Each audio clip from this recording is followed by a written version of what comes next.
professors, esteemed participants. Welcome to the 9th Intercontinental Emergency Medicine Congress. Now, I would like to invite you to the moment of silence to commemorate Mustafa Kemal Atatürk and his hero of friends, the ones who fell for this country. Then the national anthem will follow.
You're on the front line, everyone's watching.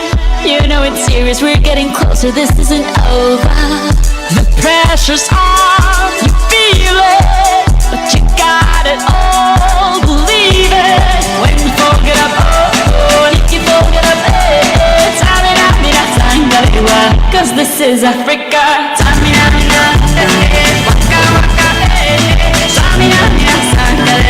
This time for Africa. I would like to invite Dr. Roger Dickerson, President of the Emergency Medicine Society of South Africa. Listen to yoga, this is our hour. Your time to shine, don't wait in line, y vamos por todo.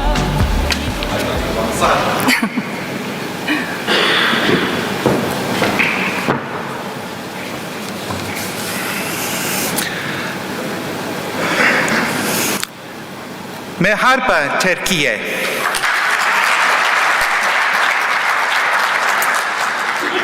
Professor Dr. Basha Kandar, Professor Dr. Zeynep Turkish, Vidunyanyan, her yerinden arkadaşlar ve meslektaşlar. Afrika'nın güney ucundan size sıcak selamlar getiriyorum.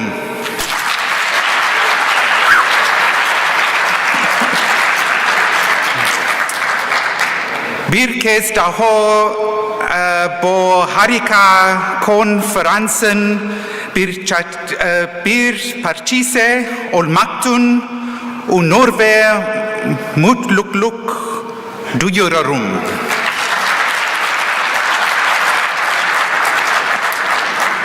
Öğrenilecek eski arkadaşlarla buluşacak ve yeni arkadaşlar edinecek bir yaş. And now I'm going to switch to my home language. Goedemiddag, dames en heren. So that is my home language, so now I'll switch to English. Good afternoon, ladies and gentlemen. It's an absolute pleasure to be here in Turkey once again, to enjoy the hospitality of the Turkish people, to learn from distinguished international speakers that always join us here in Antalya, and to learn from the students who arrive to listen, because it's their questions that drive our learning. I come from Cape Town in South Africa, which is really at the southern tip of the African continent, so on the other end of the continent from here. And though we live in very different countries, the problems in emergency medicine are the same wherever you are. And so on behalf of the Emergency Medicine Society of South Africa, it is my absolute pleasure not only to be here to share this conference with you, but also to bring our regards from the southern tip and look forward to working together into the future. I've no doubt that this conference will be completely like the previous ones. They will be of high quality, excellent times for networking, for asking further questions, and learning from each other. Once again, my deepest gratitude to the organizing committee for the invitation to join you once again in Antalya, and I look forward to this every year. So thank you so much, and best wishes with this conference.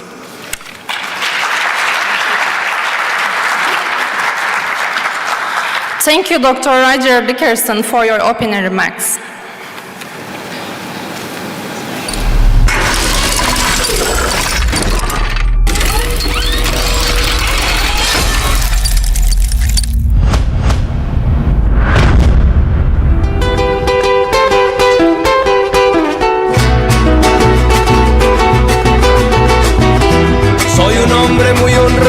Que me gusta lo mejor, a mujeres no me falta ni el dinero ni el amor. Jineteando en mi caballo por la sierra yo me voy, las estrellas y la luna ellas me dicen dónde voy. Ay, ay, ay, ay, ay, ay, mi amor, ay, mi morena de mi corazón.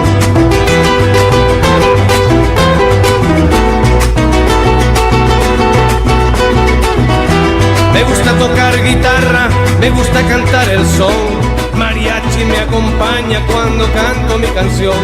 Me gusta tomar I would like to invite Professor Carlos Garcia Rosas, first president and founder of the Mexican Society of Emergency Medicine and Mexican Academy of Emergency Medicine.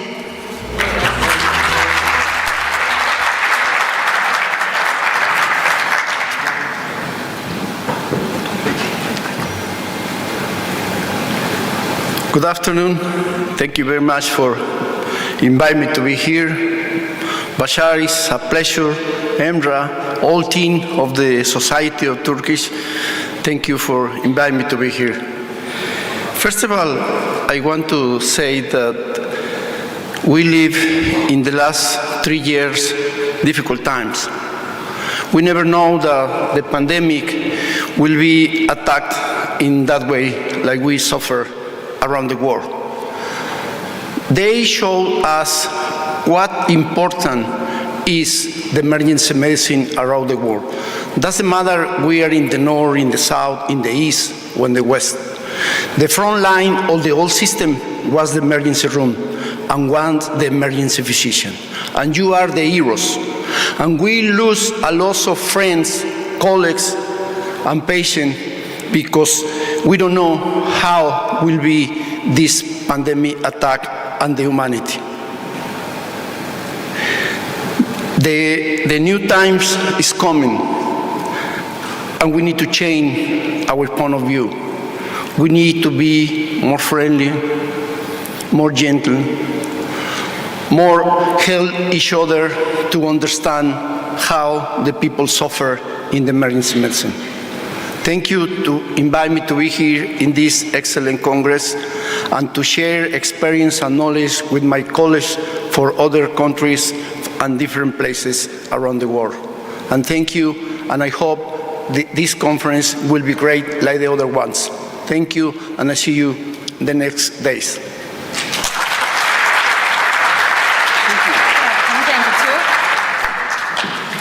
Thank you, Carlos Garcia Roses, for your opening remarks.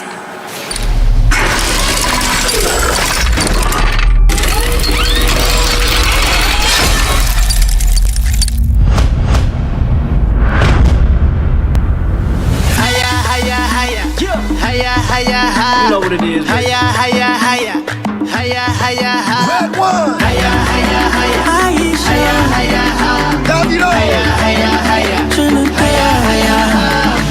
I wanna walk the walk on every street. I wanna ball out with the world at my feet. Hit every discotheque and ask it for me, yeah. I wanna party 8 days a week. I promise you now. Everything gonna work out. Every tomorrow, no matter what go down. I promise you now. Gonna be sticking around. Every tomorrow, no matter what go down. Now, I would like to invite Dr. Ayman Elmanyar, Director of Clinical Research and Development in Trauma and Vascular Department, Hamad General Hospital, Qatar.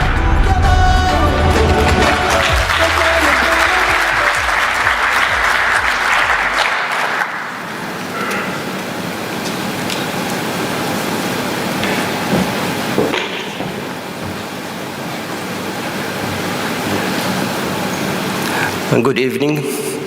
Assalamu alaikum wa rahmatullah.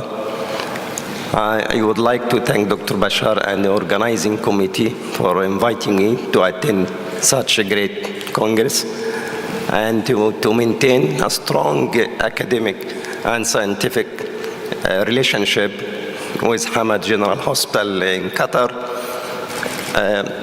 And I hope that this Congress will be very successful, especially we are back in-person meeting. I came from Egypt and Qatar and USA. I know Dr. Bashar since a long time. He is very active and he is working very well for this country. So I wish very successful Congress and wish the best for all and always in-person Congress. Thank you very much. Thank you, Dr. Ayman Elmanyar, for your opening remarks.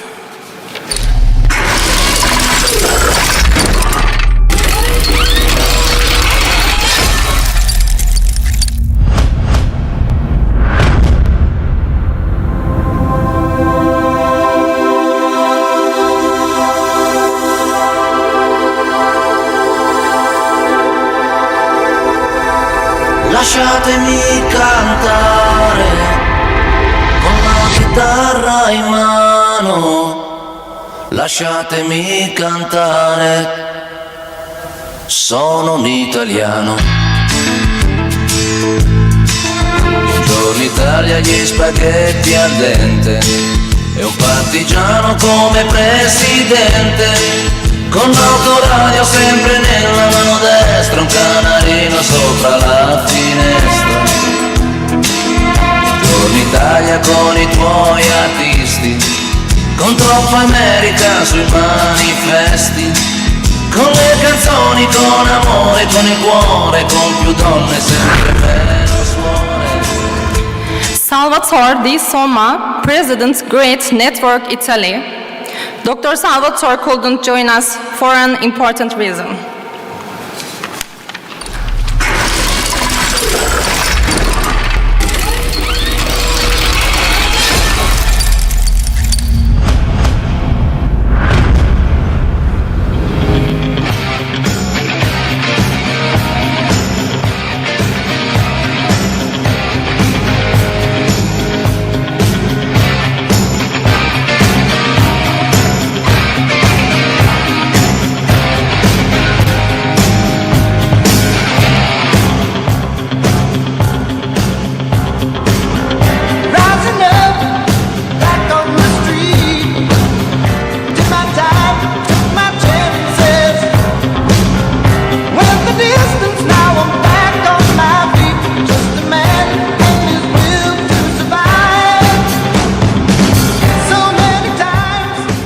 Now, I would like to invite Professor Paul Kivala, President of the ASAP.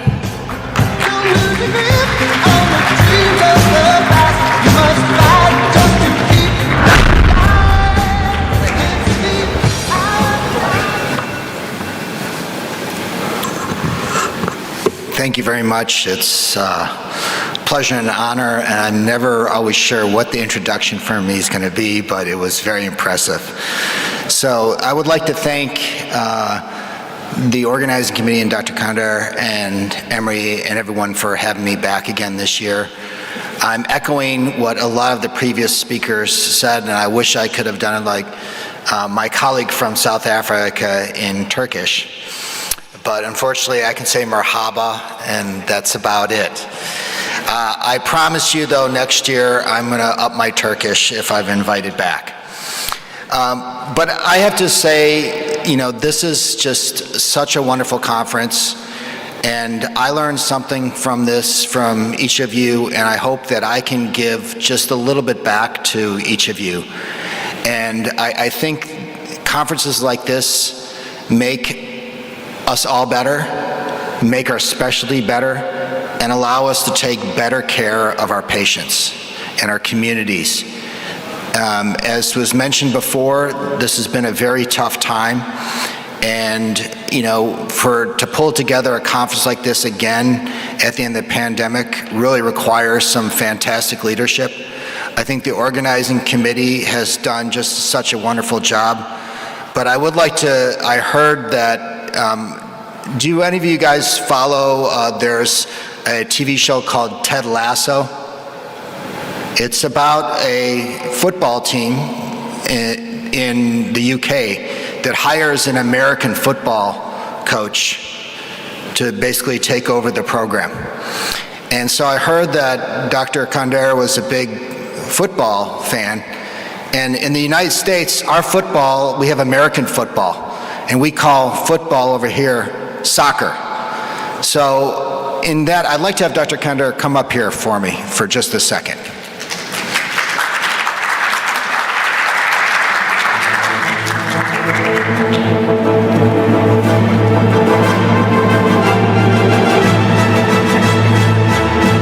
So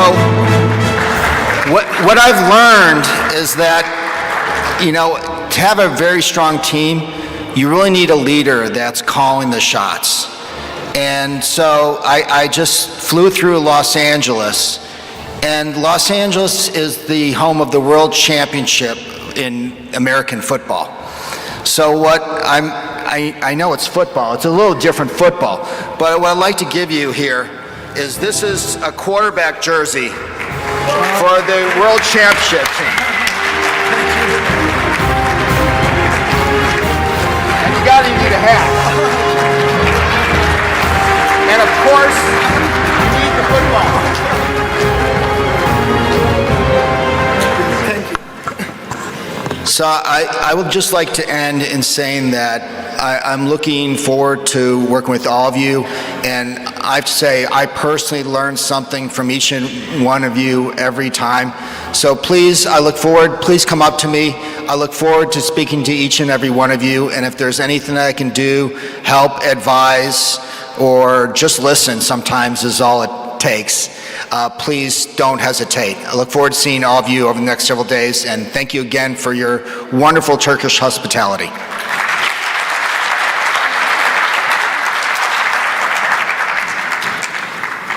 Thank you, Paul Kivala, for our open air mics.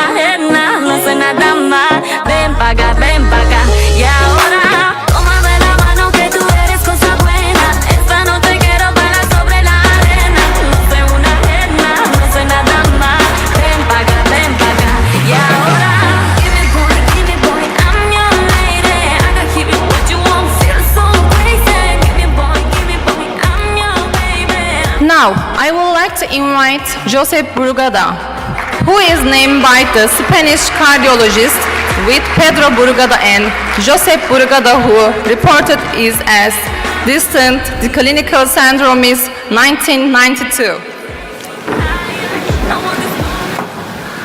Thank you very much. It's a real pleasure finally to be able to come to your meeting. You know that we have been trying that in the last 3 or 4 years, but the pandemics made it completely impossible. So finally, I'm extremely happy to be here with you and to share with you all the knowledge that you have and that I might transmit to you also, and all the speakers and presenters in this meeting.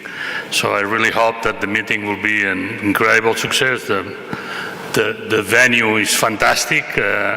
My first time in this part of Turkey, and it's absolutely magnificent. And I'm really sure that the days that we'll be here together will be great days for all of us to learn and to advance, and finally to treat better our patients, which is all about. And thank you very much for this extremely kind invitation, and I'm really hoping to see the next days with you in this meeting. Thank you very much.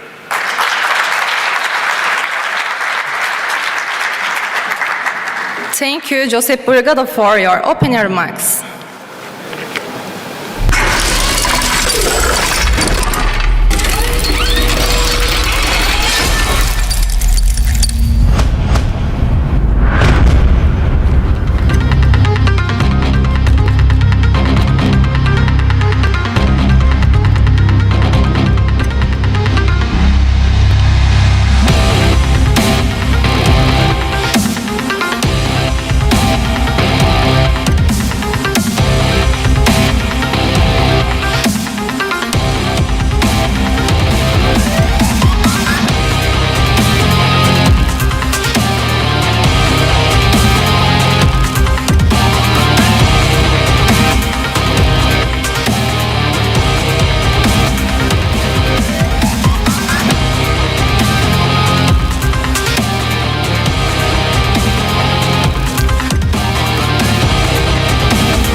We continue our opening ceremony with important news. A World Congress will be held in Turkey in 2023, the centennial of our republic.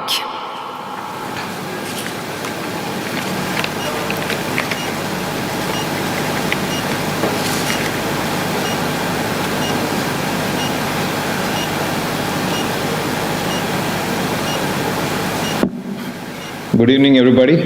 Am I audible?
Evet arkadaşlar, hepiniz hoş geldiniz. Welcome everybody. Sanıyorum şimdi biz tabii ki İngilizce konuşmak konusunda açılış konuşmalarını genelde Türkçe yapıyorduk. En sonunda Roger Dickerson'a Türkçe konuşturduk. And finally, everybody speak Turkish. We don't speak English. Everybody speak Turkish. Okay. Emre, siz şeyleri getirin. Erdoğan olduğu gibi geç. Bir şeyimiz oldu arkadaşlar. Tabii ki bu kongreye ilk defa katılmış olan birçok kişi bütün kongrelerin açılışlarının böyle olduğunu varsayıyor. Tabii bizim için bu çok sıra dışı, fantastik, birçok yerde göremeyeceğiniz bir açılış şöleni, bir bilimsel şölen. This is very fantastic, unique opening ceremony for the Medicine Congress. From each continent, from United States, from Asia, from Africa, from Europe. And this year, every year we have from 5 continent speaker, but this year we have from 6 continent speaker. Now we have speaker from Australia too, and I want to thank to this speaker. Welcome, hoş geldiniz. Avustralya'dan aramıza geldiler arkadaşlar. Bir Avustralya kalmıştı katılmayan. Bütün kıtaları biz aslında organize ettik. Avustralya kendisi katıldı bizim aramıza. Çok teşekkür ediyoruz. O yüzden aslında çok zor yollardan yürüyoruz, biliyorsunuz. Yürünemez denen yollar yürüdük. Aşılamaz denen engeller aşıyoruz. Zirvelere tırmanıyoruz. Ve bu konuda sizden aldığımız güçle acil tıbbı daha ileriye götürmek için sürekli çaba sarf etmeye devam ediyoruz. Açılış törenini çok uzatmamak adına bu yıl yaptığımız aktivasyonların birçoğunu anlatmayacağım. Çünkü biz pandemiden önce yılda yaklaşık 400 aktivasyona ulaşmıştık. Bir gün gelmiş 3 ayrı ülkede 6 aktivasyon yapan bir dernek değil, büyük bir devasa güç haline gelmiştik. Tabii siz eğer zirveye çıkarsanız, zirvede olanların karşılaştığı 2 şey vardır. 1, yalnızlık. 2, onu zirveden düşürmeye çalışan insanlar.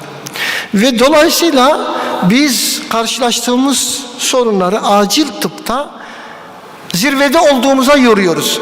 Buradaki tabloda aslında zirvede olduğumuzun bir göstergesidir değerli arkadaşlar.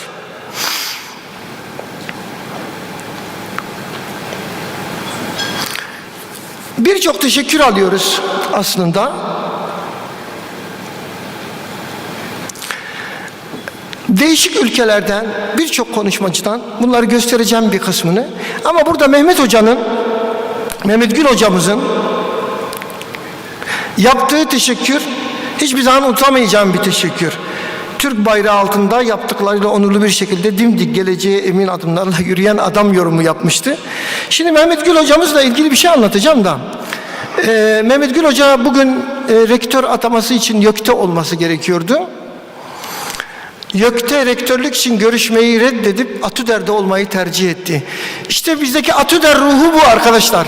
Bunun için bizi yere kolay kolay sırtımızı çeviremezler. Sadece Mehmet Gül hocamız değil, onları da anlatacağım. Mesela şimdi Salvatore bizi dinliyor, Sagar katılıyor. Florida, büyük bir kasırga. Kasırgadan dolayı ailemden izin istedim. Geleceğim diye son güne kadar kovaladı Sagar. Ve Salvatore bakın bağlandı, bugün bizimle beraber oldu. Dün gelmesi gerekiyordu. Kayınvalidesi vefat etmişti. Başsağlığını ilettik. Yani bütün bu zorluklara karşı Atüder'de çalışmaların böyle bir ruhla yapıldığını bilmemiz çok önemli. İşte buraya dışarıdan gelen misafirlerimiz de bize bu şekilde katkı sunuyorlar. Bize değer veriyorlar arkadaşlar. Kongre sabahları biraz zor oluyor. Bunlar da umarım ki sesi geliyordur. Kaldırıyorum efendim. Hani bakıyorum güneşe, evet diyorum, doğdu güneşim. Tık elimi yüzümü yıkıyorum. Güzel bir şarkı, güzel bir banyo. Üstümü başımı giyiniyorum. Sağlam bir kahvaltı. Modumu yakalıyorum tabii. Yani bu gidişat çok kötü gidişat efendim. Türkiye'nin ekonomisi nanay. Neyse buradaki bu gidişat iyi değil diyorlar.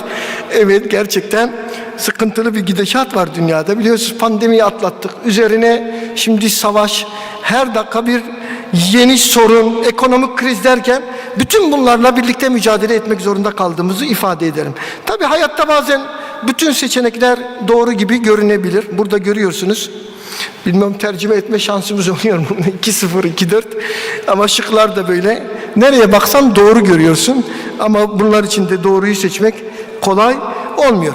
Şimdi arkadaşlar tabii ki 6 yıl içinde acilde sorunumuz ne? Sesini açalım. 598 kere hastaneye gitmişsin. Yani yılda 100 kere gidiyorsun. Ben gitmem o kadar fazla. Daha önceden üç gittim, günde bir gitmedim hastanede- değil. Hayatım Ama işte kaydı var Daha hepsi. önceden gittim, gitmedim demiyorum. Yani Aşağı 3 günde yukarı. bir hastaneye gidiyorsun. 368'e vurursak 3 günde bir gidiyorsun. Ben daha önceden Acile 119 kere girmişsin. 119 kere acile girmişsin. götürdüler, ben bir şey demiyorum bak. Daha önceden gidiyordum.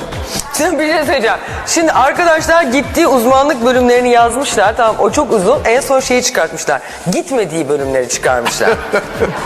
Algoloji, beslenme ve diyet, Ona da ihtiyaç yok. geleneksel ve tamamlayıcı tıpa gitmemiş. 6 yıl içinde 5 Velhasıl acillerin durumu böyle arkadaşlar. Hastanelerimizin durumu da böyle. Tabii biliyor arkadaşlarımızın çok derdi oluyor. Acil değilim ama acil hissetmek istiyorum diye bir alan mı oluştursak diye. Tabii bu sadece aslında acilcilerin sorunu değil. Mesela genel cerrah, dahiliye. Burada da aile hekimleri. Gerçekten herkesin böyle hasta yoğunluğundan ciddi sorunlar yaşadığımızı ve Türkiye'de, diğer ülkeleri bilmiyorum, ülkemizde çok ciddi boyutta hasta yoğunluğu olduğunu, acilde çok fazla hasta olduğunu bildirmemiz uygun olur. Biz kongreleri çok güçlü yapan bir derneğiz. Biz sadece bir dernek değiliz. Aslında hayatın her yanında, bunu göstereceğim, çok çalışması olan bir ekibiz. Birlikte çalışıyoruz. Bir sürü kongre, fantastik, değişik kongreler. Tabii bunlar haberlerde de yer alıyor. Başka kongrelerden farklı olarak. 16. Ulusal Acil Tıp Bakın, Kongresi 16 bu. başladı. Bu yıl online olarak gerçekleştirilen kongreye pek çok ülkeden alanında uzman akademisyenler katılıyor. Bir kongremizin daha arifesindeyiz. Siz 6 kıtadan 250'yi aşkın konuşmacı, 35 ülkeden 47 dernek temsilcisi, farklı coğrafya ve ülkelerden alanında uzman akademisyenler. Koronavirüsle mücadele sürecinin de değerlendirildiği 16. Ulusal Acil Tıp Kongresi başladı. acil tıp 21. yüzyılın branşı olacak. Tabii yaşadığımız felaketler, sel, deprem, yangın, travma, savaş, üzerine bir de salgınlar hep acil tıbbı ön plana çıkarttı.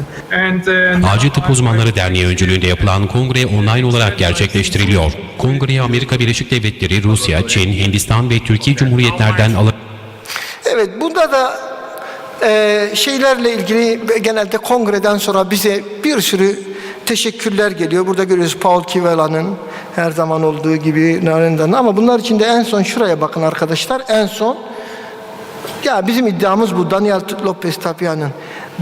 Bunu biz söylemiyoruz tabii. Bunu söyletmek kolay değil. Tekrar geri alayım.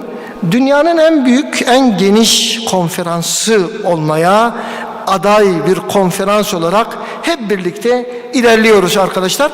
Bu bizim için bir gurur tablosu. Acil tıp için bir gurur tablosu. Ülkemiz tıbbı için bir gurur tablosu. Bunu da görüyorsun işte, her yerden ciddi bir teveccüh var. Ve bunlar böyle devam ediyor. Tabii biz dernek olarak çok iş yapıyoruz. Bakın bu yine Facebook'tan aldığımız bir şey. Birileri soruyor, biliyorsunuz böyle soran adamlar olur. Sevgili babalar, bu uzmanlık dernekleri ne işe yarar diye. Hangi branşın ne derdine çare bulmuş bilen var mı? Biz hiç müdahil değiliz toplanmaya bak. Burada bir arkadaş çıkıyor. çıkıyor. Onur Saya Karya, hiç acilci falan da değil bu. Atüder içlerinde en aktif çalışanları sanırım. İşte bizim bütün camialar içinde örnek bir yapı haline gelmemizin tabi bazen bedeli oluyor ve bunları da beraberce göğüslüyoruz ve üstesinden geliyoruz arkadaşlar. Alex de Souza. Stoh topun gelişine vuruyor ve gol! Miroslav Stoh olağanüstü gollerinden birini daha atıyor Kadıköy'de. Fenerbahçe 1, Gençler Birliği 0. Stoh. Müthiş bir golle başladı karşılaşma. Stoh'un attı. Şimdi Paul spordan bahsedince biz de bahsetmesek olmaz. Bu gol, Stoh'un golü ne bu? Şampiyonlar Ligi en iyi gol. Puskás ödülü. Puskás ödülü alan bir gol. Bizim için Puskás ödülü almak zor değil arkadaşlar. Neden? Çünkü Türkiye'de öyle milli duygular vardır ki bir yerde Türkiye ile ilgili eğer siz Türkiye ile ilgili birini bulursanız onu desteklersiniz. Bu bizim milli duygularımızdır. Tabii her ülkede bunun benzeri vardır. Yabancı konuklarımız var ama Türkiye'de bunlar çok güçlü. Amerika'dayken bir ara şeye gittim. Bir arkadaşla birlikte Virginia'daydım. Bir 80 kilometre uzakta bir şehre gittim. Bir Türk'le görüşmek için. O da şaşırdı. Yani siz Türkler olunca birbirinizi görmeniz mi gerekiyor? Evet, biz Türkler birbirimizi görmemiz gerekiyor. Biz birbirimize düşkün bir milletiz. Bunu şunun için anlatacağım arkadaşlar. Çok kısa bir not bu.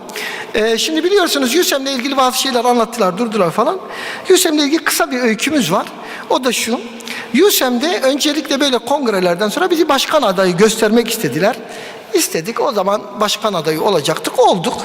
Ve biz seçimi o zaman kaybettik ama detayına girmiyorum. O zamana kadar başkan 100 oyla seçiliyordu. Biz çok daha fazla aslında durum var. Birdenbire başkan 300 oyla seçildi. Onu geçtik arkadaşlar. Herkese hiç değinmeye gerek yok. Ama sonra bir genç doktorlar seçimi oldu. Genç doktorlar seçimi olunca da biz onların hani 20 yılda yaptığı üye sayısına 1 yılda ulaşmıştık. O zaman Türk adaylar çıkmış. Bizim de tanıdığımız değil, derneğimize de üye değiller. Tabii Türkler milli duygularla bunları desteklemişler. Bir bakıyorsun genç seçim, başkan yardımcısı Türklerden seçiliyor. Bizim konuyla müdahalemiz yok ama biz zaten bu konuda böyle bir gücüz yani. Biz nereye gidersek orayı güçlendiririz, oraya destek veririz. Ya, o yüzden bazı sorunlar önümüze koymuş gibi olabilirler ama biz o zaten hani acil tıbbın farklı bir kategorisindeyiz. Biliyorsunuz orada genelde pratisyen arkadaşlar burada da vardır yönetici konumunda. O yüzden biz o konuya fazla girmiyoruz ama detayını öğrenmek isteyen, merak etmek isteyen 4 gün buradayım. Bana sorabilir arkadaşlar. Biz çok kurs yapıyoruz. Bakın yoğun bakım kursu, ileri kardiyak yaşam desteği kursu, sempozyumlar yapıyoruz ve uluslararası birçok gördüğünüz hepsi başka ülkelerde, Ukrayna'dan Suudi Arabistan'a, Ürdün'den, Katar'dan vesaire her yerde yaptığımız Makedonya, Kazakistan, Hindistan, biz uluslararası bir organizasyonuz arkadaşlar. Burada EPAT'ın büyük gücünü gösteriyor. Sadece Türkiye'de değil, birçok yerde organizasyon yapıyoruz. Bu da ATLS kursu yapıyoruz. Biliyorsunuz Amerikan Cerrahi Derneği'nin onayıyla yaptık. Ya çok ciddi sayıda kurs yaptık. Bu haberlere yine konu oldu arkadaşlar. Bizim yaptığımız birçok şey gibi bu da haberlere konu olduğunu burada iletmeyi isterim. İtibaren tıbbın en önemli hastalıklarından biri ve genç yaş ölümlerinin en önemli sebebi travma. Travmalarda da hep kurtarılabilir hayatlar söz konusu. Gerek ATLS olsun, gerek Sonosukul olsun 50 ülkede kabul edilen çalışmalar arkadaşlar. Tabii bir de bizim bu dönemlerde medyada çok görünürlüğü oldu. Derneğimiz sürekli, ben çıkıyorum tabii medyada ama Atüder başkanı olarak çıktığımdan Atüder'i herkes sormaya başladı. Ya bu Türkiye'de Atüder nedir, konumu nedir? Başka uzmanlık derneği yok mu? Hep Atüder duyuyoruz. Bu konuda çok iyi çalışmalar yaptığımızı işte görüyoruz. Mesela Mehmet Ceyhan Hoca'yla, diğer şeyle Fatih Altay'la vesaire sürekli bir şeyler yaptık. Tabii en sonunda böyle bir şey yakalamış arkadaşlar. Altını hep gösteriyoruz. Başkan olursa seslendi diye. Arkadaşlar da nasıl yakalamışlarsa. Evet, görüyorsunuz yurt dışı temaslarımız. Bakın Katar'dan Elman var. Elman, you know. Evet, bu Ürdün'den aldığımız plaketler, Suudi Arabistan'dan, yine Katar'dan görüntüler vesaire, bunları geçelim arkadaşlar. Bu da ilk pandemi bitişinde ilk yaptığımız sempozyum. Kurallar kalkar kalkmaz hemen Belgrad'a gitmiştik. Tabii Belgrad Derneği de bize böyle şükranlarını arz eden bir teşekkür yapmıştı. Romanya İçişleri Bakanı, aynı zamanda acil tıp uzmanı ve Türkiye acil tıpta oyun kurucu oldu dedik. Kafkasya'da kurduk, Baltık ülkelerinde kurduk ve tabii ödüller aldık. Özel davetler aldık. Hindistan'da, Özbekistan'da, burada da arkadaşlarımız var. Yine Carlos'un bizi tarif edişi, burada söylediği için tekrar gitmiyorum. Bir lider olarak önümüze gerçekten önemli şeyler veriyor ve bütün neredeyse ülkelerden geçen yıl arka arkaya ATÜDER adına neredeyse 3-4 ödül, toplamda 12 uluslararası ödül almış olduk. Bu da VASEM'den aldığımız bir ödül ve tabii ki biliyorsunuz kitap olarak çok değişik kitaplar yazdık. Özellikle bakın bu Meksika'da kitap, orada da editör olarak bulunduğumu görüyorsun. Bu da bizim işte devasa, özellikle yabancı konuklarımız da buradayken 4000 sayfa 400 bölümden oluşan devasa bir külliyatımız. Dünyada en kapsamlı textbook olarak göründüğünü söyleyebilirim. Her dernek bir dergi çıkartırken arkadaşlar biz 4 dergi çıkardığımızı her seferinde söylüyoruz. Onunla da yetinmiyoruz. Kısa filmler çektik biliyorsunuz. Burada da bakıyoruz, artist olacak arkadaşlara da bakıyoruz. yaptık. Görüyorsunuz. Gizem Karaca ile birlikte yaptık. Emre Kızılırmak ve ben vardım bu filmde. Bunun geniş versiyonunu izlemenizi tavsiye ederiz. Tabii sağlıkta şiddet hiç çözülmüyor, bitmiyor. Ben onlarla Biz elimizden gelen bütün çabayı yapıyoruz. Filmler çeviriyoruz, kamu spotu. Aslında biz tedaviyi biliyoruz da isimsiz kahramanlar onlar. işte onu uygulamak önemli. Onu uygulayacak. Beni siz hayata bağladınız. Kendim ve sevdiklerim adına hepinize minnettarım. Ben şanslıydım. Ama sizin anneniz, babanız, eşiniz, çoluğunuz, çocuğunuz, akrabanız, arkadaşınız bu kadar şanslı olmayabilir. Ne olursunuz unutmayın. Size rağmen olmaz. Ama sizinle iyi olur. Evet, Türkiye bu filmi konuşuyor 80 milyon diye. Haber de yaptırdık ne olur ne olmaz diye. Şimdi gelelim bu kongremize. Arkadaşlar şimdi ben kongreyi çok anlatmak istiyorum ama vakit, ya bizim kongrelerimiz dolu dolu. Her santimetre kadar neredeyse bir aktivasyon var. Çok sıra dışı işler yapıyoruz. Çünkü çok güçlü bir ekibiz. Evet, burada bir futbol turnuvamız olacak. Karaoke olacak. Sonra tabu oynama ilk defa yapıyoruz. Uçurtma, bunları da yapacağız. Acil tıpçıların aynı zamanda bir sosyal bir aktivasyon yapması için şeylerimiz var, çabalarımız var. Tabi biliyorsunuz 99. yılı 100. yıla bağlayan geceyi burada birlikte kutlayacağız. 100. yıla burada birlikte gireceğiz. Gala gecesinde. O yüzden kırmızı, beyaz giyineceğiz gala gecemizde.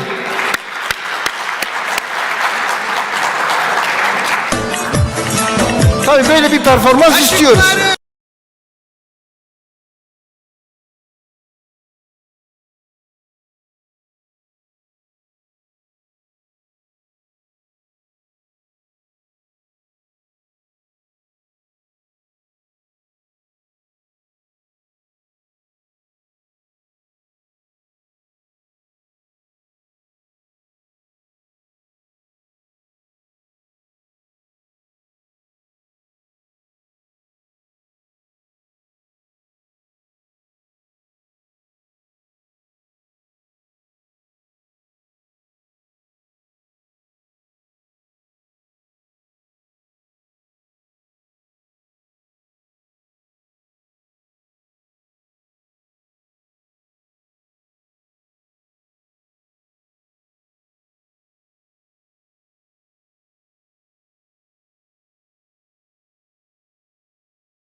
aplikasyon olacak. Cumartesi sabah yürüyeceğiz ama niye yürüyeceğiz? Hep yürümekten bahsettik.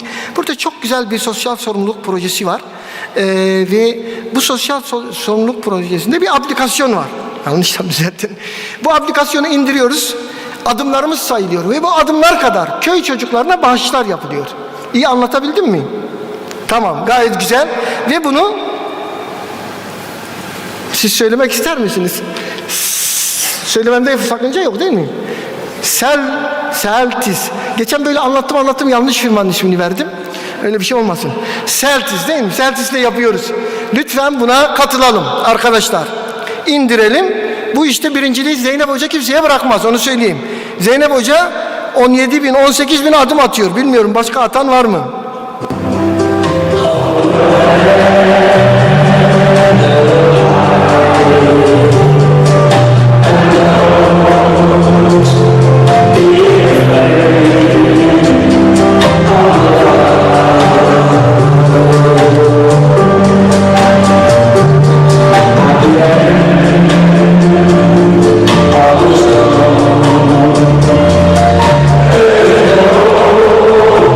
Hepimiz biliyoruz, asla yalnız yürümeyeceksiniz. Biz bu kadar işi nasıl yapıyoruz? Çünkü biz asla yalnız yürümüyoruz. Benim yanımda benimle birlikte mücadele eden, dimdik benimle birlikte duran arkadaşlarla devasa bir organizasyon yapıyoruz. Sadece kongre, sempozyum yapmıyoruz. Türkiye'nin geleceğine, dünyanın geleceğine faydalı olacak işler oluşturmaya çalışıyoruz. Tabii burada benim yanımda dimdik duran arkadaşlarım, hepsinin ismini zikretmek isterim ama başta Zeynep hocamız alkışlarla,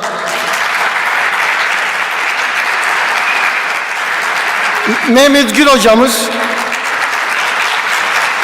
ve buradaki tüm yönetim kurulu arkadaşlarımla birlikte, çünkü hepsini sayma diyorlar, uzuyor diyorlar mecburen, ve kongre sekreteriyası, kongre organizasyon komitesi, hepsine minnetlerimizi ifade ediyoruz. Teşekkürlerimizi sunuyoruz arkadaşlar. Hep beraber güçlüyüz. Tabii arkadaşlar bu arada yaprak dökülme veya işte zayıf olanlar dökülüyor. Bir şey desin, beraber yürüdük biz bu yollarda demiyoruz. Şimdi arkadaşlar, bu zor günler, bizim için çok zor günlerdi. Çok olağanüstü. Defalarca organizasyon komitesinde toplantı yaptık. Günlerce, haftalarca. Bu en zor kongremiz dedik. Bu en zor kongremizde ekonomik krizlere rağmen bizim yanımızda duran arkadaşlar oldu. Şimdi biz ödül töreniyle bitiriyorum arkadaşlar. Ödül töreninde önce firmaların ödüllerini hemen takdim edeceğiz. Daha sonra günün en önemli anı bir tarihi an. Dünyada birçok kişinin hayatını değiştiren bir sendroma ismini veren Burgada'ya ödüllerini takdim edeceğim. Şimdi arkadaşlar önce gerçekten bütün firmalara ben teşekkür ediyorum. Böyle zor zamanda ki bir şeyler anlatmak isterim de her şey çete girdi, acil tıbba da çete girdi. Bu acil tıptaki çeteler tehdit ve şantajla bilimi tehdit ediyorlar. Ya bilim tehdit edilmez. Bakın bilim her şeyin üstünde olmadıkça bilim olmaz. Bilimi en üstte tutmanız gerekiyor. Bilim siyasetten de diğer bağlantılardan da hepsinin üstündedir arkadaşlar. Bilimi üstte tutmak gerekiyor. O yüzden tehditlere, şantajlara boyun eğmeyen sizler burada en büyük alkışı hak ediyorsunuz. Önce sizi alkışlıyorum.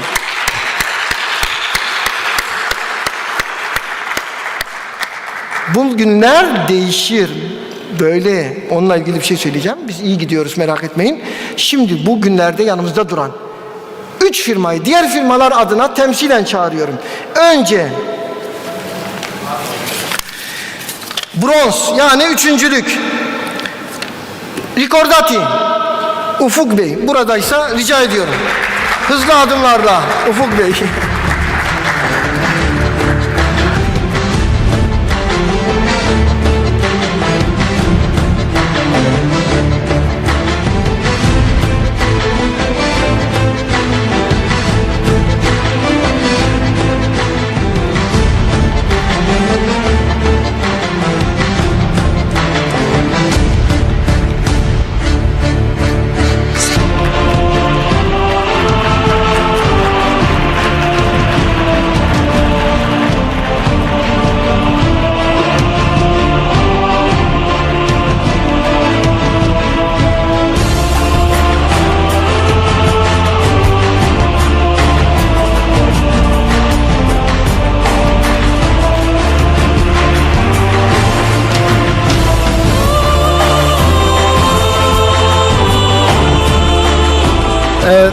tekrar ortaya kadar yürümek istemediğim için buralarda vermeye çalıştım, yutmadılar.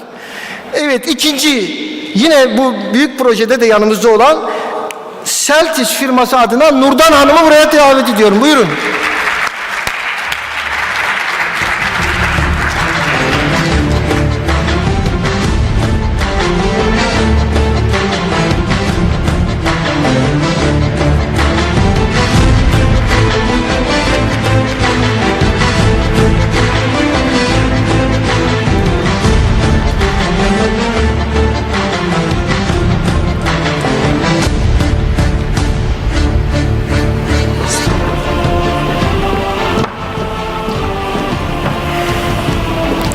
Ve sen olarak altın sponsorluk ödülü.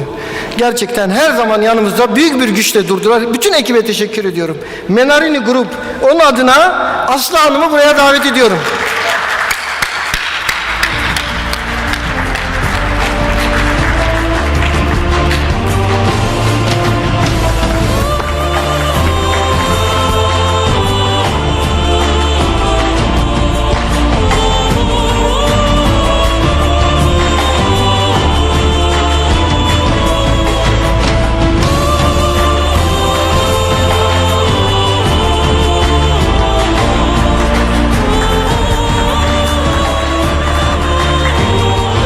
Evet arkadaşlar, şimdi günün en anlamlı anına geleceğiz ama ondan önce biz bu altın acil ödüllerini 7 yıldır veriyoruz ve çok değerli, şu ana kadar gerçekten çok değerli bilim insanlarına bu ödülleri verdik. Bakın, bu Gazi Yaşargil 2015'te ilk ödülü alan, şu anda da Milenyumun 100 yılın cerrahı, 100 yılın cerrahı, beyin cerrahisinde Türkiye'mizin gururu. Sonra Aziz Sancar'a verdik. Nobel'den sonra biz ona ödül verdik. Bakın neredeyiz yani. Nobel ödülü alıyor, sonra gelip bizden ödül alıyor. Ve ikinci defa altın madalyayı Aziz Sancar'a verdik. Üçüncü ödülü yine Amerika'ya gitti. Goldfrank, biliyorsunuz toksikolojinin babası kabul ediliyor. Dolayısıyla Goldfrank'ı getirdik. Ona da bu ödülü takdim etmiş olduk. Ve sonra Paul Kivera aramızda. Ona da bu ödülü 2018 yılında takdim ettik. 2019'da Bingür Sönmez Hoca, yine bir kalp damar cerrahı, biliyorsunuz Türkiye'nin en tanınmış kalp damar cerrahlarından biriydi. Onu takdim ettik ve 2021'de Vincent de biliyorsunuz kritik bakımın kurucusu, dünyada gerçekten bu konuda lider olmuş bir bilim adamı. Ve şimdi en son ödülümüzü gerçekten kendisiyle burada olmaktan büyük gurur, büyük onur duyduğumuz, bakın basit bir şey değil. Futbol sahasında bir arrest görüyorsunuz değil mi? Genç insanların kalp durması sonucu ölmesini görüyorsunuz. Ve bu sendromu tanımlayarak dünyada birçok gencin hayatta kalmasına vesile olan büyük bir buluşun, büyük bir bilim adamını buraya getirmekten çok büyük onur duyduk. Ve bu ödülü kendisine takdim etmek bizim için hayatımızda onur duyacağımız, gurur duyacağımız bir an olacak. Bunu da mümkünse Zeynep Hocam'la birlikte verelim. Zeynep Hocam buraya gelin ve Joseph Burgada'yı buraya davet ediyorum ayakta alkışlarla.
Bir aile fotoğrafı için gelebilen herkesi buraya davet ediyoruz. Evet, gelebilen herkesi buraya davet ediyoruz. For next photo.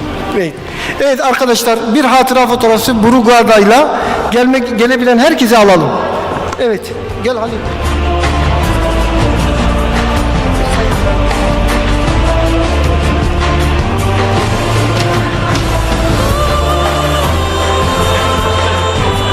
Thank you very much. It's a big pleasure for me to be here in Atalaya, and finally I could make it after the pandemic, 2-3 years that we could not make it, and I'm really very happy to be part of this meeting and to be with you today here. So we have this opening session, and it's a pleasure for me to introduce Salvatore Di Somma from Italy, that will talk about telemedicine for the future health system organization. Salvatore will make his presentation from Italy, I guess. Salvatore? Yes, thank you so much. Can you hear me? Yes. Thank you very much, Professor Brugada, and especially thank you to Professor Candel for the very kind invitation. Unfortunately, I have to apologize because for last minute personal issue, I was not able to come there, but really it's always a pleasure to be part of this really important international meeting on emergency medicine. My talk will be on the telemedicine for the future health system organization, and just I would like to share with you my conflict of interest since I am a part of this startup organization, innovations and technology in emergency medicine. That is the only problem that I have as conflict. Now, in my 15 minutes talk, I will try to demonstrate that technology and telemedicine will be of great utility in the future fighting with the acute disease. And in fact, from this paper from New England in July 2020 was very clear that from the COVID situation, pandemia, was really important to have this technology in order to monitor patients at home, but also at the end of the day, after this initial terrible pandemic, we got an opportunity, right? And in this paper is very clear how we can really see the possibility to also apply in the future with this technology, telemedicine, also in other diseases, especially acute disease. This is what we did in our institution, La Sapienza University in Rome, try to take people out of the emergency room, right? Because during the pandemic, I remember very well that many patients, they immediately came to the emergency room, but not all of them were really very serious to be admitted. So what we decided to organize this telemedicine concept with the patients that was selected by doctor based on some criteria of score of severity. And then there was a nurses station that was able 24 hours a day, 7 days a week to monitoring the patients with this smartphone. And this data were sent to a platform that the nurses was looking, and based on this criteria of a news alarms, if the data were green or yellow or red, some decision was be made. And this was be very fruitful in order to reduce inappropriate hospitalization in the emergency room, and also on the contrary, to admit the patients before they become very severe and need for ICU. But let's see now, how can we really try to implement in our daily practice in the emergency room utilization of telemedicine? You remember very well that during the pandemic, many patients with other acute diseases such as stroke or myocardial infarction or acute heart failure, they died at home because they were a little bit concerned to come in the hospital. But at the end of the day, we have to see now which are the consequences of the increase of many acute diseases coming and expecting in the future in the emergency room. Therefore, cardiovascular acute disease, both because of neglect during the pandemic and also because of the consequence of the COVID, we will have in next decades a lot of acute cardiovascular disease as a tail of the COVID that will come to the emergency room. So my question today is, should we apply telemedicine in fighting with this tsunami of patients coming in the emergency room with acute cardiovascular disease? You see from this paper from Nature Medicine just published a couple of months ago that heart failure patients will be really increased number need for admission emergency room because even in patients that the COVID without severe lung disease, there is an expecting of an increased heart failure patients because, as you know, COVID-19 is not a lung disease, it's a vasculature disease. So I think at the end of the day, let's sit together, fighting with the most important reason to be admitted in the world, acute heart failure. How can we use telemedicine? I think this is just an example that definitely we can cooperate in the future in the network to see how can we really apply the experience of telemedicine in COVID, in acute disease in the emergency room. You know very well from this paper that we published as position paper of Association of Acute Cardiovascular Care, European Society of Cardiology, that first of all, we should distinguish between shortness of breath and when acute heart failure is suspected, we should definitely immediately approach in the emergency room by diuretics, oxygen, or nitrates, depending on what is the phenotype of the patient. I just want to remark that the job you do in the emergency room with acute cardiovascular disease always the most important one. I just want to take the opportunity to share with you this fantastic paper just published that in the emergency room with acute heart failure, we can have a best opportunity to immediately treat better the patients using not only furosemide, but adding acetazolamide, 500 milligram once daily IV is going to reduce the need for furosemide increase. Now, let's see how can we use telemedicine in try to reduce the burden of overcrowding in the emergency room with the patients with acute cardiovascular disease and especially with acute heart failure. In this position paper we published recently, it is very clear that what is important to immediately make a disposition, right? For acute heart failure patients, if the patient has cardiogenic shock or has acute pulmonary edema or is right ventricular failure, definitely you should admit to ICU. But you cannot admit all the patients. And now what is really important to see the possibility that you can send a team or nurses home patients from the emergency room. And this is coming the importance of telemedicine. In fact, this is the criteria that we pointed out in the European Society of Cardiology guidelines to see if there is this concept of a patient after staying in the emergency room, you don't need to admit if the patient has a heart rate below 100, systolic blood pressure greater than 100 millimeter mercury, but most important, if there is adequate diuresis, no signs of a congestion, you can send it to more patients. And here comes the application in daily practice for telemedicine. But first of all, I think that this paper from the Great Network we publish is very important to immediately in the emergency room adequately use ultrasound lung to evaluate the B-line and congestion. So all the patients that after treatment in the emergency room for acute heart failure should be decongested, you can really send it because these patients should be monitored in order to reduce the hospitalization. And this is the issue. Could we use telemedicine to send these patients at home from the emergency room and then check how is the status? I understand that this is really one case, but I was trying to make a scenario that is really something that we are expecting in the future. A number of patients with acute heart failure, how can we manage with telemedicine? And this is the project. You see again, nursing station, patients are selected based on criteria of score, and they receive at home a weighting system with bioimpedance, blood pressure, glucose testing, saturimetry for oxygen consumption, and then every day the patient is sending once a day at the nursing station the data, and the nurse is in contact with the physician in the emergency room. So the patients that are sent by the emergency room can be connected by the emergency room in order to see, I have to come back, I can stay at home.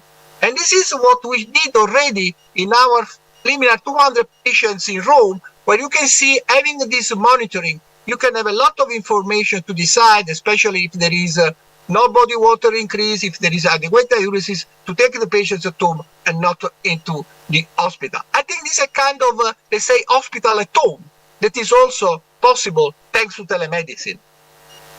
Once there is any issue in terms of the data, assuming that the patient has some symptoms, you can even organize from the, let's say, remote area, this telemedicine consultancy with the nurses taking the patients And with the remote, you see the physician looking at the patients, and the patients can be explorated by also ultrasound or even natriuretic peptides, because we know very well that after the discharge from the emergency room, natriuretic peptides represent the most important parameters to control the stability of a patient, such as glucose for diabetes.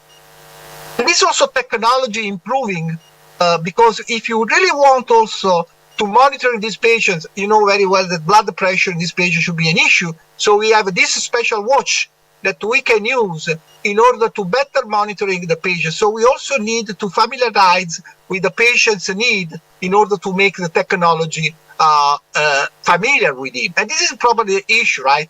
Doctors should be thinking telemedicine as a solution to reducing overcrowding, but the technology should be also an issue for the patients. And even in the future, why not? Like they prepared recently in the UK to send at home even nurses and doctors to take patients at home, especially for let's say final situation and pay. So the final goal of telemedicine is putting people together, working in the interest of the patients and reducing the inappropriate burden in the hospital to move the health system from the hospital to the community when possible. And this will optimize the job of emergency physician that will only work with the severe patients and also for the hospital per se. Now, within the WASM, we really were able to point out in this paper after the COVID that you see many people from the WASM group that I'm honored to be part of, to show which are really the need for improving telemedicine program for emergency medicine. And at the end of the day, these are the most four important pillars that we have to realize in the future: patient safety and confidentiality, matrix analytics and reform, and this is also kind of an institutional need, recording audiovisual data, and health record is very important to have the possibility that these data are going with the patient, with also electronic data, and also at the end of the day, lastly, the cost and the possibility to make this kind of activity reimbursed. At the end of the day, this is the last issue that just come out today, New England Journal of Medicine. There are also a lot of ethics issues that we should solve. First of all, the possibility of privacy, right? We should make sure that these data are utilized properly by the patients, and also we should really make possible, as much as possible, the future of improving telemedicine in conjunction with the patient's need. At the end of the day, I was trying to demonstrate that thanks to telemedicine, we can definitely manage acute disease outside the hospital, making a good connections from the emergency room, from the hospital, with the community. And I was taking the example of acute heart failure because we are expecting a lot of patients with acute heart failure as a consequence of the COVID-19. But at the end of the day, I just want to conclude my talk, just say everybody, especially young people in the audience, that always is very important also to have a clinical approach. So telemedicine is not a kind of alternative to clinical setting, it's a complementary opportunity. And if you are using this technology in many acute disease, I'm thinking acute cardiovascular disease, but I'm also thinking sepsis, with the utility of biomarkers, definitely we can do a better job. I hope that this was a good opportunity to take some thinking on the people there. How can we really implement the future using telemedicine for reduce emergency room overcrowding and to give patients better healthcare delivery? Thank you very much from Rome and from residents. Unfortunately, I was not able to come to that, but Bazar, you have to promise me that next year you will invite me again. Thank you very much.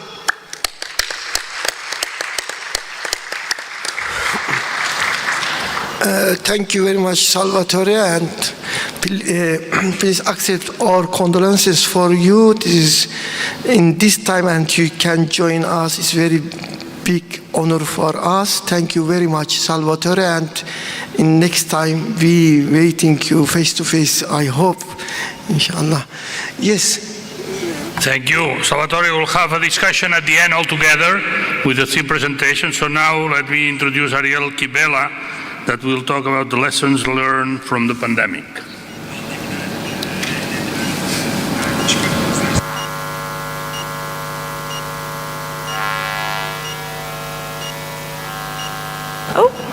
Can you hear me? Okay, perfect. Thank you, Dr. Kandar and Dr. Brigada. It's really an honor to be introduced by two of the most influential cardiologists and emergency physicians in the world, and it's a bit intimidating as well. Nevertheless, thank you for having me, and thank you for joining me today. I graduated in May from Pitzer College in Los Angeles, California, studying international politics and East Asian studies.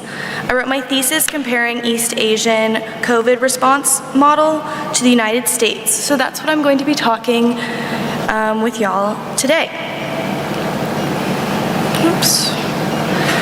So while world leaders have called the coronavirus pandemic a once-in-a-century crisis, there is no reason to expect that to be true with climate change in an increasingly interconnected world.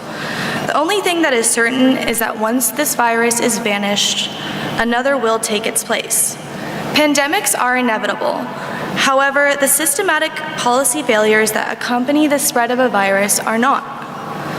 So if you look at this map, you can see that mortality rates due to COVID-19 have varied substantially across the world. In particular, there's a striking contrast between the Asia-Pacific region versus the United States.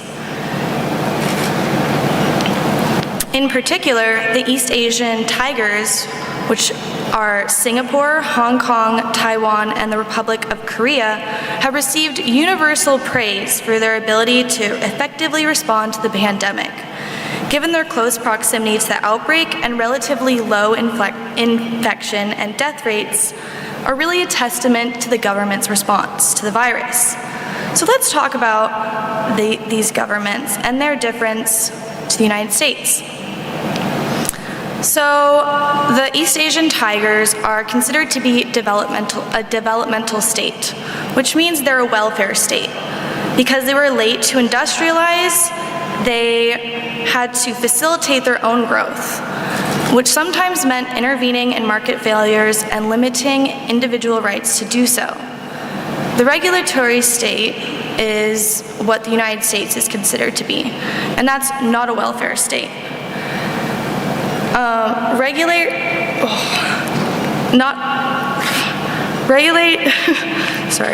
Regulating and rulemaking is more of a focus rather than providing. So basically, there are rules to prevent market failure, but there's not necessarily an intervention policy when market failure occurs.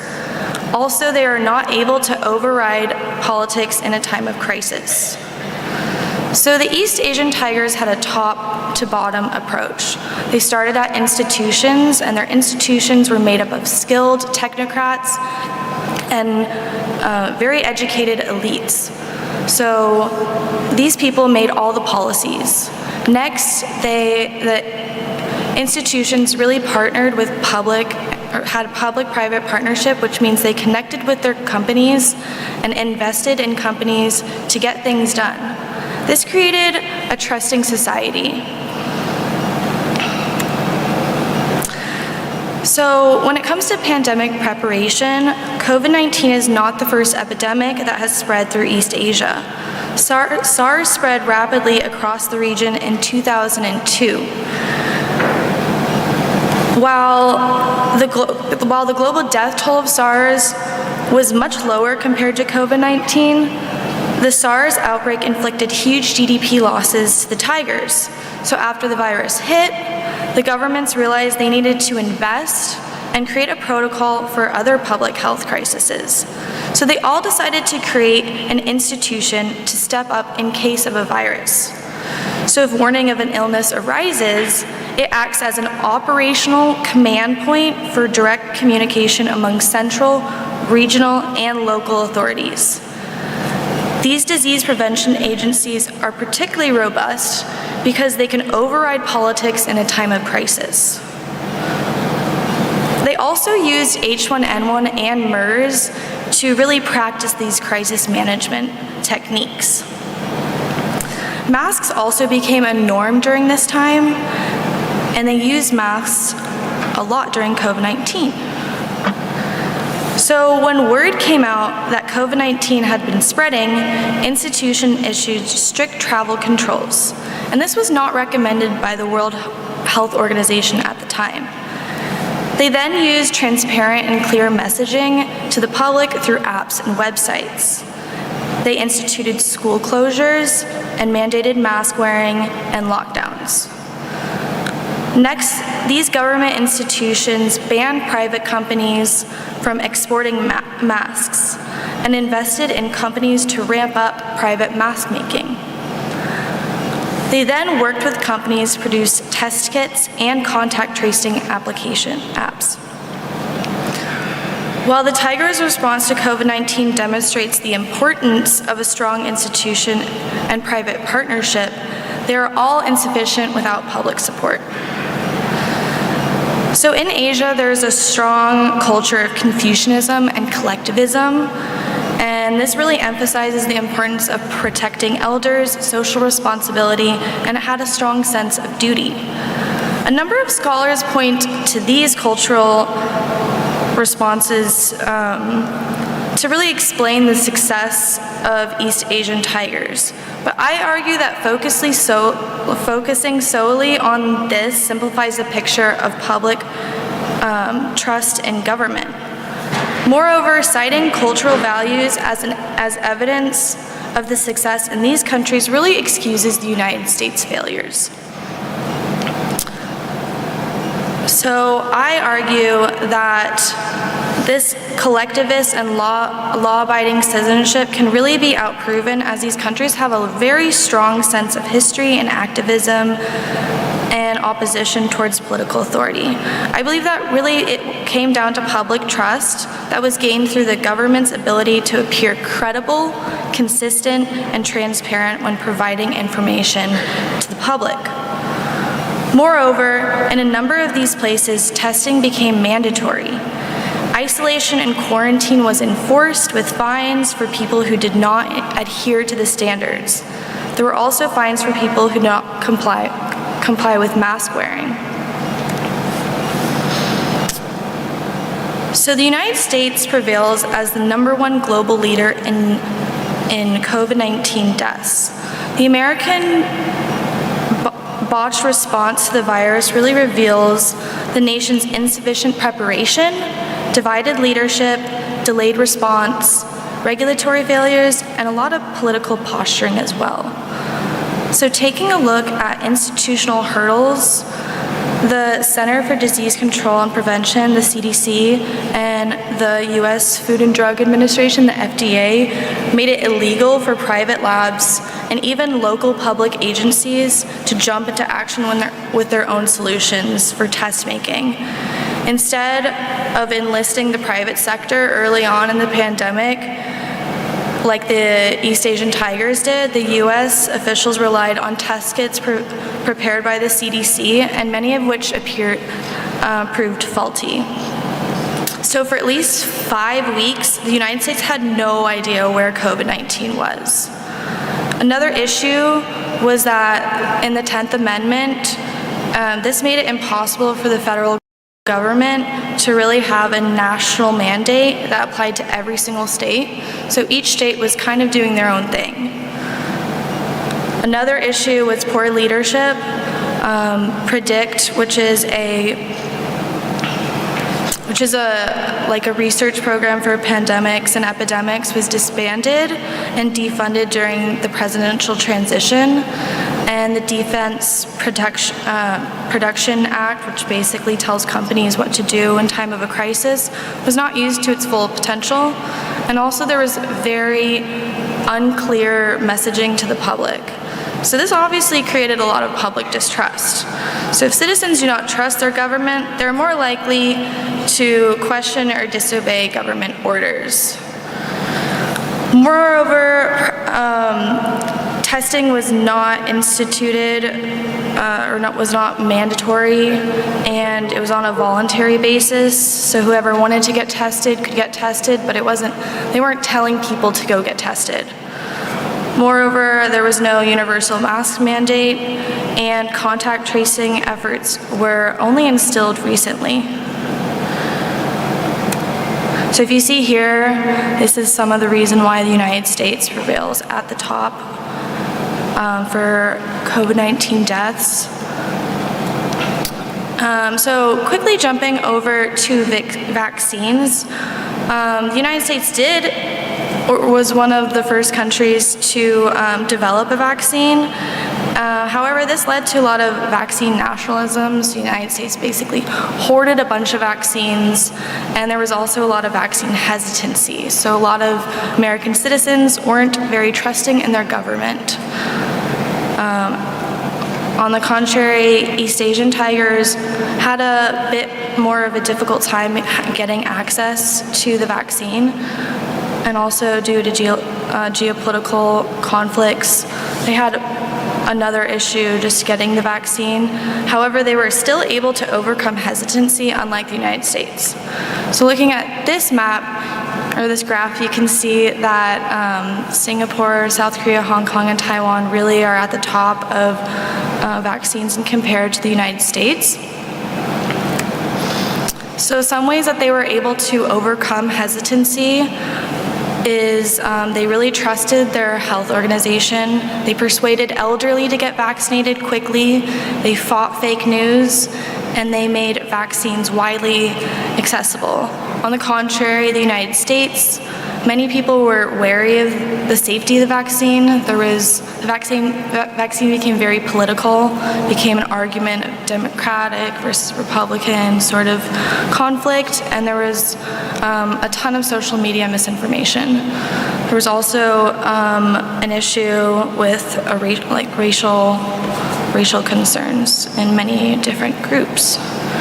So thank you for listening to me today, and let me know if you have any questions later.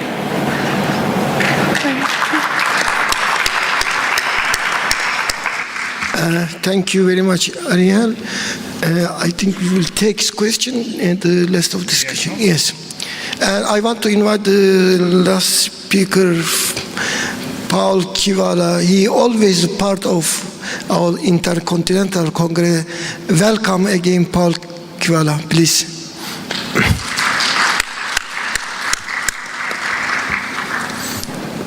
Thank you, Dr. Kandar. It's always a pleasure and honor to be here in Turkey. This is definitely one of the best congresses that I attend every year, and I look forward to hopefully coming back and seeing you many times in the future as well.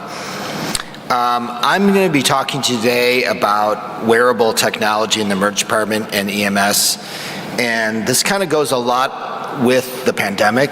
It goes a lot with Dr. DeSoma's talk on telemedicine, because a lot of that has expanded very quickly over the last several years. My hospital does do something called mobile integrated health. And that's something where we use a lot of other providers to try to discharge patients home quickly and oftentimes avoid admissions altogether. There's a program that our university is part of that has been at Johns Hopkins and Vanderbilt for many years, where it's called a hospital at home, where we'll discharge potentially 20% of the patients can be discharged at home rather than admitted. And we'll talk about the wearable technologies and things that are in there. I also have advised to several different technology firms and a member of the American College of Emergency Physicians Innovations Committee and also their task force looking at the future of emergency medicine. And I also work as a medical director of an ambulance company that's pretty innovative as well. What I want to talk to you about today is kind of the technology that's evolving very, very quickly. And one of the things that happens is we as emergency physicians don't really get any specific training on these things. And the changes are happening very quickly. And so I'm going to talk about some of the pros and cons of wearables, but I'm also going to talk about the different definitions, because what's a wearable? Do you know what a wearable is? Has anyone ever told you what a wearable was? Well, there's a lot of different things, and we'll talk about wearables. We'll talk about carryables, things that you can carry, and then we'll talk about portables. And all of this is something that is in addition to the various apps that are on your phone that could be a whole nother talk all by itself. Many of you are probably too young, and I'm not sure if Star Trek was a big thing here in Turkey. Was Star Trek a big thing? All right. So if any of you remember this, here was something that Bones McCoy carried around, and he was the doctor on there, but also Spock carried it around, and the Geo people. It was something called a tricorder. And it was this little handheld thing that you could basically diagnose a patient with. And so this was one of these really kind of futuristic things in the 1960s. Interestingly, in the US, there's a program called the X Project, where every several years they develop money to basically create a contest. And back in 2012 in the United States, it's a worldwide contest, they said, can someone develop the tricorder? And they went from 2012 to 2017. No one was fully able to develop all of the criteria that they asked for, but they've gone a long way. And over the next 10 or so minutes, I'll talk to you about some of the other ways that this is kind of advanced, and that maybe that tricorder is not so far off. So what I'm going to do is talk to you about several different things. And there's kind of 4 different definitions here I kind of talk to you about. Wearables are really something that patients wear. Dr. DeSoma talked about this earlier in the first lecture, and this is stuff of how you send the patient home. How do you monitor them at home? How do you monitor them remotely? The second is something which I'm calling a carryable. And this is something that the doctor, you, can carry on yourself to help diagnose patients. And these are changing very quickly as well. And there's also something that are called portables. And these are things that used to be large, like labs, like ultrasound machines, that are becoming very, very small, and that you can carry in your pocket or in a backpack or carry on a cart and actually deliver care bedside, where oftentimes this care used to be required. You draw blood, send it off to a laboratory that might be in another building, and your results might not come back for an hour or two. So a lot of this is changing very quickly, and there's obviously applications that are on your phone for pulse ox, for pulse, for rhythms. All of that exists right now. One of the things that's happened in the United States that Dr. DeSoma's talked about is happening in Italy is that there's now developing a payments strategy for wearables. And this is called remote patient monitoring, where we monitor patients' weight, their pulse oximetry, their blood glucose. Their blood pressure monitors are now coming forward. Apnea monitors, heart monitors, and specialized monitors actually for dementia and Parkinson's disease at the same time. Furthermore, a lot of these now link in with breathing apparatuses that people have at their own home, and there's even remote fetal monitoring that is all being done on a remote basis, and in the United States, it's being compensated for. One of the biggest challenges we've had in the United States is actually getting the physicians to actually use this. So certainly there's a payment methodology, but the payment methodology in the US was so low that the doctors didn't think it was worth their time. So one of the things that's happened over the last year is they've actually increased the payment rate for these services by up to 50%. So time will tell whether there'll be more physicians using this technology here in the near future. Then, of course, there's obviously these smartwatches. How many of you guys have an Apple Watch or a Fitbit or something like that? Yeah, just wait. It's coming fast. But this has changed very, very quickly. One of the things that Apple Watches and even Fitbit now advertise is they can diagnose arrhythmias. And now they just introduced this past month in September the Apple Watch 8. I remember when the first Apple Watch came out, and I thought it was pretty cool. Well, the 8's a lot cooler. And the technology has obviously increased. When the Apple Watch 4 came out, it said, we can diagnose atrial fib. Well, it really wasn't that good, quite honestly. Some independent studies show that it was accurate about 1 in every 3 times, about 34%. The issue with the Apple Watch 7 and now the Apple Watch 8 is, according to Apple, that detection specificity is up to 99.3%. So the technology is changing very, very quickly. And the Fitbit accuracy rate is up to 95%. So these things are changing very, very quickly, and these are available to all patients. And how many of you have had patients come in and said, I think I have atrial fibrillation because my watch told me so? Have you seen that here yet in Turkey? Well, we see it in the US, and so I'm figuring out how to download the technology from their watch to actually figure out if they were reading it correctly. So a lot of that is happening now, and something you will see here in the near future. You know, the interesting thing about the smartwatches is this is the 8. It can have high and low heart rate notifications. It can obviously diagnose, or not diagnose, but record irregular rhythm notifications. There's an EKG app that you can get on these watches now with additional technology. We'll show that in a few minutes. There's low cardio fitness. The new Apple iWatch 8 does oxygen saturation levels and also temperature. And there's even a fall detection monitor that you can get to older patients. If they fall down, it will potentially help notify emergency services.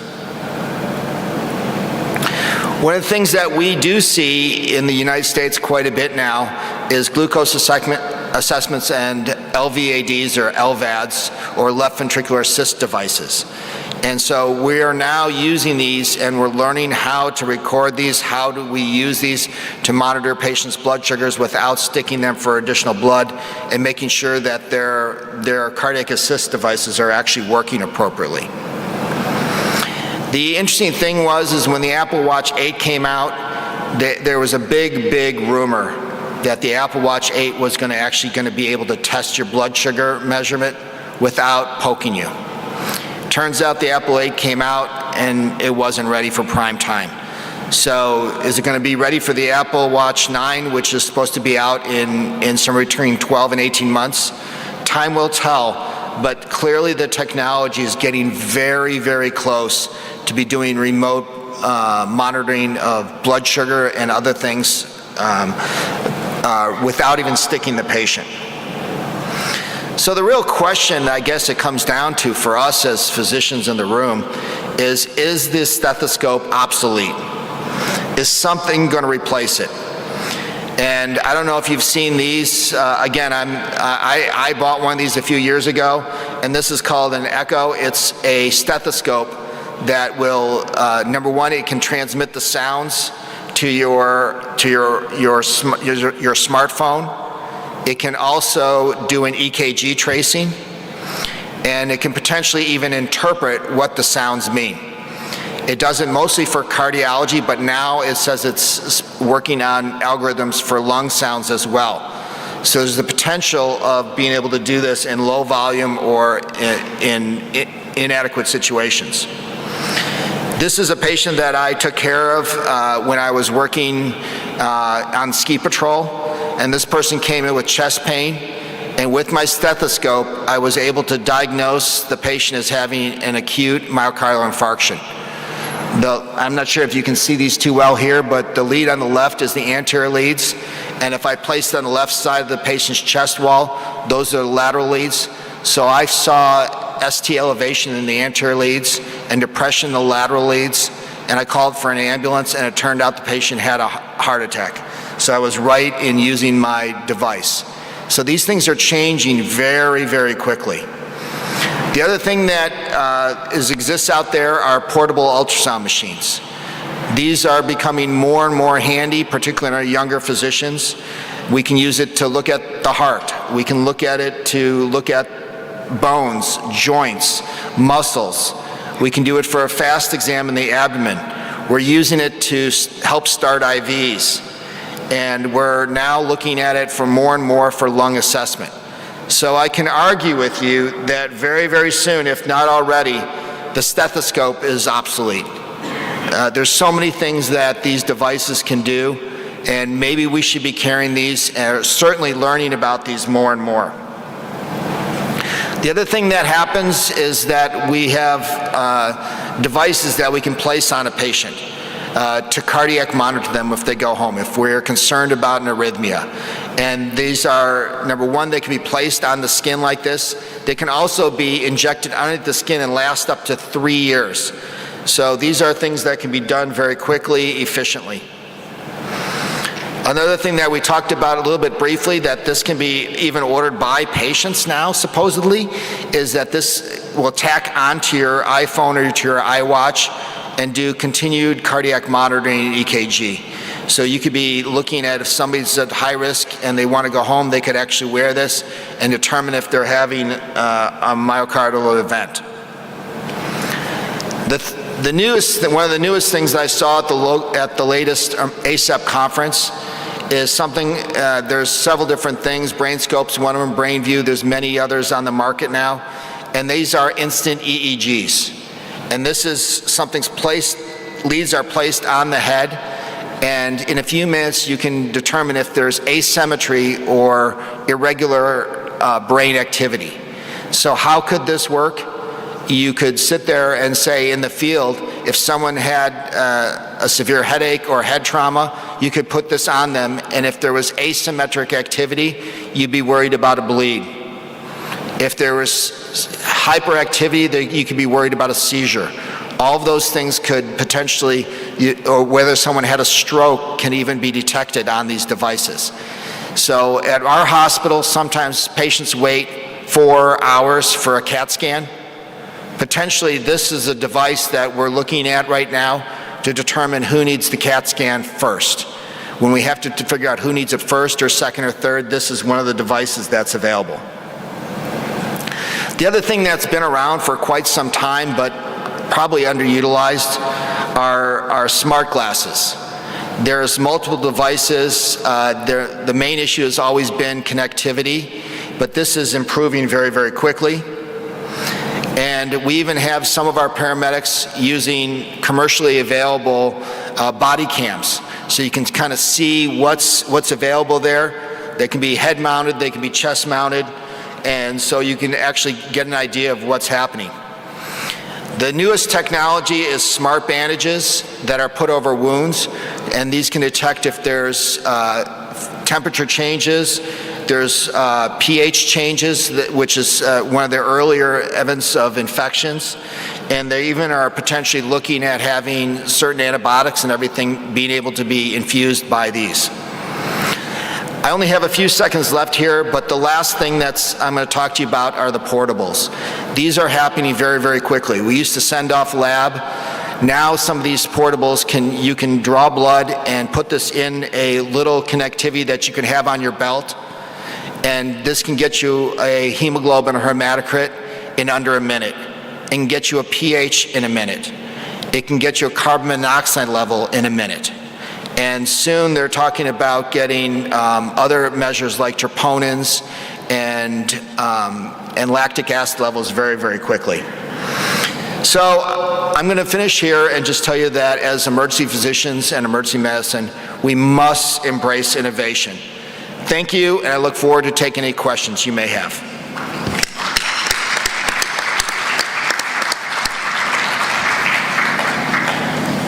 Thank you very much, Paul. Thank you very much, all the speakers. We have something like 9 minutes for discussion and questions. So if there is any question from the audience, and while somebody, yes. Let me ask you, Paul, first question about technology. Of course, we have wonderful technological improvements, and we have the portable echocard. I'm talking basically about cardiology, okay, which is my field, and where a lot of technology has been developed in the last years. My feeling is that we have a lot of new devices that are helping a lot, like the portable echocardiogram that certainly will make a stethoscope obsolete. But at the same time, my feeling is that we also have a lot of devices looking for a pathology, and not on the contrary. Some engineer has a very good idea on something, and then we have to find how to make the application in the real world. I'm thinking on Apple Watch or all these sorts of wearable things that measure the ECG, where we see more and more patients that become absolutely dependent on the ECG and on the symptoms. And my feeling is that sometimes we are creating new patients. And in fact, probably in the last 3 years, one of the most frequent things I recommend to my patient is just to get rid of his watch, Apple Watch, or recording ECG, because they are constantly looking at it. So how do we use all this incredible technology in the real world to make life, let's say, more easy for physicians and probably more effective for the diagnosis, but not just because we want to do more?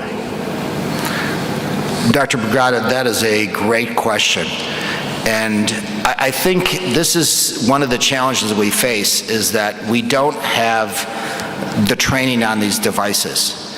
And we don't know how accurate they are. And so one of the problems that I've seen so far, and along with your lines, is someone says, I think they came to the emergency department and says, my Apple Watch told me I was in atrial fibrillation. And we downloaded it, and it turns out they were not in atrial fibrillation.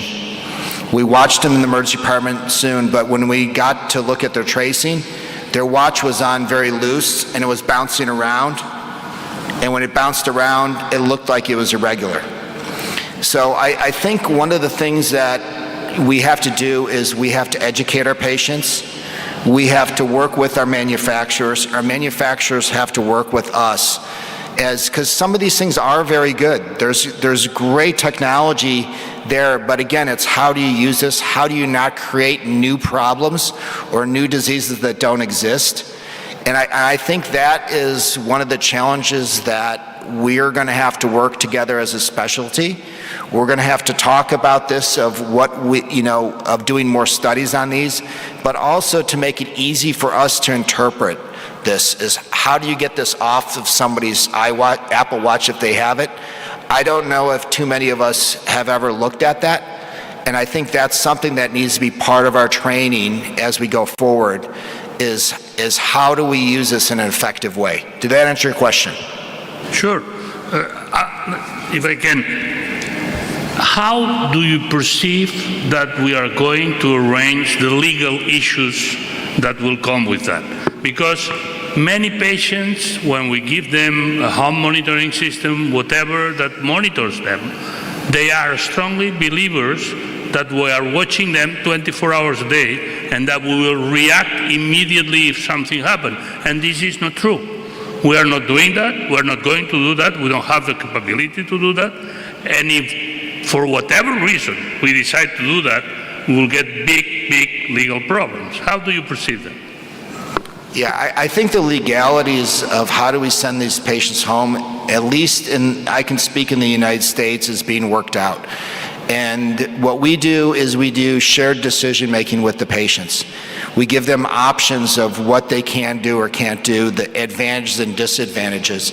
Because, as you're right, patients think that if they're going to send them home, they're going to be monitored to the second every minute. And even if something does go wrong, they're still 10 to 12 minutes away from paramedics and an ambulance. So it is a problem as we go forward, but the technology is coming, and I think for us to sit back and do nothing is not the right thing to do. I think what we will have to do is potentially legislate, or certainly develop very, very clear communication to patients so that they don't we are all on the same page with what the potential risks and benefits are. Thank you. A question for Ariel. Your presentation was a very political one, of course, and I'm not very sure that the Republicans will be very happy with your presentation after some picture. Of course, this happened everywhere, except maybe in your comparison in the countries where they really trust the system and the recommendations, like the countries you were, the tigers that you were explaining, because this exactly happened the same in Spain, okay, where we have the opposition and the government left and right, and they were, fighting all the time, and if one says one thing, the other one says the contrary. And so why the technicians, the physicians, the people that know is not taking the lead in all that? What are we doing wrong? We, the physicians and the society, the scientific society, what are we doing wrong not to be able to manage and to really lead this type of circumstances? How can we do that?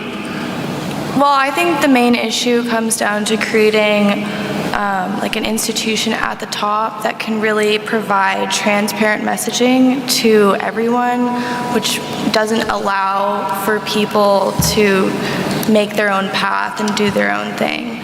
So I think creating laws and fines for everyone to have a sort of unified response would be the best thing. Thank you very much. Yes. I have a question. Yeah, please. Ariel, I have a question. If you are the president of the United States, suppose that you will be the next president, how do you fix it? Because the system show of the rest of the world that the system isn't working well. You have the big numbers, the number one in the world about the effect of the COVID in the rest of the world. If you will be president, how do you change it? I think if I was president of the United States, it's a big statement, I would get rid of parties. Like, I would get rid of the Democrat and Republican Party. No, just kidding. I mean, I think that's a really big question and very important. I think really what it comes down to is having people trust their government, which is a big issue right now. And trusting your government comes down to believing that the people at the top deserve to be there. So having sort of like an educated elite, a technocratic elite, really would be important. And having that sort of partnership with your government and believing that your government is doing the best for the people. So that means the government needs to be investing in private companies to really get things done adequately and effectively, especially in a time of a crisis. And I think when you have those two things, I think the trust will follow. But yeah, that's what I think. Do we have Salvatore online? Yes. Emre, Salvatore is online? Okay. Can you hear us, Salvatore? Yes. Can you hear me? Oh, hello. Let me ask you something about the monitoring of the patients with heart failure at home. Because there are some information that has been published some years ago that basically the most important issue is not to record a lot of things, but just to have contact with them. So if you have a nurse that calls them every morning and reminds them that they have to take the pills and that they have to eat, let's say, healthy and exercise a little bit, and if you do that every morning, this is more powerful than any information you can get, except maybe for weight, okay? That's probably the only two things that have been demonstrated to be very, very effective. No control of weight, and if the weight increases, take more diuretics, and remember them to take the pills, because 50% of the patients do not take the pills appropriately every day. So how do you match that with the need of high technology, a lot of resources that are required, because if you want to go home to visit the patient, it is probably more complex than having the patient in the hospital, So, and it becomes, we want to make it easy, but sometimes we are getting it more difficult, no? Yeah, thank you, Joseph. This is a very good question and allows me to, let's say, put the solution that we put into our telemedicine Italian program. I am a part of the government in trying to have a nurses station is crucial. And this is also a solution for your previous questions in terms of legacy issues. So if you have some nurses dedicated to control the system, is also making the possibility that you have less problem with the results, but as you pointed out, the most important solution is the satisfaction of the patients at home, to have somebody, and in our group it is the central nurse station. You know, in our recovery fund in Italy, 55% of the funding coming from European community will be invested in nurses system. So these nurses call the patients can absolutely improve the adherence to treatment. That is one of the most important reasons for patients to come back of worsening heart failure. But also, it is also important that people are very satisfied. We sent a questionnaire to our patients. After 2 months, they say, we are very happy because we feel somebody take care of us, you know, and this is really something that is the improvement of telemedicine. So you are absolutely right. Having a nurse station is going to be the solution in order to make people happy to be controlled. And I think this is really what we should definitely try to put into the system of telemedicine, to make a kind of a bridge between patients. And as just to address the last point is the most important one. I fully agree with you. It's always important to monitor heart rate, blood pressure, oxygen to saturation, but teaching the patients to take everyday weight is the most important part, because we know very well that before patients has acute episode, the raise in the weight due to congestion is always important. So just to conclude my part, you are absolutely right. The most important situation is to educate patients to weigh themselves, and also I think that the possibility the patient feel somebody take care of him is also important, and this is the role of a nurse station. Thank you very much, Salvatore. Thank you very much. I have any question? Yes. Another question from participant? I didn't see. Ahmed, Dr. Ahmed, you have experience about application. What do you think for the future we can use in our practice? Technical.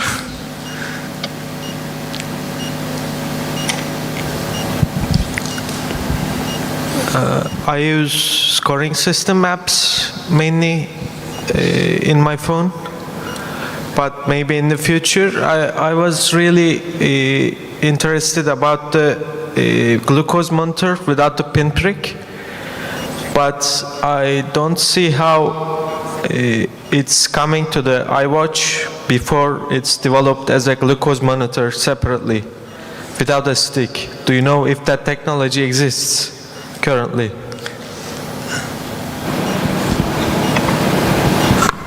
I don't know the accuracy. I know they're doing something right now. I know that that was leaked from Apple, and they are working, I believe, with 2 other technology companies on this. How they do it, I have no idea. But that was, I know it's there. I'm assuming it's not very accurate, and that's why they didn't introduce it on the 8, but could it be the 9, the 10? I don't know, but I think, you know, we all talked about how are they going to do it with the iWatch for pulse oximetry, and they can do it. And now they're looking at blood pressure, and they're actually fairly accurate. You know, they're not super accurate, but they do exist. So I think, you know, the technology is coming very quickly, and my thought is if you can envision it, with the young people out there doing the advances right now, it's just a matter of time. Thank you very much. I think we haven't more time. We will finish. Thank you very much. We're waiting all to after 20 minutes for fantastic opening ceremony. Thank you very much for joining us. That they have in different fields. Let me introduce one of our speakers is Dr. Hikman Amarov. He is from Uzbekistan, and he wants to talk about the stent graft in emergency, challenges and achievements. Thank you, Doctor, for being here.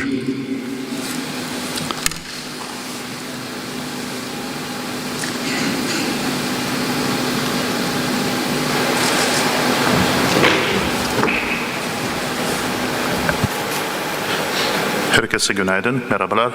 Esteemed Chairman, dear colleagues, thank you very much for having me here. It's a great honor and pleasure for me. And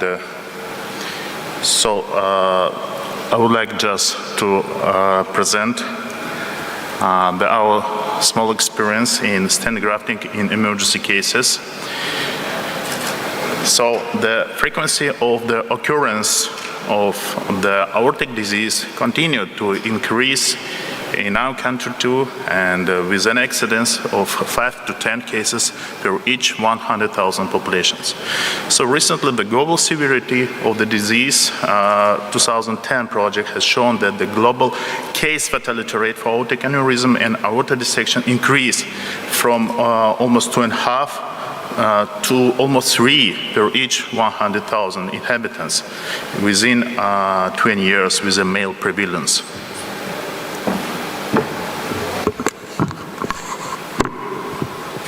Okay, now it's good? Yes. Okay.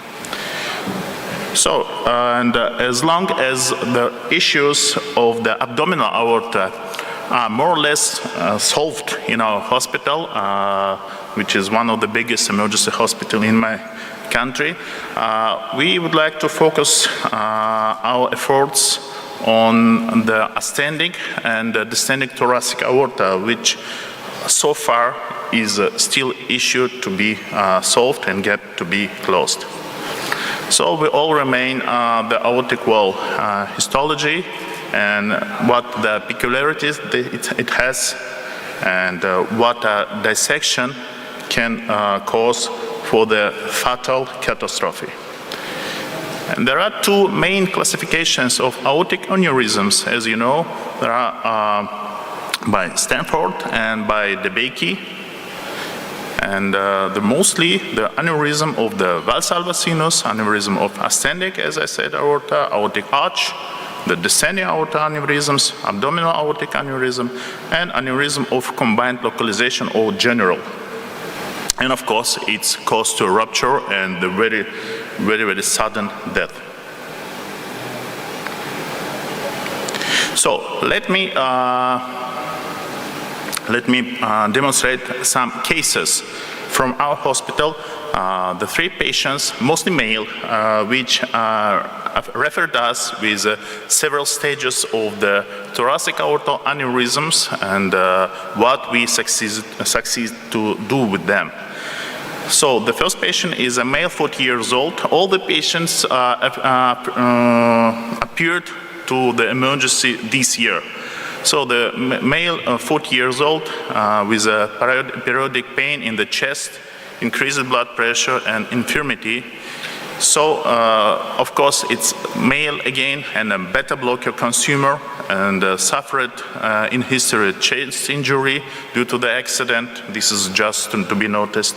On the CT of the chest organs revealed aneurysm of descending thoracic aorta. So here we can see the aorta aneurysm is a sac formed. So here is a moment of the stent graft installation. You see the wire is inside the left atrium, and 22 G's grafting is going down. Hello? So after the stent graft installation, we got this picture. You can see the mesh of the aneurysm now is isolated from the general vessel. And you can see the contours of the graft. And this is the final result. You see the stent graft. So we succeeded to use only one segment. It's about 30 centimeters long. And on the descending, so it's type B by Stanford. And here is CT angio after the implantation of the stent graft. So patient survived. The next patient is a 47 years old male again, with a pain behind the sternum, dyspnea for little physical, for very less physical exertion, increased blood pressure again, and general weaknesses. So I think the main clinical factors of this. So remarkable that the blood pressure was above the 240, and this was usual for them. So this is a chest CT again before the procedure. You see again the aneurysm of the descending thoracic aorta. Again, this is a type B by DeBakey. By Stanford. And this is angio, the direct angio of the thoracic aorta. Again, you see the aneurysm. It's also mesh-like, and the wire provided. So in all cases, we use the transfemoral approach.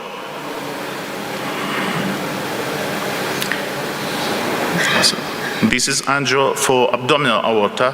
You see the aneurysm goes down for the infrarenal segment. Again, and this is after the stenting. And this is our third patient. It's quite young, 39 years old. The patient, again, with a pain behind the sternum, shortness of the breath, dyspnea after with a less physical exertion, increased blood pressure again. And so we diagnosed that there is a dissecting aneurysm of the thoracic aorta, type 2 by DeBakey, type B by Stanford, and sexual hypertension, and abdominal aortic thrombosis. And the remarkable that he has the ischemia of the left limb and right arm. So here you can see the arch and the blocked the truncus.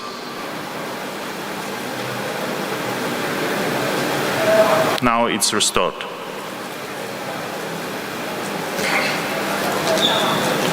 Here is a CT angio after the implantation of the stent graft. Again, but here we couldn't succeed with only one segment. We used here, as long as the dissection was 50 centimeters long, so we use the two grafts here. So thank you, and it was very short presentation. Just would like to remind that the aortic dissection in emergency remain the main death cause in the quite young male population. Thank you. You're welcome. We expect to make the question at the end of the presentation. Okay. Thank you, doctor, for the presentation and the cases that you are here. Well, we want to continue with our speaker is Dr. Ayman El-Meyab. He's cardiology, and he's the Director of Clinical Research and Development in Trauma and Vascular Department in Hamad General Hospital in Qatar, and also is Associate Professor of Clinical Medicine in Weill Cornell Medicine College. He wants to talk about the topic in high shock index in the emergency room. What does it mean? Thank you, doctor, for being here.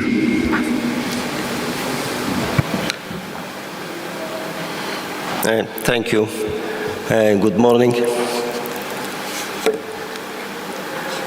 I am going to speak about the concept of using shock index in the acute emergency situation, and this can be in trauma patient or non-trauma patient, and acute medical condition as well. So shock index is the symbol. It is just divide the heart rate divided by the systolic blood pressure. So it can be from the first look, you can decide what is the shock index. For example, if the heart rate is 100, systolic blood pressure 100, This means shock index is 1. It is a physiological index that can easily obtain during the initial assessment for risk stratification and starting the treatment in trauma and non-trauma. However, there is some confounder that may limit the use of shock index in some situation.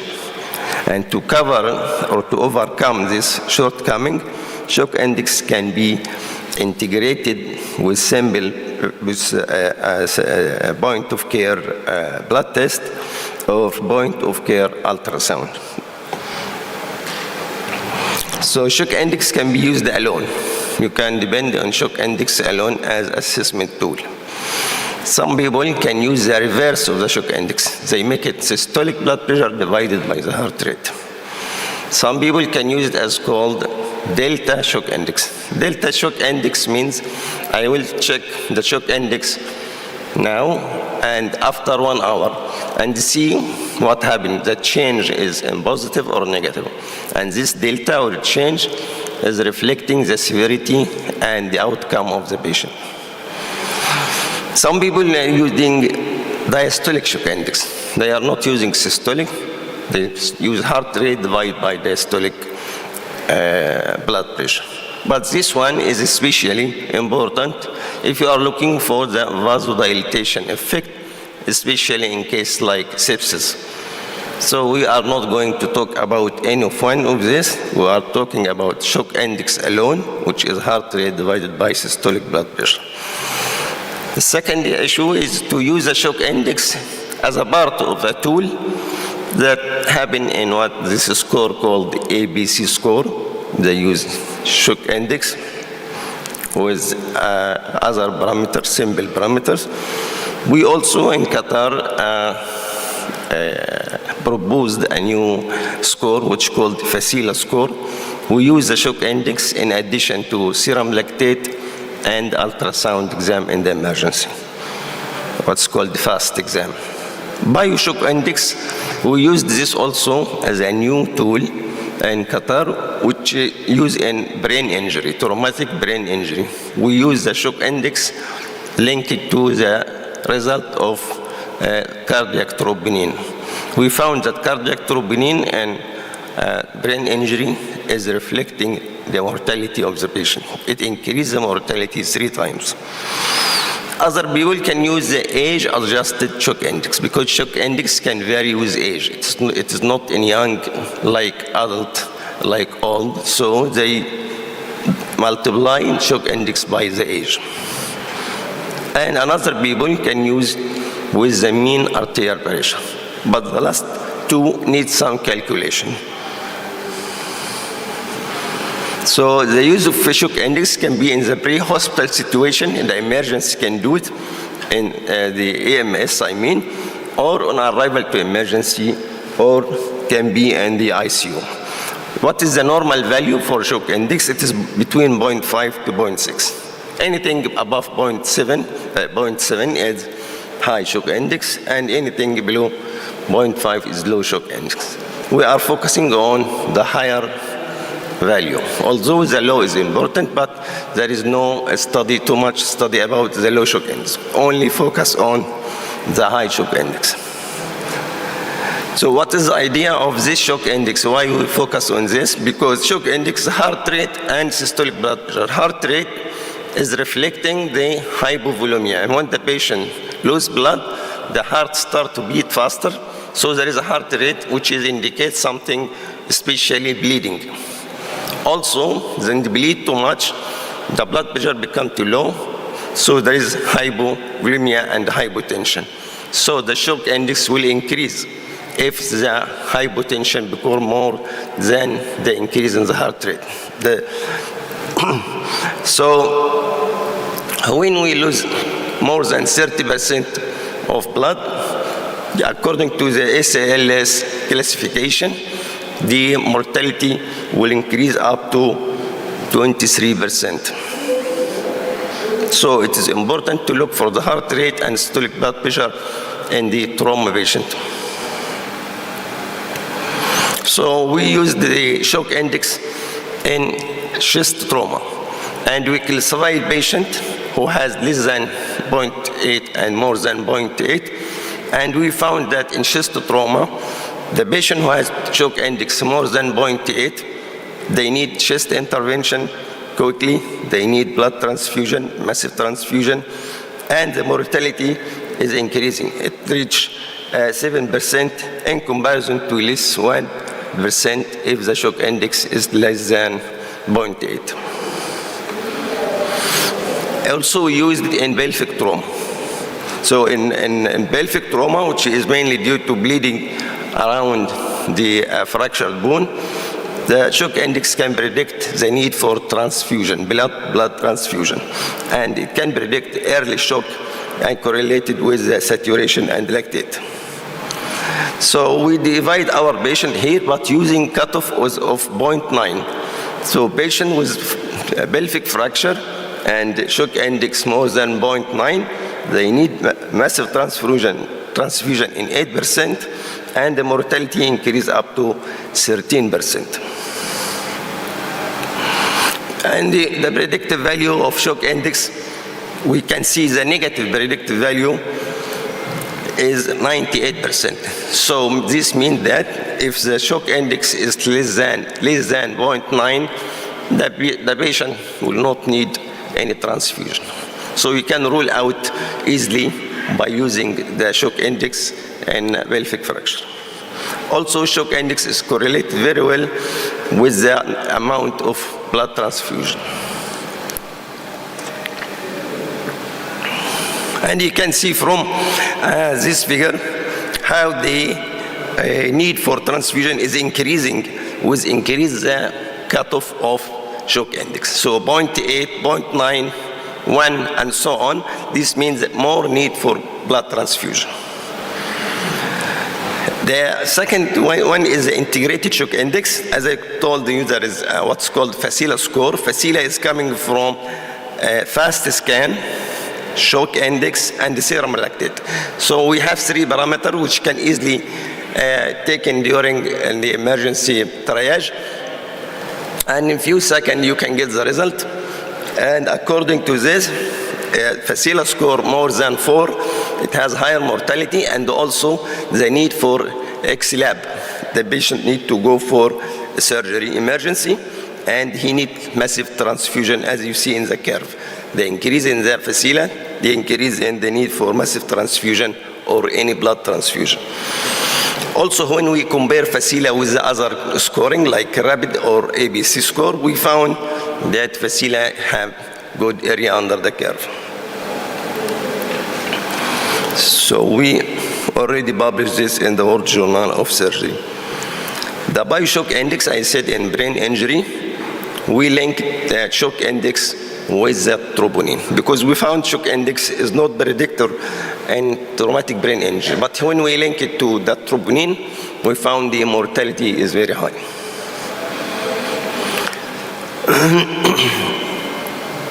So shock index in non-trauma emergency will take you now away from the bloody field in the trauma to the non-bloody area in the emergency, with like myocardial infarction, acute coronary syndrome, heart failure, and so on. So we have tested the shock index in 24,000 patients in our region, in the Gulf region, a patient who presented with acute coronary syndrome. The idea that shock index is a predictor of microvascular damage and the extent of myocardial injury. It also predicts short-term and long-term mortality in ST elevation myocardial infarction. And also it increased the hospital mortality in non-ST elevation myocardial infarction with poor 5-year prognosis. Higher shock index may reflect the sympathetic overactivity, which is associated with fatal ventricular tachyarrhythmia, which is also a reason why high shock index can be associated with high mortality, because this means sympathetic overdrive, which can cause tachyarrhythmia and myocardial infarction, which is very serious. Elevated shock index is suggestive of more severe cardiac dysfunction. We analyzed the data from 7 Arabian Gulf registry and 24,000 patients. And you can see here from the multivariate analysis, the right part of the table, as the arrow showed, that it predicts mortality. So high shock index is associated with 3-time mortality in acute coronary syndrome. And also shock index is associated with a 2-fold increase in the occurrence of heart failure after myocardial infarction. And also it can be associated with 4-time occurrence of cardiogenic shock if in patient with acute coronary syndrome. And this is just a curve to show you that we have tested this in STEMI and non-STEMI and in acute coronary syndrome. And you can see that the shock index is going up, then the mortality is going up. We also tested the shock index in patients with acute heart failure, and this is also multi-center, multinational observational study. And this was done on around 5,000 patients admitted with acute heart failure. The cutoff of shock index here was 0.9, and we compared those who had less than 0.9 and more than 0.9. And also we found that the symptom of the heart failure or the manifestation of heart failure, each manifestation is a severe manifestation is going with the higher shock index. And you can see pleural effusion, basal crepitation, ascites. Each symptom or manifestation, there is a link between it and the shock index. And you can see here the mortality and the cutoff of shock index in heart failure patient is going up. Here the multivariate analysis for shock index in heart failure as a predictor of cardiogenic shock. We found that shock index has 9 times risk of developing cardiogenic shock. And for in-hospital mortality, shock index can cause 5-time increase in the mortality. For the 3 months mortality after heart failure attack, the shock index is linked to or can cause mortality by 3 times or 2.5 times in patient with heart failure. So shock index is a simple bedside tool that can use for triaging and risk stratification in acute heart failure, and you can predict the cardiogenic shock and the arrhythmia. In conclusion, the shock index is a simple, instant, bedside, easy tool for triage, risk assessment, early intervention, and prognosis in acute care, including trauma and non-trauma. However, confounders should be considered and overcome. Confounders here mean that some people in trauma, for example, or myocardial infarction, they have severe pain. Pain itself can cause heart rate goes up, so it will increase the shock index, which is not reflecting the losing of blood. So this is a confounder. Also, if you give the patient inotropes before arriving to the hospital, this will increase the blood pressure, so it will affect the reading of the shock index. So there is some confounder you have to put it in your consideration. If the patient have beta blocker, for example, before the accident, the heart rate will not go up, so the shock index will be affected. How to overcome this? As I mentioned, to link with other simple tool, which can be done immediately. The point of care lactate, it can be done in 1 minute. So this is a simple guide to save time, cost, and lives. And thank you. Thank you, Dr. Heyman, for the excellent presentation. And we want to continue it with our next speaker. Is by Zoom. Is ready, Dr. I think is there. Well, our next speaker is Dr. Wang Shong from China. He wants to talk about what we are doing in the prevention sepsis campaign in China in the emergency department. Dr. Wang is actually working in the Changgun Hospital in Tsinghua University in Beijing. Thank you, Dr. Wang, for being here by Zoom. Thank you for the President for your introduction, and thank you for invitation, and I'm very glad to share our work with all of you.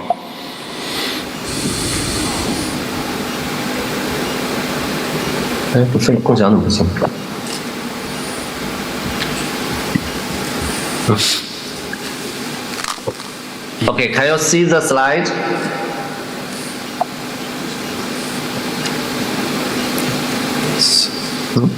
Yes. Can you see slide? Yes. Yeah, right. Okay. Yes.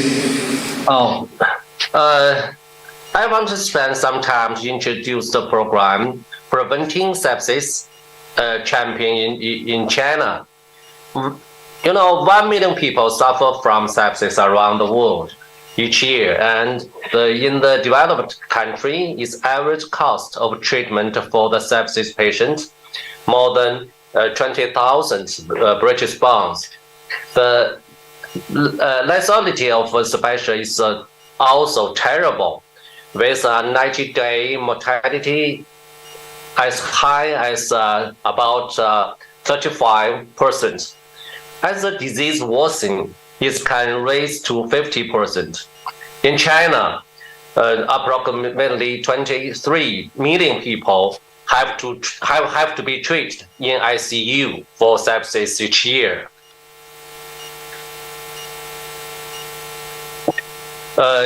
With the development of infected disease, the hospital length and in-hospital mortality is increased significantly. Before sepsis, patient can be treated in emergency department, and if they had sepsis, the patient should be transferred to ICU.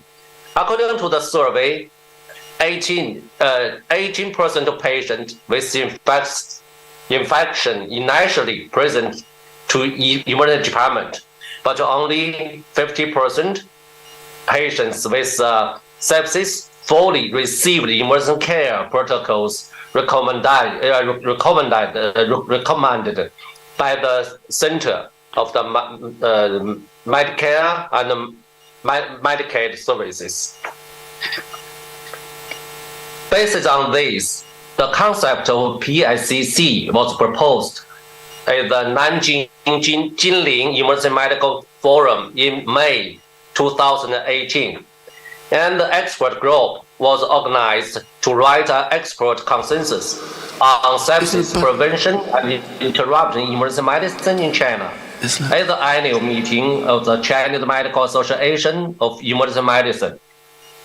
In June 2020, the consensus was published, and in August 2020, the PICC research consortium was formally established to carry out more extensive research on sepsis prevention and interruption, and the column on the topic was set up in the Journal of Clinical Emergency Medicine. Dr. Sean, can you pass the slides, because the slides is freezing? Can you pass the slides? Yeah. You are in the first one. Oh, is first one? Yeah. But, can you click for the next? Yes, but why I turned, but on my screen. Perhaps I share it again. Hold on. Oh, 等一下，先把它关掉，能关掉吗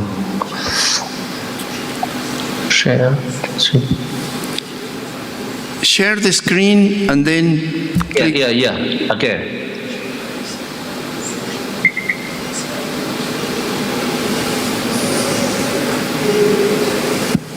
这啥意思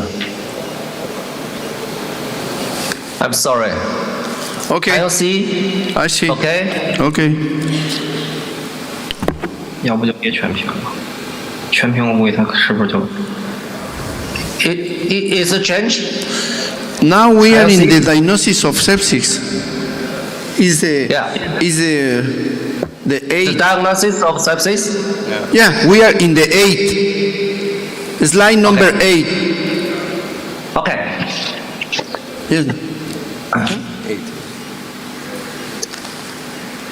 Is correct? Based on Sir, is correct? okay, the 8 is correct. Okay. All members are located in Sichuan and Beijing and Tianjin in different provinces in China, all of China, and so in different province and city, the experts do some work for the prevention and intervention of sepsis. In order to find the risk factor of sepsis in infected patient, we collect 17 participated according to the PARO system. 20 experts were asked for review the data through 3 rounds of surveying. We got 48 variables. So we set up a system. We call that early assessment of sepsis engagement, the EASE. The EASE model was created using multivariable logistic regression. EASE, which consider of alcohol consumption, lung infection, temperature, respiratory rate, and so on, had excellent predictive performance with area and curve value of 0.78. Lastly, a nomogram of EASE was developed to facilitate clinical use. And this is another research work that's with the advantage of ultrasound technology. We can use bedside ultrasound to evaluate the septic cardiomyopathy and emergency shock early. We use different color to represent different ranges of motion of the myocardium, so that we can find myocardial strain and myocardial work in sepsis heart. And next, now there are many methods which can be used to interruption of the process from infectious to sepsis, such as the glucocorticoid, the Ustatine, and so on. In China, we try to focus our research on the traditional Chinese medicine. You know, traditional Chinese medicine has a lot of way to treat the patient, especially to regulate the body. Sir, can you open the screen, because you cannot pass the slides. This is because you are not complete the screen. If you open the screen complete 100%, and then you can pass the new slides, because you are talking and the slides is stopped. Perhaps something wrong with the internet, because my slide is turning. So how could I use 那个的关上，我把这个不全屏。Can you see the model of the slide in this way?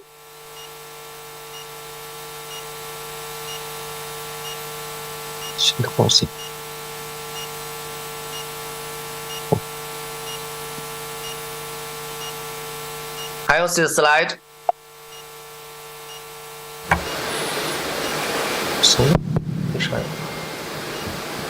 We can see the slide, but you need to pass the slides.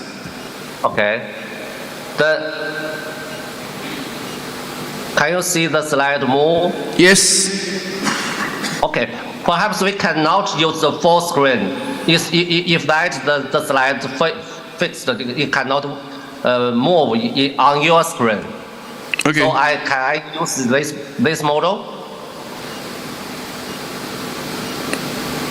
Continue, please. Thank you. Okay. Thank you. I'm very sorry. So in China, we have some traditional medicine to treat the sepsis and infection disease. Network pharmacology is the method of screening and exploring drugs in the short time and with high efficacy.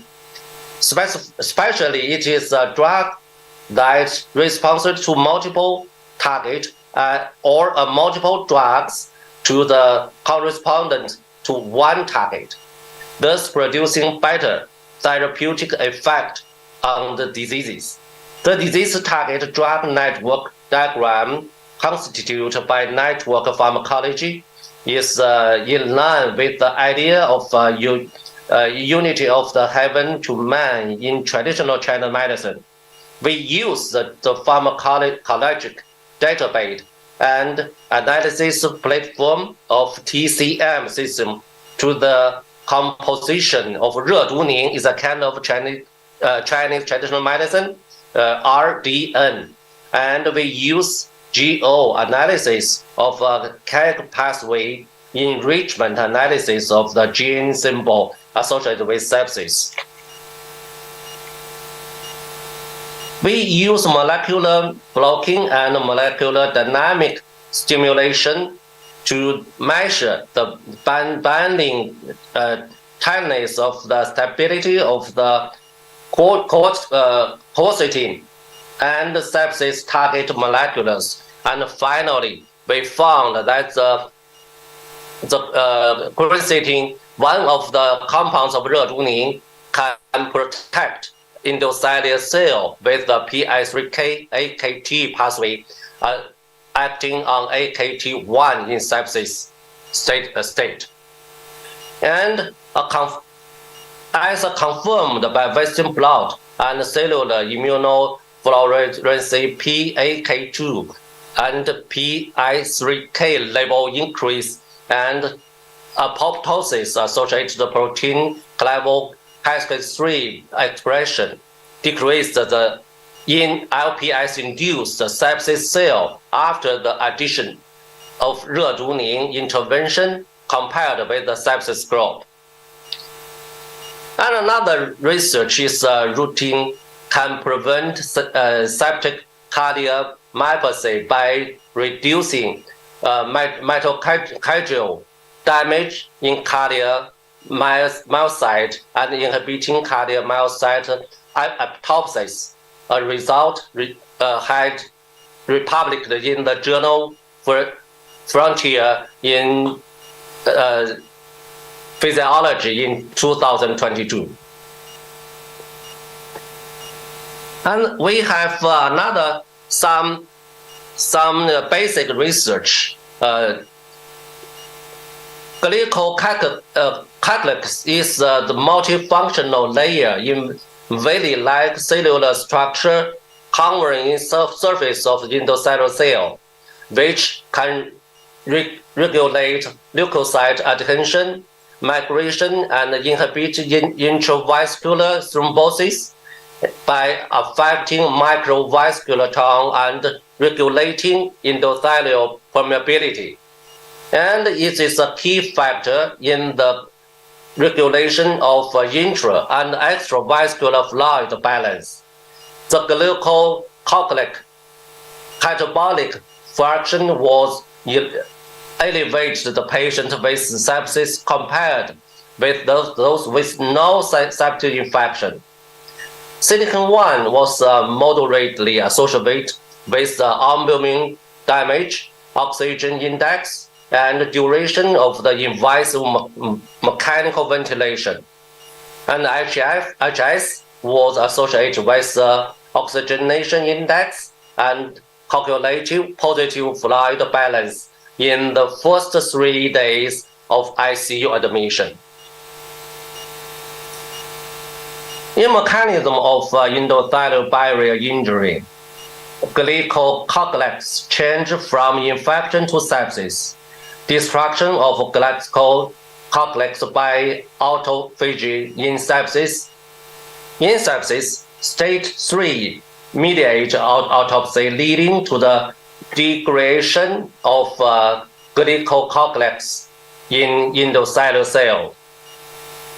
We have another research about involved PIRK1 and the iron death in DC cells in sepsis.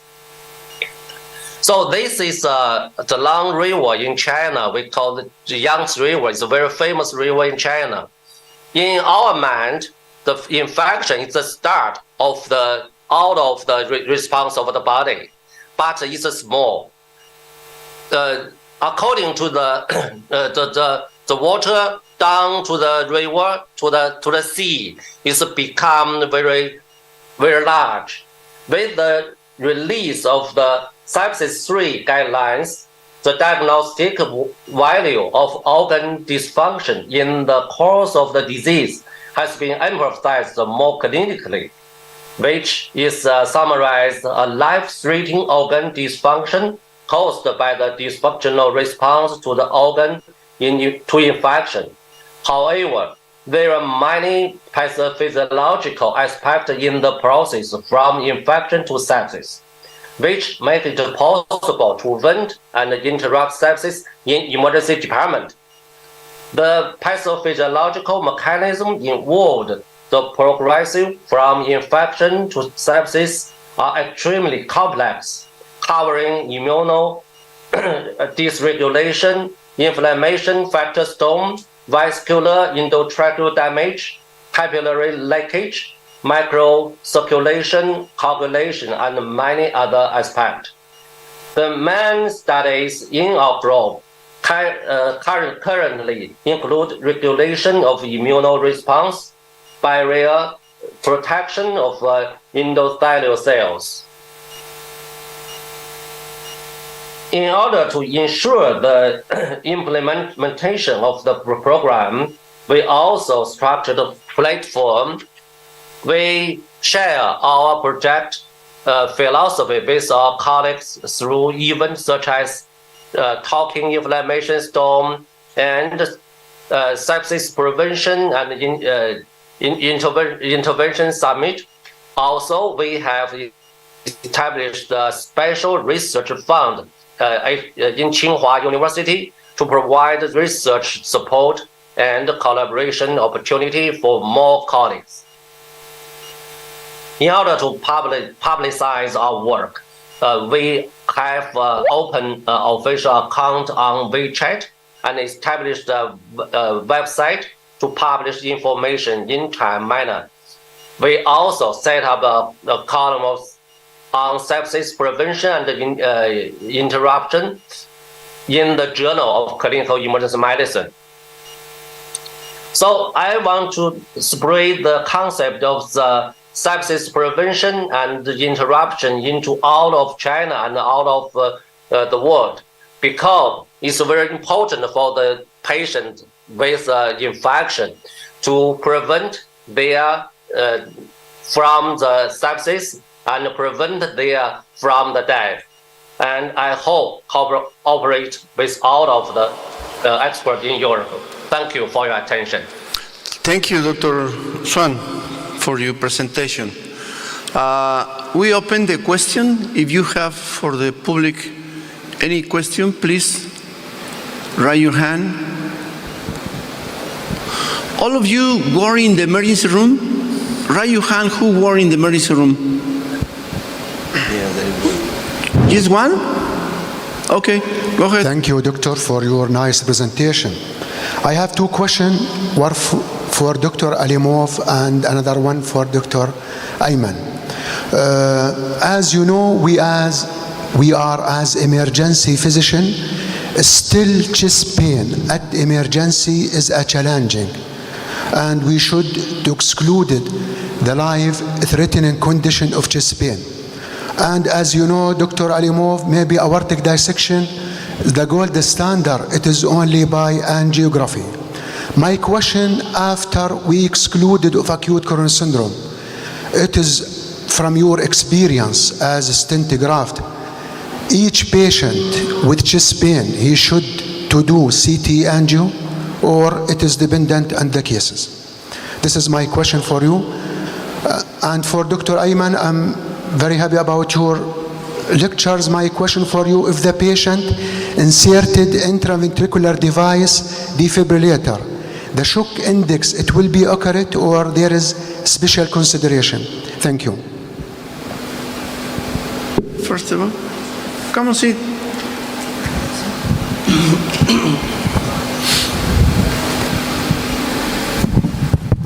Thank you very much. So yes, chest pain is most frequent symptom in the ER, and of course, the first we have to exclude acute coronary syndrome, and there is no doubt. And within my presentation, I just was talking about the aortal dissection as it, not about the chest pain and what it can cause too. Of course, firstly, we have to exclude acute coronary syndrome, and only after that thinking about some things about aortal dissection or the rupture of it. And exactly for these cases, the CT angio is, by our standard, is a first step. We as a society, there's too many, we call them merit badges. It's everyone's another badge. And so philosophically, we believe that all of that training is already incorporated into our residency, so we do not necessarily require each one of these badges, so to speak. So I hope that answered your question, but yes, it's important that we're all doing the same thing. You know, we incorporate ATLS into our training programs.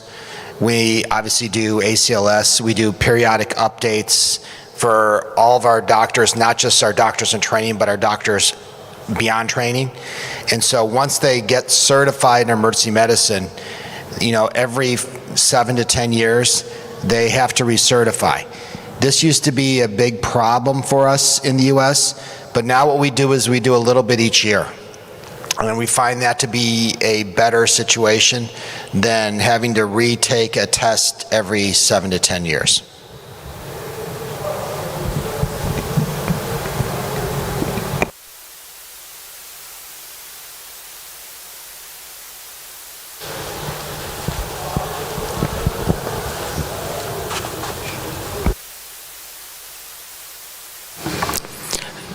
Thank you for all. No any more question? Thank you for all. Our session is finished. 5 minutes later, we'll start the last session of today. Okay? Thank you.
Ben de ilk defa bu proje vasıtasıyla yürümeyi ön plana çıkarttım. Ben çok teşekkür ediyorum.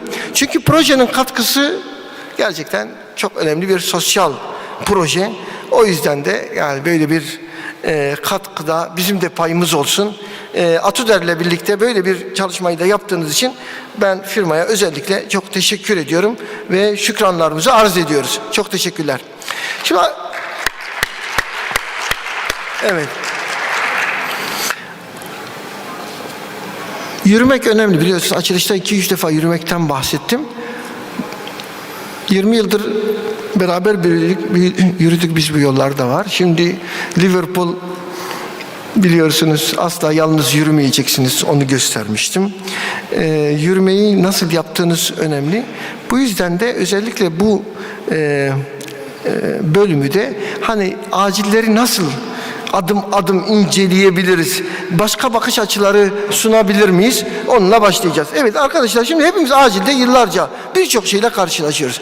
Ama mesela saatlere göre acil başvuruları nasıl? Mevsimlere göre acil başvuruları nasıl? Yaşa göre acil başvuruları nasıl? Hangi mevsimde hangi hastalıkla daha çok karşılaşıyoruz? Peki buna göre bir dizayn yapılmalı mı? Acil servisler buna göre yapılandırılmalı mı? Bunlar çok önemli konular. Örneğin bizim hepimiz bildiğimiz bir konu vardır. Yaz aylarında bizim ortopedi yataklarına ihtiyacımız vardır. Ve ortopedi hastalarıyla uğraşırız. Ama kış aylarında da bizim bekleyen koa hastalarımız vardır. Koa hastalarını yatırmaya uğraşırsınız. Ben o zaman öyle flexible bir hastane olmalı. Yani bizim yazın ortopedi yataklarımız artmalı. Kışın göğüs hastalıkları yataklarımız artmalı gibi flexible acil modelleri oluşturmamız lazım demiştim. Şimdi onlarla ilgili de bazı konuları burada irdelemiş olalım. Bu yayını hazırlarken gerçekten biraz hani rastlantısal oldu diyelim. İlk çalışmamız da Aksaray Üniversitesi Tıp Fakültesinden, Sayın Dekanımızın fakültesinden çıktı. 5 yıllık süre içinde acil servise başvuran hastalar, miktar ve çocuklar incelenmiş. Çok önemli. %50 erkek, %49 bayan. Yani hemen hemen eşit. Burada ciddi bir şey görüyoruz. Ve yine de hiç aslında tahmin etmedim. Mesela ben burada bir anket yapsam en çok hangi yaş grubu başvurur desek o kadar belki de tahmin edemeyeceğimiz bir şey. 10 yaş altı en fazla. Halbuki çocuk acil farklı bir konuma alıyoruz. Burada beklediğimiz yaş yüzdesi aslında bakarsanız yani biz geriatrik acillerin çok daha fazla olduğunu düşünüyoruz. Ama neden böyle oluyor? Çünkü geriatrik acil muhtemelen çok daha fazla zamanımızı alıyor. Yatak doluluğunu oluşturuyor. Yoksa burada bir anket yapsa eminim ki en çok %60 yaşın üzeri olarak çıkacaktı diye düşünüyorum. Bunun dışında yine dikkat çekici bir şey var. Yani 10 yaş altında ondan sonra ikinci değer 20-29 yani. 20-29 acil başvurusu.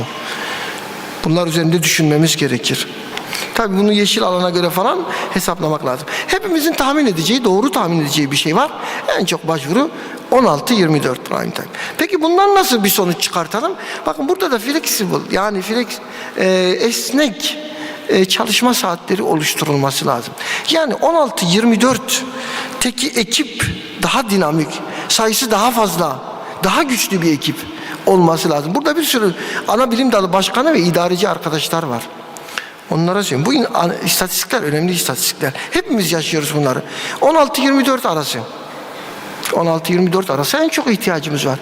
Nöbeti ona göre ayarlayalım. Ki ben bunu yapmıştım. Nöbet usulünü şöyle yapmıştım. 8-16, 16-08. Böylece 16 ile 24 arasında 2 kat nöbetçi olmuş oluyordu. İlk uygulayan benim yani bunu. Uzun yıllar önce tabii. Bunun dışında tabii hepimizin tahmin ettiği en çok yeşil başvurusu oluyor. ve en az gerçek acil çok az, binde 3 ya, binde 3 gerçek acil çok düşük.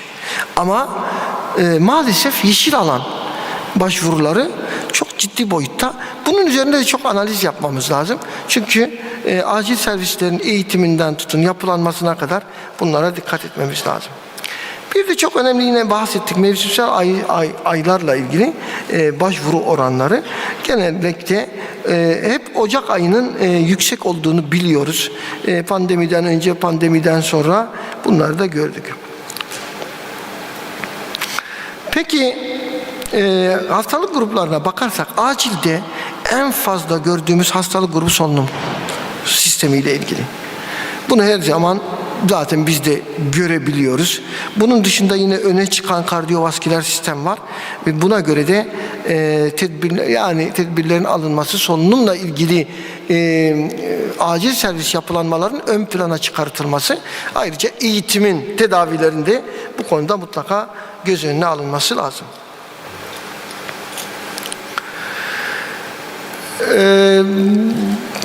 Biz biliyoruz ki Kasım, Aralık, Ocak KOH aylarımızdır. Bakın pandemiden önce şunu yaşadık. Bilmiyorum siz de karşılaştınız mı? Mesela solunum yetmezliği olan bir hastada non-invazif ve mekanik ventilasyon ihtiyacı o kadar oluyor ki KOH atakta. Maalesef bir hastadan alıp bir hastaya taktığımız oluyordu yani. Aralıklı vermek zorunda kaldığımız yoğunlukta KOH atakları oluyor. Bu yüzden ileriki slaytlarda değineceğim. KOAH'ta koruyucu tedavi çok önem kazanıyor. Atağı azaltıcı tedavi çok önem kazanıyor. Önümüz KOAH dönemi, önümüz grip dönemi. Bir de üzerine pandemiden çıkmış bir dünyadayız. Yine Eskişehir'den arkadaşlar vardı. Onların yaptığı bir çalışma var. Bakın burada. Balgam atılması, azaltılması, bütün bunlar bir şekilde ne yapıyor? Solunum sistemiyle ilgili fayda veriyor. Ama öncelikle çalışmayla ilgili şunları söyleyelim. 632 hasta incelenmiş ve bunlarda işte gördüğünüz gibi akut bronşitin çok önde olduğunu, KOAH'ın da tabii ki şeylere bakmak, burada yıl totali alınmış. Eğer mevsimsel olsa tabii farklı olur.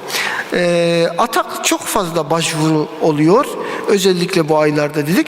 Bunun dışında da akut bronşit en sık karşılaştığımız gruplardan biri. O yüzden atak tedavisinde bazı ilaçların yeri farklı oluyor. Pek kullanmıyor olabiliriz. Ben burada atak tedavisini söylemeyeceğim ama özellikle asetilsisteinin askorbik asitle birlikte KOAH alevlenme oranını azalttığını görüyoruz. O yüzden bronşit vakaları çok fazla, kronik bronşit vakaları çok fazla, KOAH vakaları çok fazla, acil yığılmaları çok fazla. O yüzden özellikle C vitaminli formunu biraz ön plana çıkartar. Çünkü 2 formu da var değil mi? Oradan gel, şöyle gel. Ama bunlar ikisi de faydalı. Ama N-asetilsisteinin burada koruyucu etkisi mutlaka irdelenmesi lazım. Çünkü hepimiz muzdaribiz. KOAH hastalarını yatıramamaktan, ataklarıyla uğraşmaktan ve bizi böyle bir kış bekliyor şu anda. O yüzden yeterli solunum cihazı hiçbir yerde olmuyor. Yani ne kadar olsa o kadar hasta oluyor. Yine böyle bir çalışma yapılmış, meta analiz bu. Akciğerde oksidatif hasarı azaltarak akciğer fonksiyonu ve serum antioksidan sebebini arttırdığı gösterilmiş. Tabii meta analiz olması daha bir değer katıyor. Üstelik 2022'de yayınlanmış bir çalışma bu. Araya karışmış bir şey mi bu ya? Dur bir dakika, nereye gittik biz? Emre, biz nereye gidiyoruz? Geriye şöyle gidiliyor. Dur karıştırmayalım. Geriye gitmeyi buldun mu?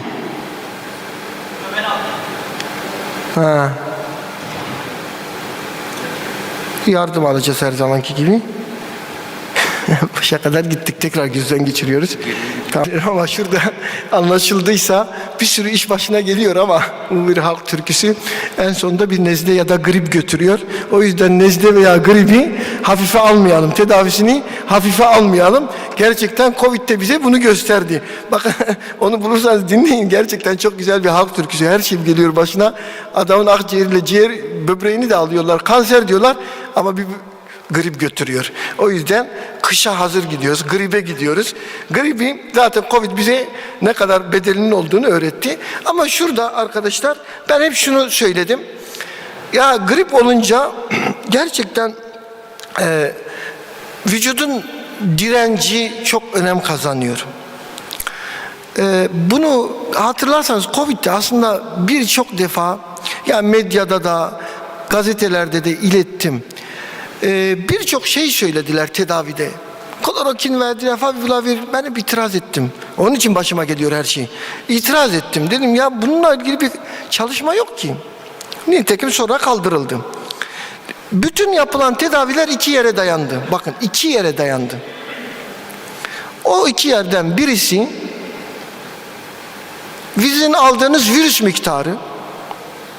Ne kadar aldın muhatap olun. İkincisi sizin vücudunuzun direnci. Peki vücut direnci nasıl olacak? Dinleneceksiniz, besleneceksiniz. Semptomlarınız kontrol altında olacak. Semptom kontrol altına almazsam vücut direnci olmaz. Ama biz ne yaptık? Semptomatik tedaviyi göz ardı ettik. Oysa mutlaka semptomatik tedavinin çok iyi bir şekilde yapılması lazımdı.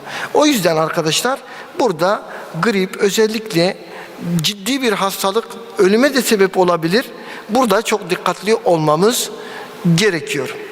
Bağışıklık sistemi zayıflamış kişilerde, kalp, akciğer, böbrek fonksiyonları bozuk olanlarda, tabii böyle pandemilerde sapasağlam durumlarda da bununla karşılaştık. Yani ben daha önce İstanbul'a giderken Ok Meydanı'nda çalıştım bir dönem, öyle haftada 2 gün. Sonra işte İstanbul'dayım. Hiçbir şey yok. Arabada bazı çizikler olmuş, maliyetini anlatıyor. Çizikler olunca da boyadık arabayı. Boyayınca ne yapacağım? Araba yok. Ne yapacağım? Metroya bineceğim. Metroya bindim. Ya metroda tabii onun özel kuralları var belli saatlerde. Kendinizi bütün kalabalığın içine atmanız gerekiyor.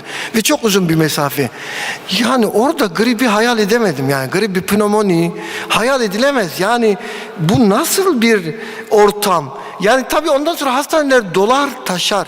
Yani onun için koruyucu tıp çok önemli diyoruz. Grip bizim yakamızı bırakmayacak arkadaşlar, öyle görünüyor.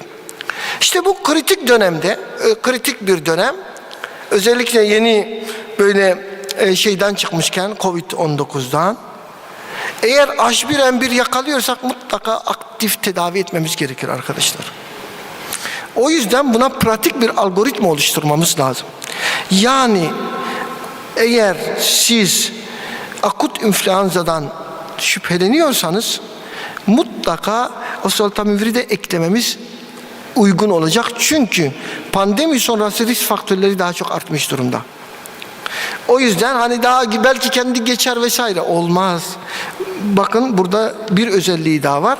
Ateş, öksürük ve miyaj gibi az önce söylediğim semptomları tedavi etmekte de bize yardımcı olacaktır. Ayrıca vücut direnci demek iyi uyumak demek.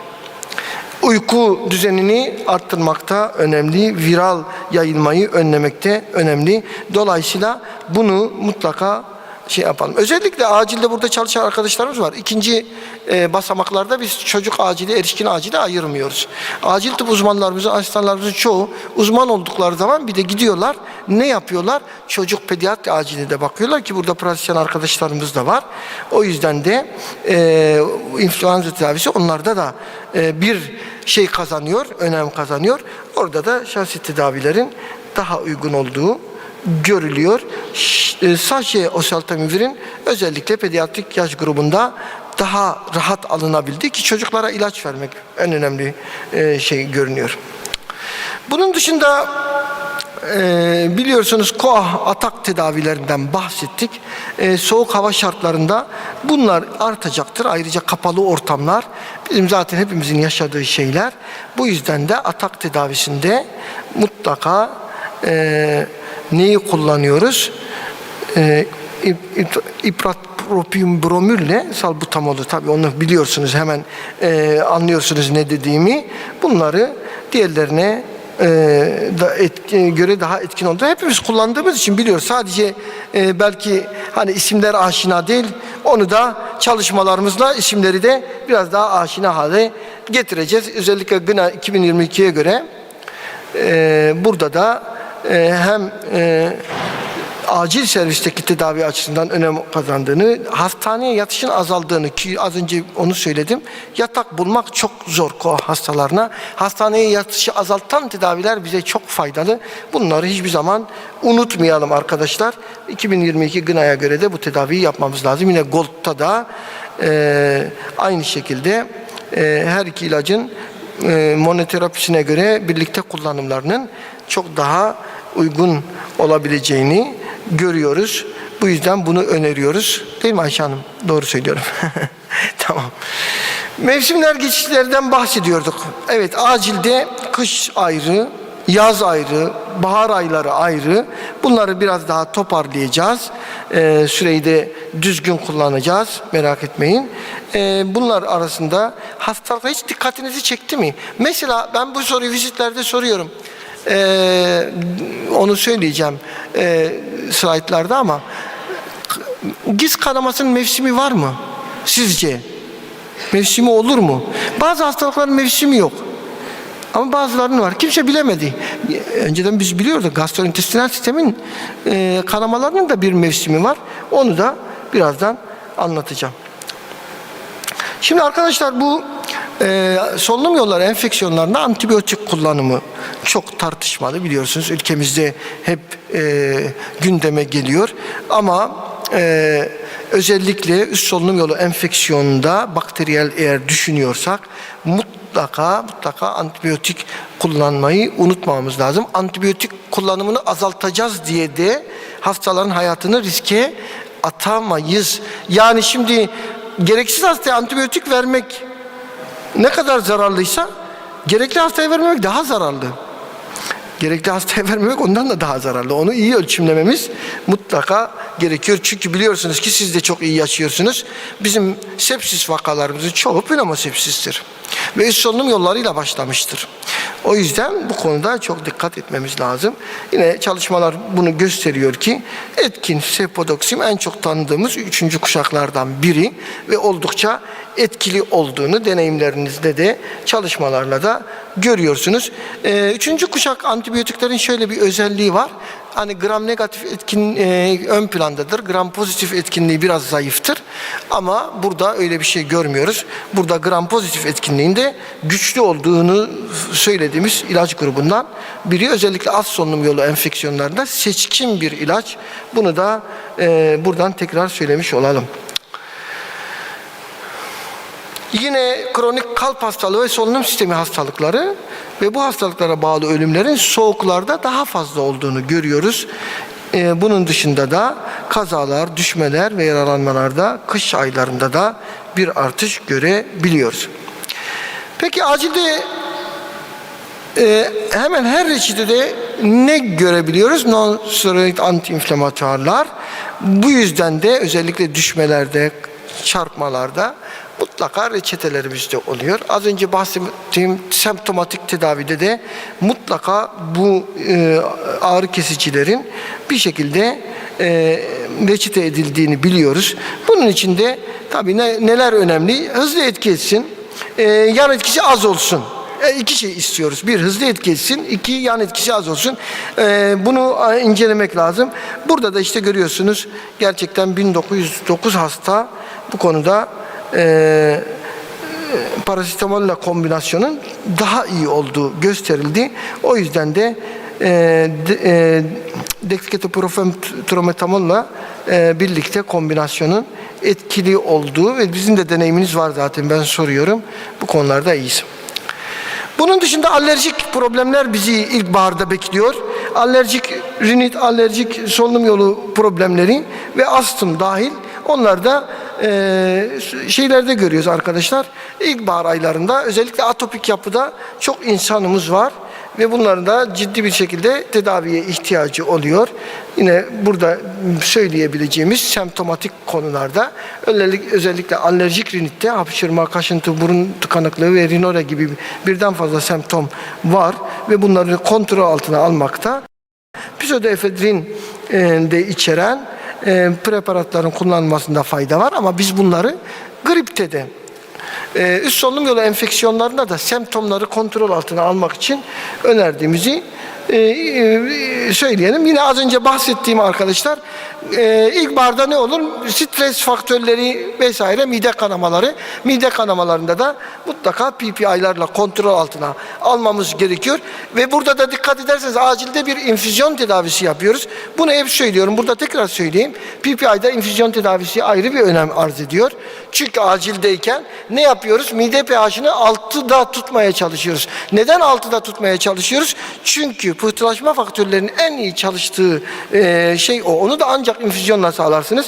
Onun dışında da mutlaka bir PPI ile tedavisini devam ettirmek gerekiyor. Burada da hızlı etki, uzun etkiyle rapipronazolun ön plana çıktığını söyleyelim. Peki yaz aylarında neler bizi bekliyor? İşte gastroenteritler hemen orada kendini gösteriyor.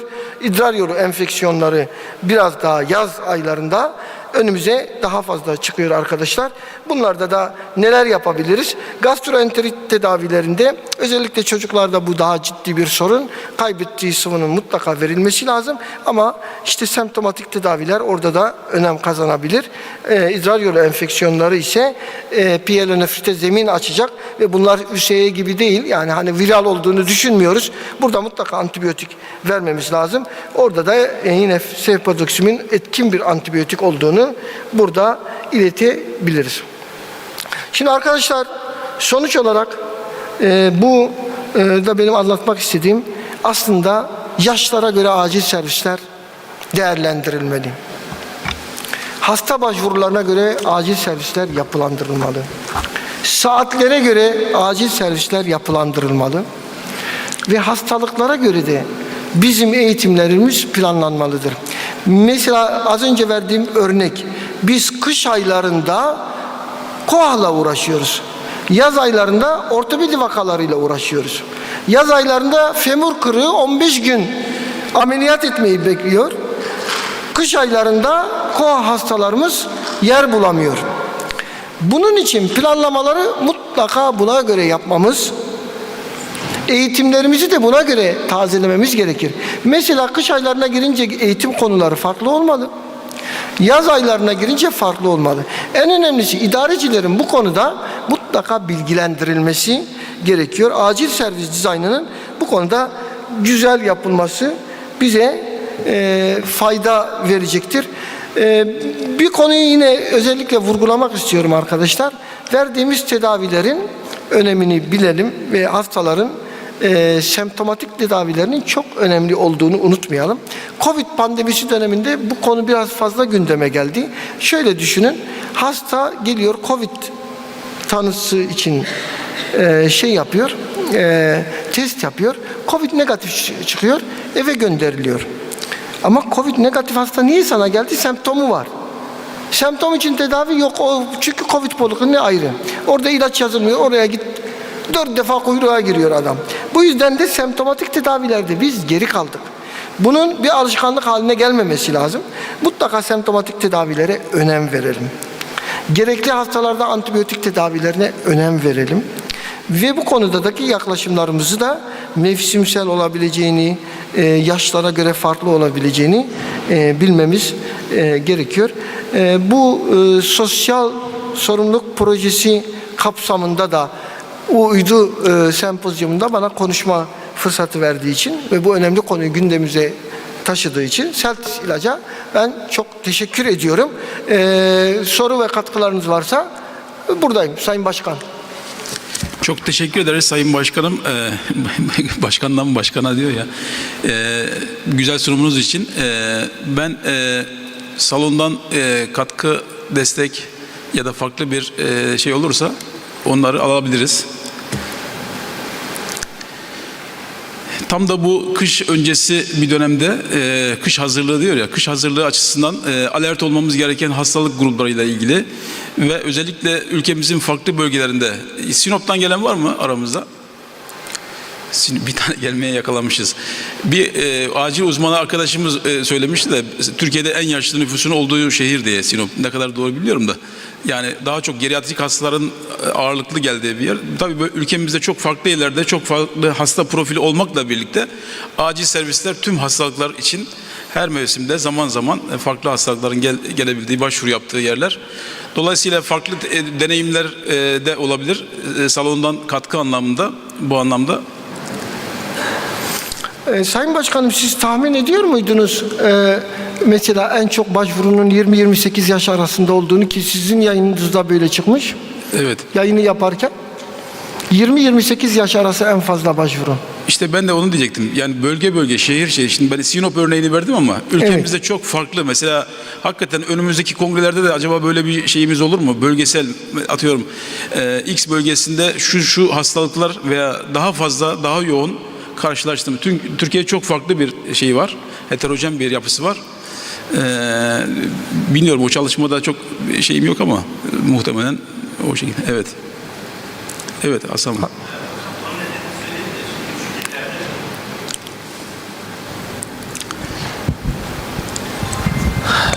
Hasan Sultanoğlu Düzce Üniversitesi'nden. Hocam küçük illerde üniversitelerin çok büyük bir etkisi oluyor. Bizde de keza öyle. Üniversite açık olduğu dönemlerde genç başvuru sayısı çok fazla artıyor. 20 ve 29 yaş arası. Muhtemelen aksayıda çıkma nedeninden bir tanesi de o olabilir. Üniversite gençlerinin malum en ufak nedenden dolayı yani, acillere başvurması o oranı değiştirme şeyleri yüksek hocam.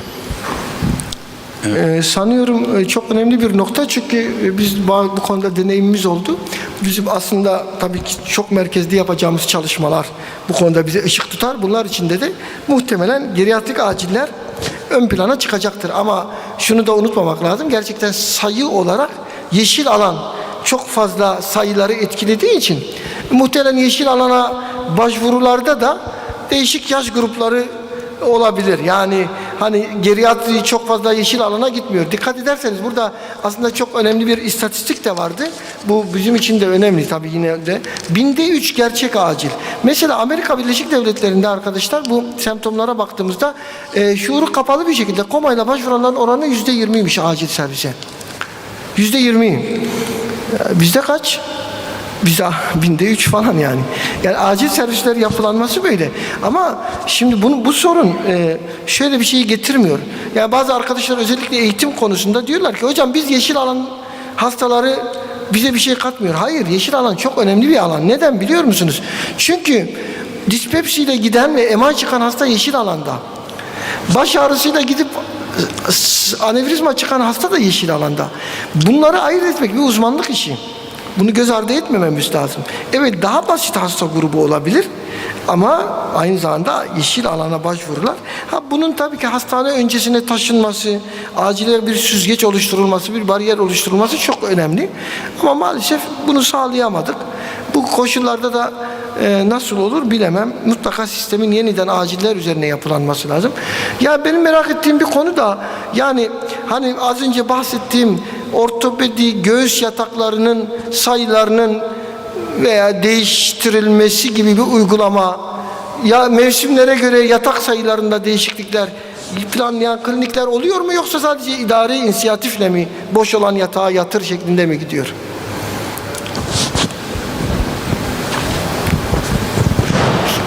Hocam sizin yönetici olduğunuz birimlerde böyle uygulamalar düşünülebilir mi?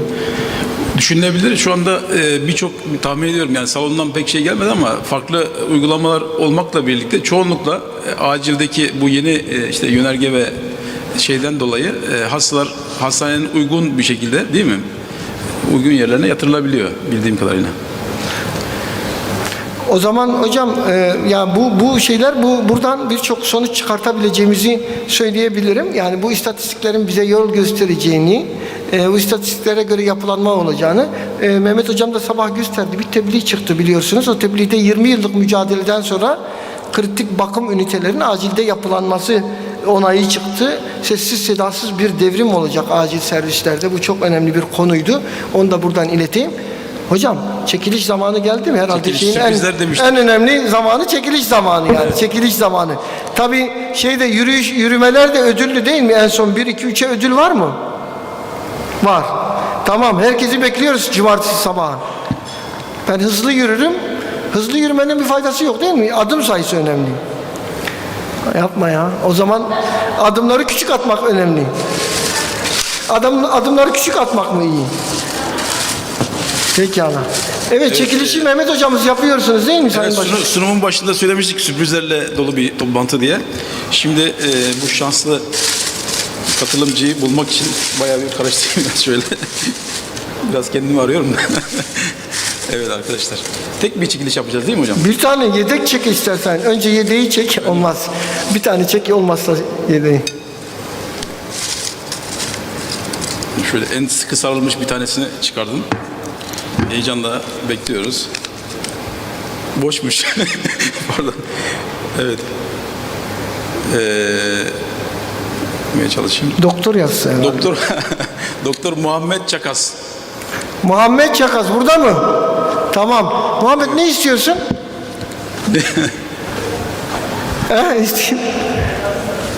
Çekiliş sende, ne istiyorsun? Sana özel, hadi bakalım.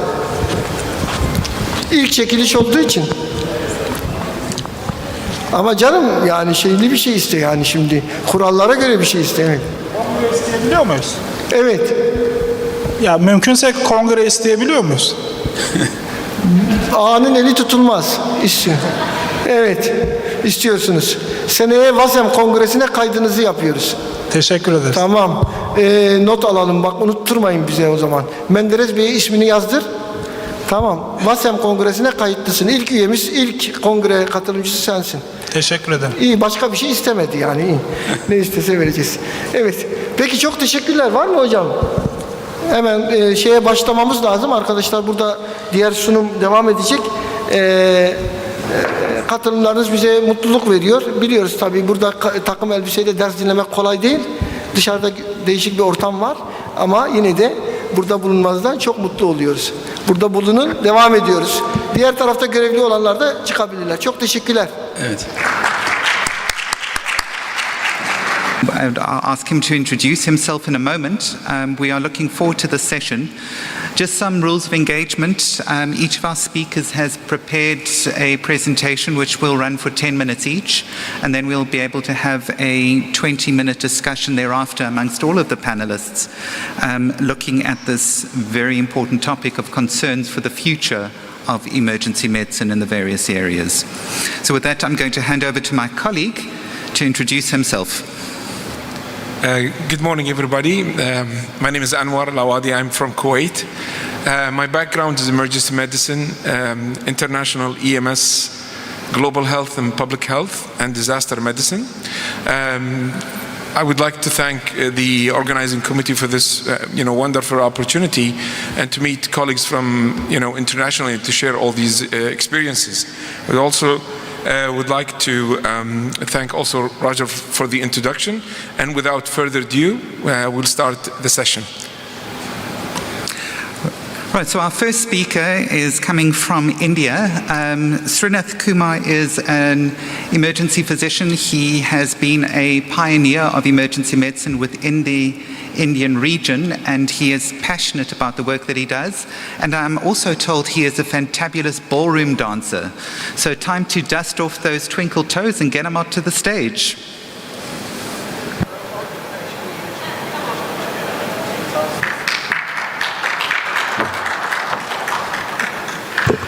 Thank you, Roger. It's always a pleasure to be with you, and you being a moderator, it will be more active for both the audience as well as the speaker. So, hi everyone. It's a pleasure to be on this platform, especially a special mention to our Professor and President, Dr. Basha Kanda, who is always a kind friend and And what else to say? He's a great emergency physician who bonds everybody in the world. And he has brought all the 6 continents together to this forum. And he has made emergency medicine a true emergency physician, which he likes it. And not to waste much of time, so I'm being asked to talk about the future of EM in Asia and the concerns and how to mitigate it. So with this, I am Dr. T.S. Srinath Kumar. I am the group head of emergency services of a group of hospitals called as Yashoda Hospitals in Hyderabad, India, and also the treasurer for Asian Society and the International Federation of Emergency Medicine, and the chair for emergency medicine for the National Board of Examinations. So why is it important in Asia? We all know, because the population itself says both India and China put together cannot match anywhere in the world. It's almost like 2.6 billion, if I'm not wrong. So that is the reason why we are here to take care of it. And remaining population, as you put together, it doesn't come anywhere near close to it. And the next one is the Africa, which my close friend will be speaking in the next few minutes.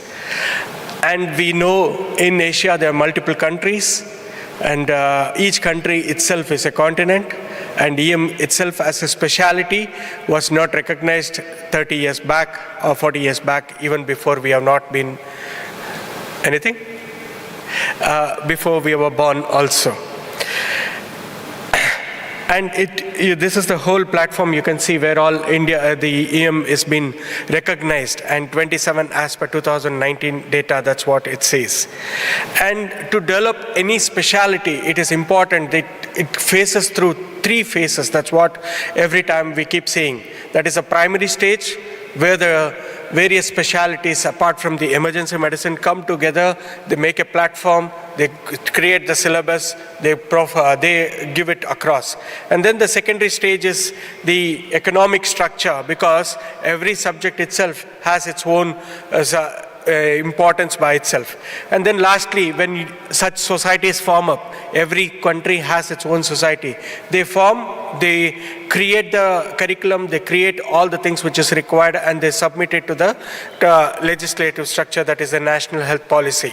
And then once the Medical Council of India, what we say in India, which or any other country, the health ministers sit with the societies and take a call and say that this is a specialty which has been recognized. So this is how each and every department gets into place, and EM is the one which is the most important. And as such, if you see in Asia, apart from our illnesses, which Dr. Basar was telling about, the influenza, COVID, everything, it is not the only one. We have the vulnerable continent as the disasters also. So these are the 10 top countries which has the disasters also. So hence the disaster medicine is also important apart from your regular medicine.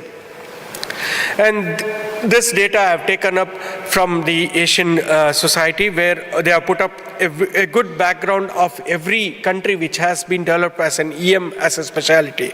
So you can see Singapore was the one which got the earliest recognition in emergency medicine, and third was Turkey. And you can see India is way low. It was only in 2009. And if you see the year of post-graduation and the National Society of EM established, it usually takes a 10-year, that is 1 decade. So every specialty goes through this phase, and only then it becomes a recognized specialty in the country itself. So that is how EM has developed. And so we can imagine why I'm telling all these things is the future of EM is now with youngsters of you all. You all should take it forward, because a hardship has been put into the specialty to be developed itself. So you can see the emergency doctors for the number of population. And again, country-wise, if you see, the Thailand has the number of population, and you can see the number of ED doctors, which has the highest. And then you can see the Turkey, which is the 5th highest, having the emergency physician. Again, it's a great credit to the society, the EPAT, which is doing a very good work in the system. And then, if you see the breakdown of hospitals with the emergency departments and the capability, again, you can see that Japan, followed by South Korea, Thailand, Taiwan, and again Turkey is in the number 6th position.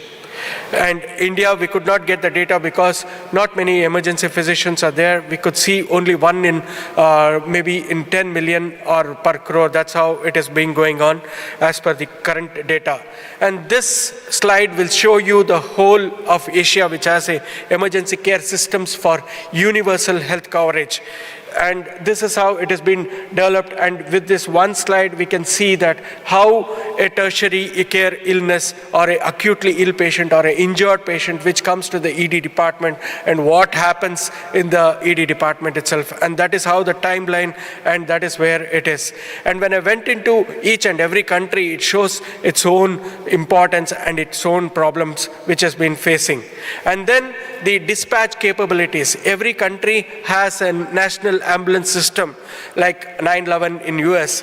So in our country, it started with 108 and it covers almost 32 states in the country, as well as we have extended our support to our neighboring countries like Sri Lanka and also in Nepal, where the whole EMS system has been maintained by the 108 ambulance service, which has been developed as a flagship of the government of India. So now coming to the real problems, what are we facing? We are facing a huge issues, and this overcrowding is not only in India, everywhere, every part of the country, every part of the world, every ED which is facing. Usually I see some of the displays also saying that the next patient to be seen in the emergency department will take 12 hours, 14 hours, 16 hours. Even in NHS, that is a main reason. When I was contacting my colleagues, many of my students are there, they were also telling that the next patient to be seen in the ED with a priority 4 illness will take about 48 hours or so. And the other major issue is the disease variability. India is such a diverse country. From north, it is in Jammu Kashmir. In the south, it is Kanyakumari. So in the north, it is the disease variability is extremely different. Because the temperature zones are extremely different in the north when it is in the south. So we see -12, -16 degrees. So there is cold emergencies, and down south the temperatures will go up to 45, 50 degrees. So you see in heat emergencies. So that is the variability. And then the accidents, then the disaster prone, whether it is accidents, whether it is natural disasters or man-made disasters. Everything is again different in culture. So in Myanmar, we all are aware that there is a military coup. So even the emergency departments are overflooded with the injuries itself, so that the Myanmar country is been looking after.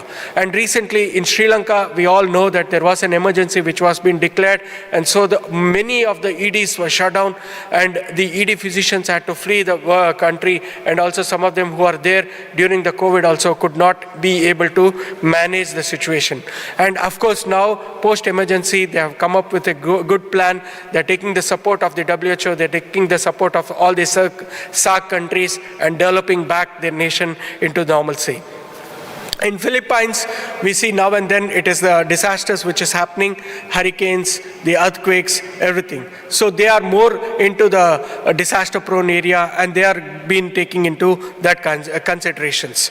And Nepal, we saw there was a major earthquake in 2017, and post-earthquake there was a COVID, and again there was a huge floods. So they are coming out of this apart from the regular illnesses. Because I am speaking about as an emergency physician, and we are all looking into what care we can take care of. That is how it has been looked after. And Russia, I need not say, there is a war zone which has been going on, and that is how it is happening.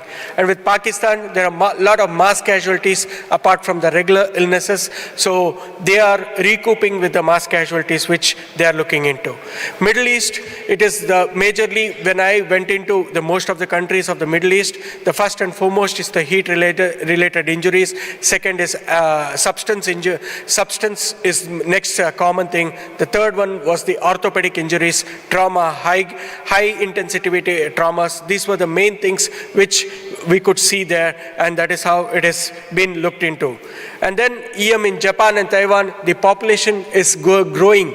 So they are more into the geriatric age group, and they are looking into how they can cope up. Like in Canada, again, the geriatric emergency services are getting ready, and when the population grows, the more intensivity falls on the EM physicians, because we are not only able to take care of the regular patients which are coming into the EM, but we have to take care of the people who are grown up, because they are the one who expect all the care for them.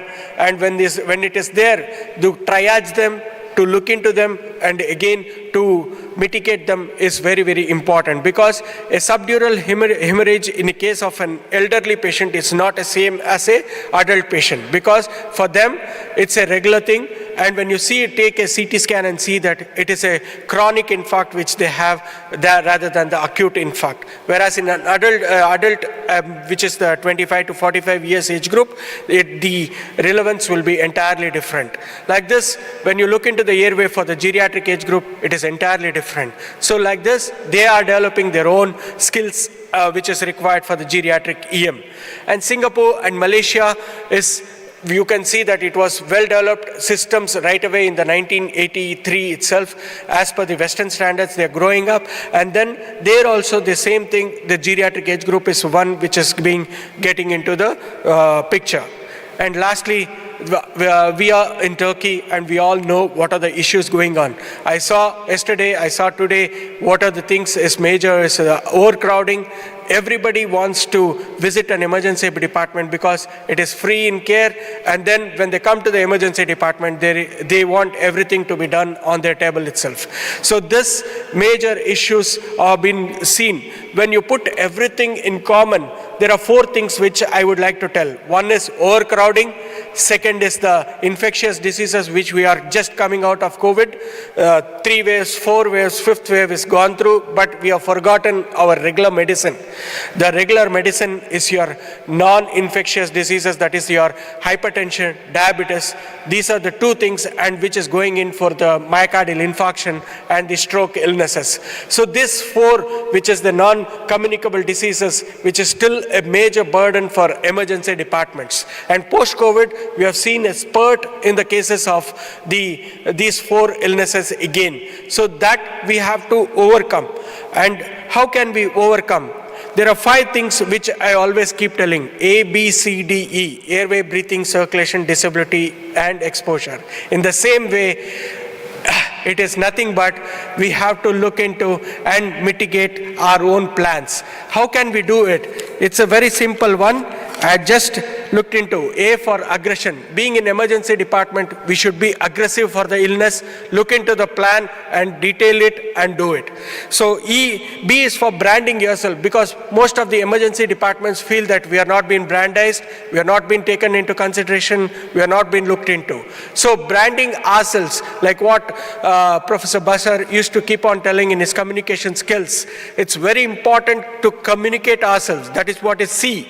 So you communicate, you'll be in the top. If you don't communicate yourselves, you will always be let down. The third thing, that's communication. Fourth is your detailed planning. Plan is important. Conferences like this is important for every country, where you can sit down, plan it out for your country, mitigate it, and show it to the public that this is how an emergency department works and what are the things we are looking into the future. Lastly, environmental injuries, especially the climate change which is happening and which we are seeing across the world, is bringing in a lot of diseases which are unknown to us or not heard of it. So with this, thank you very much, Dr. Bashar, and the whole team of EPAT, which is always keeping in team. So, welcome to India for our next program, which is the Emergency Medicine Congress, which is happening in this month end, November, month end 25, 26, 27. Thank you. Jai Hind. Thank you, Srinath. We're not going to take questions at this stage because we've got a segment scheduled for discussion at the end of the session. So if any audience members do have any questions, if I could ask them to hold on to them for the discussion period. But thank you. Thank you.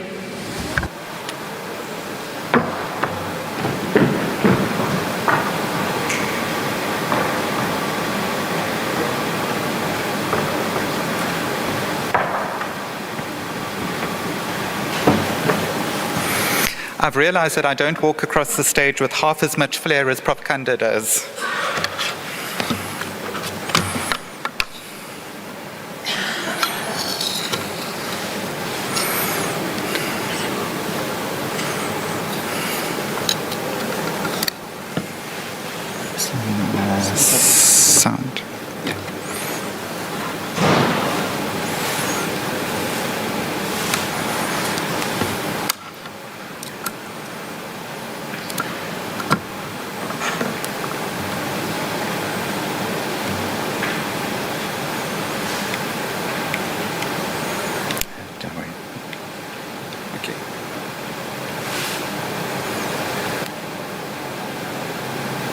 going to quit this. I'm not going to use the presenter for this one. I've got my own one as well, so it's not a problem. But thank you.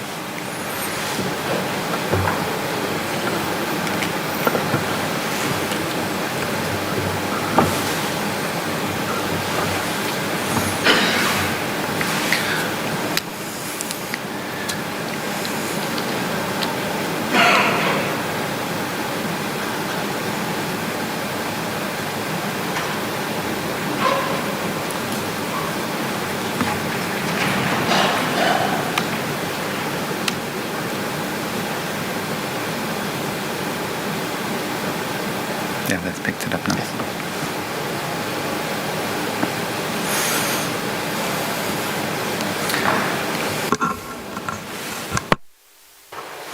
Right, thank you very much. As I said, my name is Roger Dickerson. I am quite frequent at this conference, and it's wonderful to be back here once again. I am from the beautiful city of Cape Town. That is a picture of my hospital sitting in front of Table Mountain. But we are sitting in this beautiful part of the world at the moment. What I'm going to be looking at during this little while is looking at some of the concerns with regards to the future of emergency medicine on the African continent. And I'll be using some of the examples from South Africa and where they can be extended into the continent. Now, I just have to state from a declarations perspective is that I am an emergency physician. And because I'm an emergency physician, I do come with requisite warnings. I can do problem solving, I can do multitasking, but often I'm filled with bad language, and especially if I have not had coffee.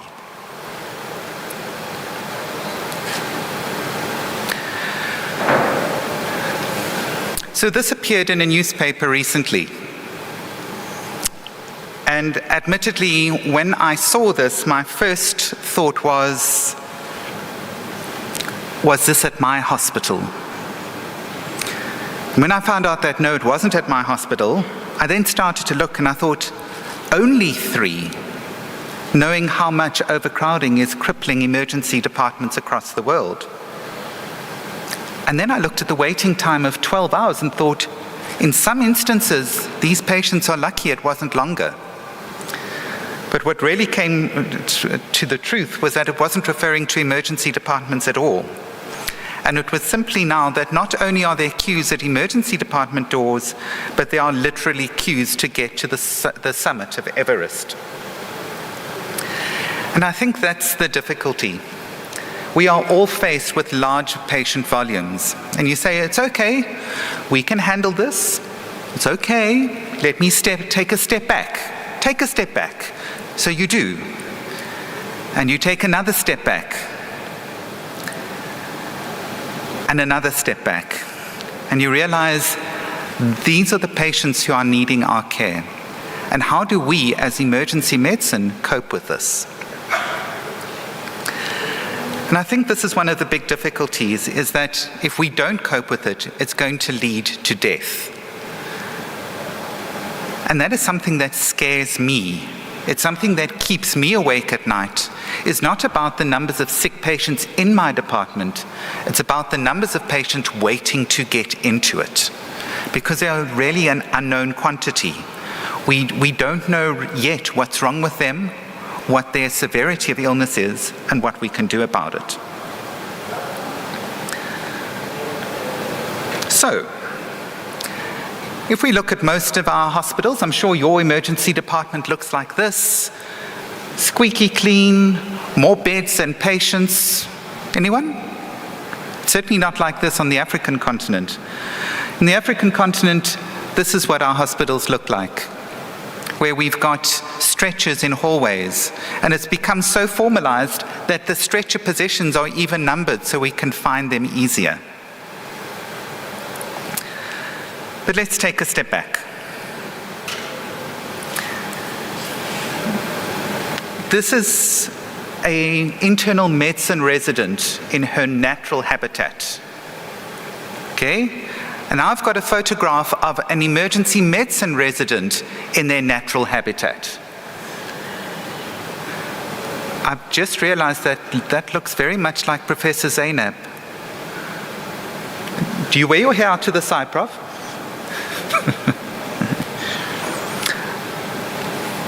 And the thing is that within the continent, we are very similar. So it doesn't matter where you are in the world, whether you're sitting here in Antalya or Istanbul, or going down to the other end of the continent, that continent that has been traversed has very similar problems to what is being faced all over the world.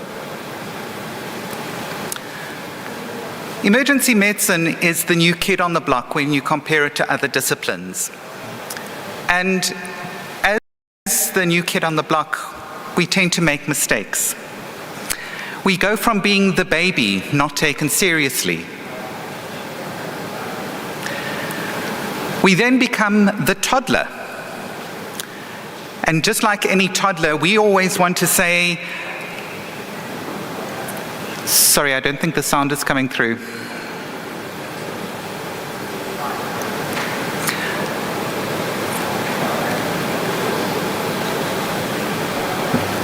What we find out is that the toddlers throw tantrums. We want it all, we want it now.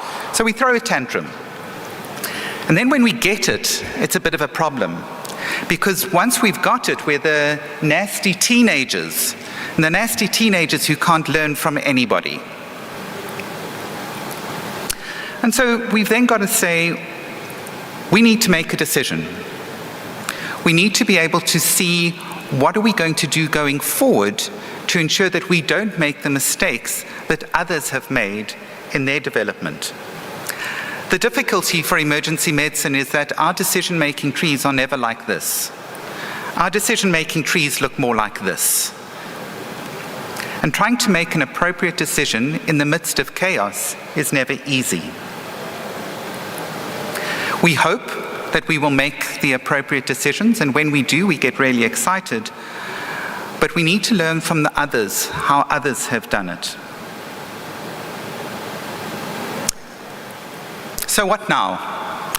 As we've seen the development of emergency medicine from its beginnings, and we learned from other disciplines, we grew up alongside other disciplines to a point that we were able to stand up on our own 2 feet and become recognized clinicians within facilities. But in our own minds, we are more than that. We are literally often, with our toys, the superheroes of the health system. We are expected to manage all cases at all times. And admittedly, I do consider myself a superhero, but I don't look as good in spandex as others.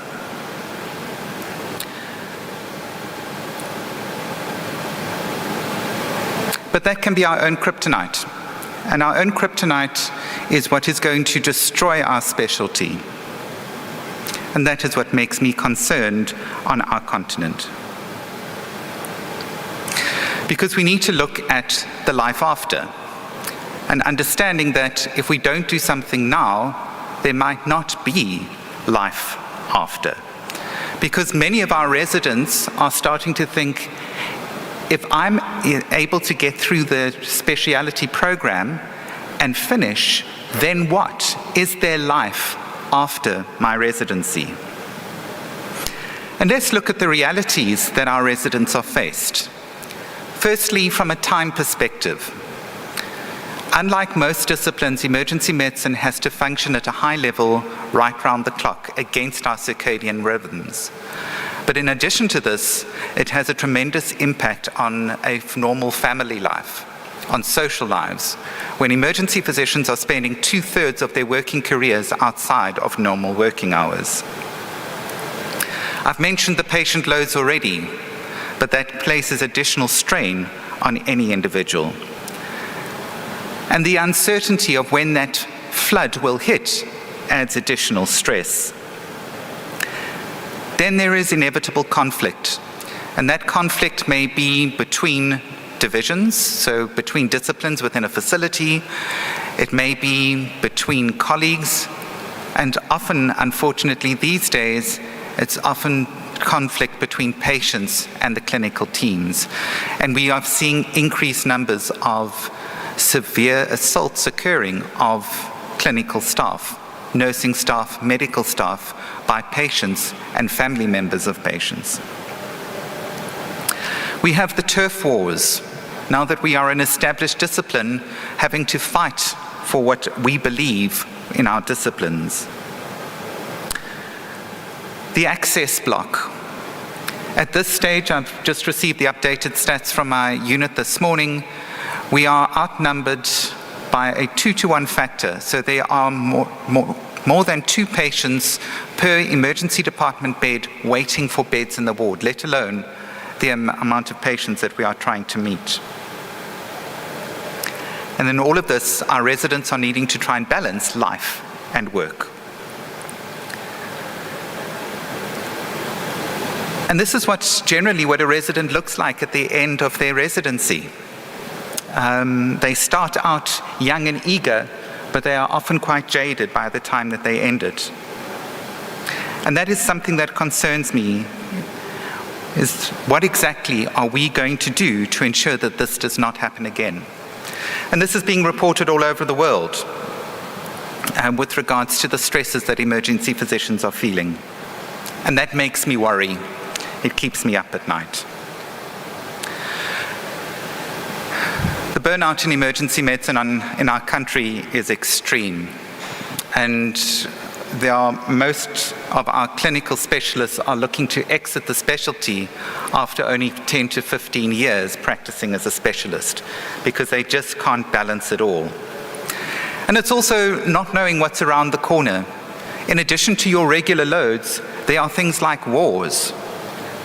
And there will be another war, and there will be another pandemic, and emergency medicine will need to cope.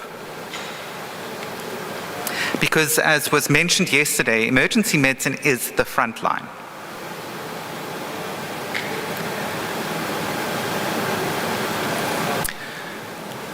Finally, within our continent, job security has become a greater and greater risk.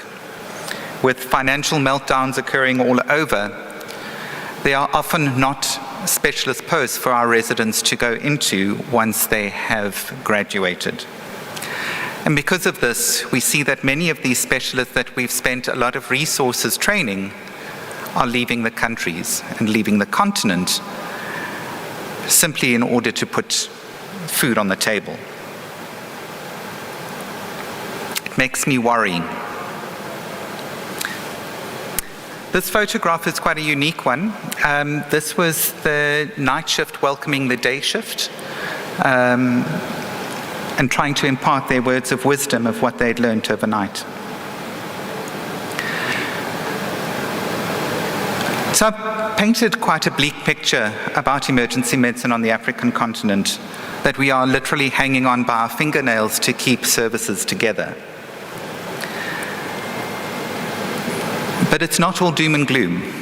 We are able to put band-aids on, and we can survive because of the spirit of emergency medicines. And what we need to ensure is that that spirit isn't extinguished. And this is when I start saying, I've spoken about the bad, let's talk about the good. So in South Africa, emergency medicine has just turned 20. It is almost an adult. But within the African continent, it is still a toddler in some areas, a teenager in others.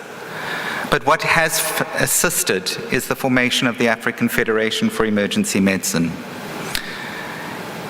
It has helped societies get emergency medicine registered as and recognized as a base specialty. It is formed up by numerous national societies, and Srinath noted the importance of national societies in getting emergency medicine registered with authorities. But you can see across the African continent, those are the number of sites that there are now emergency physicians in place. And it's growing on a daily basis. What we're also seeing across the African continent is the sharing of resources. And these are not only from a financial perspective, but also from an intellectual one, where we are able to ensure that people have got a good training base, and residents are moved all over the continent in order to ensure that occurs. And then once they have been trained, they are assisted in the setup of more formalized systems in their base countries. And so there is hope. But whilst we are driving the development of emergency medicine in the African continent, we need to ensure that we are able to survive. We need to stand up for ourselves. And certainly we are not doing the greatest job in my neck of the woods. And so my last slide is just to say we need to keep calm and carry on, but perhaps not that calm. Emergency medicine thrives on the excitement, on the difficulty. We shouldn't shy away from it, but we also need to ensure that it doesn't damage us in the long run. We are not alone. We are not alone in South Africa. We are not alone on the African continent. Emergency medicine is a global force. And it's together that we are able to move forward, and it's together that we can survive any crisis across the world. And it's meetings like these that emphasize that. I apologize that the sound isn't coming through, but it is one of my favorite quotations from Winston Churchill, who said, "This is not the end. It's not even the beginning of the end. It is perhaps the end of the beginning." Thank you.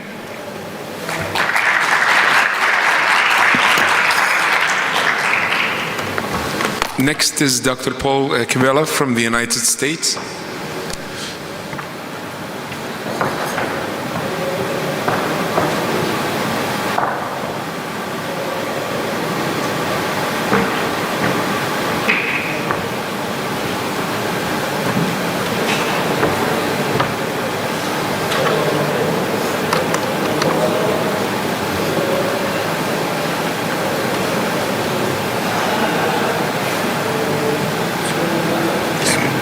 Next page. Okay, perfect. Next page.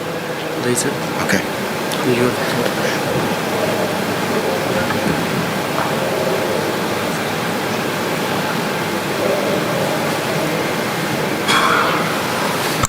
Well, thank you very much. You know, I'm giving a report on the Americas, and I'm going to be more heavily influenced on what's happening in the United States. One of the things that's happened through the Americas, as I understand, the volume in Canada after the pandemic is actually up. The volume, the volume in Mexico is up, and overcrowding is a problem in every country. But as Dr. Dickerson has said and pointed out, you know, the African emergency medicine organizations are about 20 years old. In the US, we turned 50 a couple of years ago. And so we're reaching some unique problems that I think all emergency medicine organizations, whatever their age, need to address. And these are some of the issues that we face in the US, which will be very different than some of the issues that face elsewhere. So I'm going to concentrate not on the same issues of overcrowding, but really what's happening in the US and this is concern to the emergency physicians there. The biggest issue that we have in the US right now is a workforce issue. For many, many years, we wanted to train more emergency physicians. We projected that there was going to be surplus, or there's going to not be enough emergency physicians in the United States. But unfortunately now, we probably have trained too many emergency physicians. And so we are looking at potentially in 8 years, in 2030, to actually have a surplus of emergency physicians. But the issue that's happening here is that no one, of course, saw the pandemic. But in the United States, emergency department volumes had gone up virtually every single year. And now when the pandemic hit, volumes obviously went down dramatically, up to 40% decreases during the pandemic. The issue that we have in the US is those volumes are still not necessarily back to 100%. And many people believe that we've plateaued in our volume of emergency department visits. I'm not so sure that's the case, but urgent cares have popped up, and telemedicine in the United States is becoming very prevalent. And insurance companies in the US, which is not an issue to much of the rest of the world, have scared patients from going to the emergency department, saying they're going to get a big bill, that was going to bankrupt them. So they're actually afraid to receive care.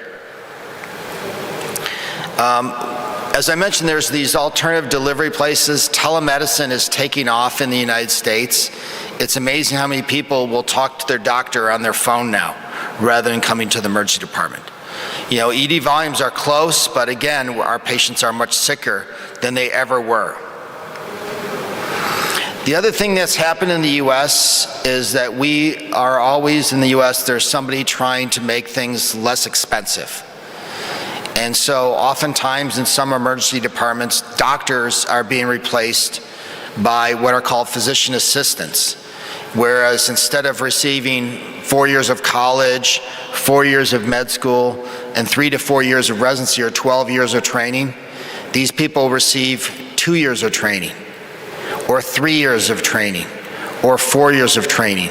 And so they're lesser skilled people replacing emergency physicians because they cost less money. And that is a big concern to many of our emergency physician graduates.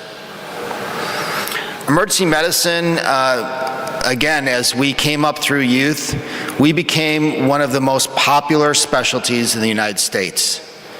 We were well respected, and a lot of people wanted to go into emergency medicine.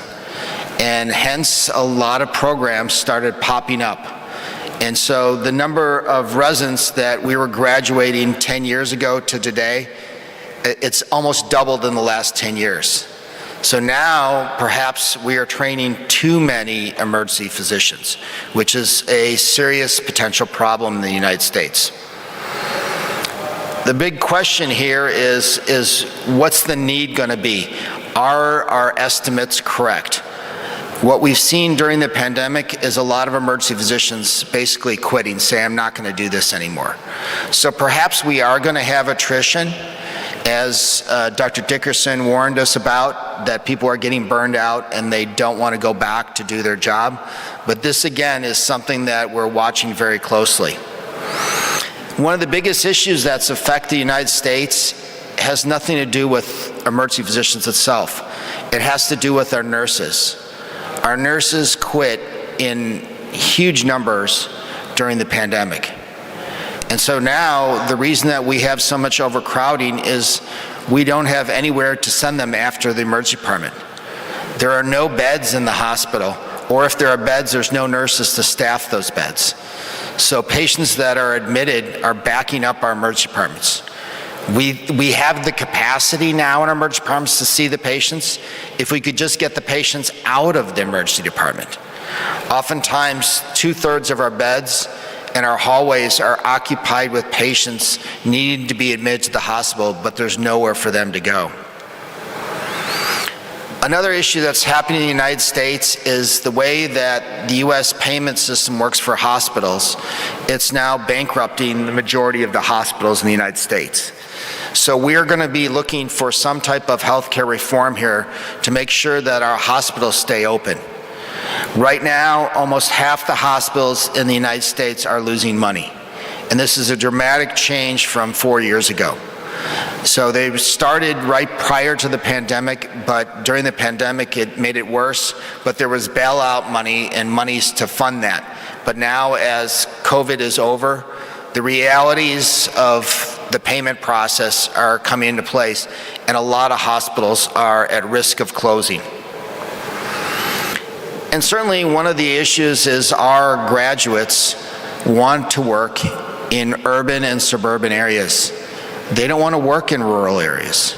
And many of the rural areas, even if they wanted to work there, don't have the payment methodology to support an emergency physician. It's hard for probably many of you to realize, but many of our emergency medicine graduates, when they graduate residency, owe about 500,000 euros in tuition money. 500,000 euros or 500,000 US dollars is a lot of money to owe. And so oftentimes they can't get a job to support that. Sometimes it takes them 20 to 30 years to pay that money back, which is a problem.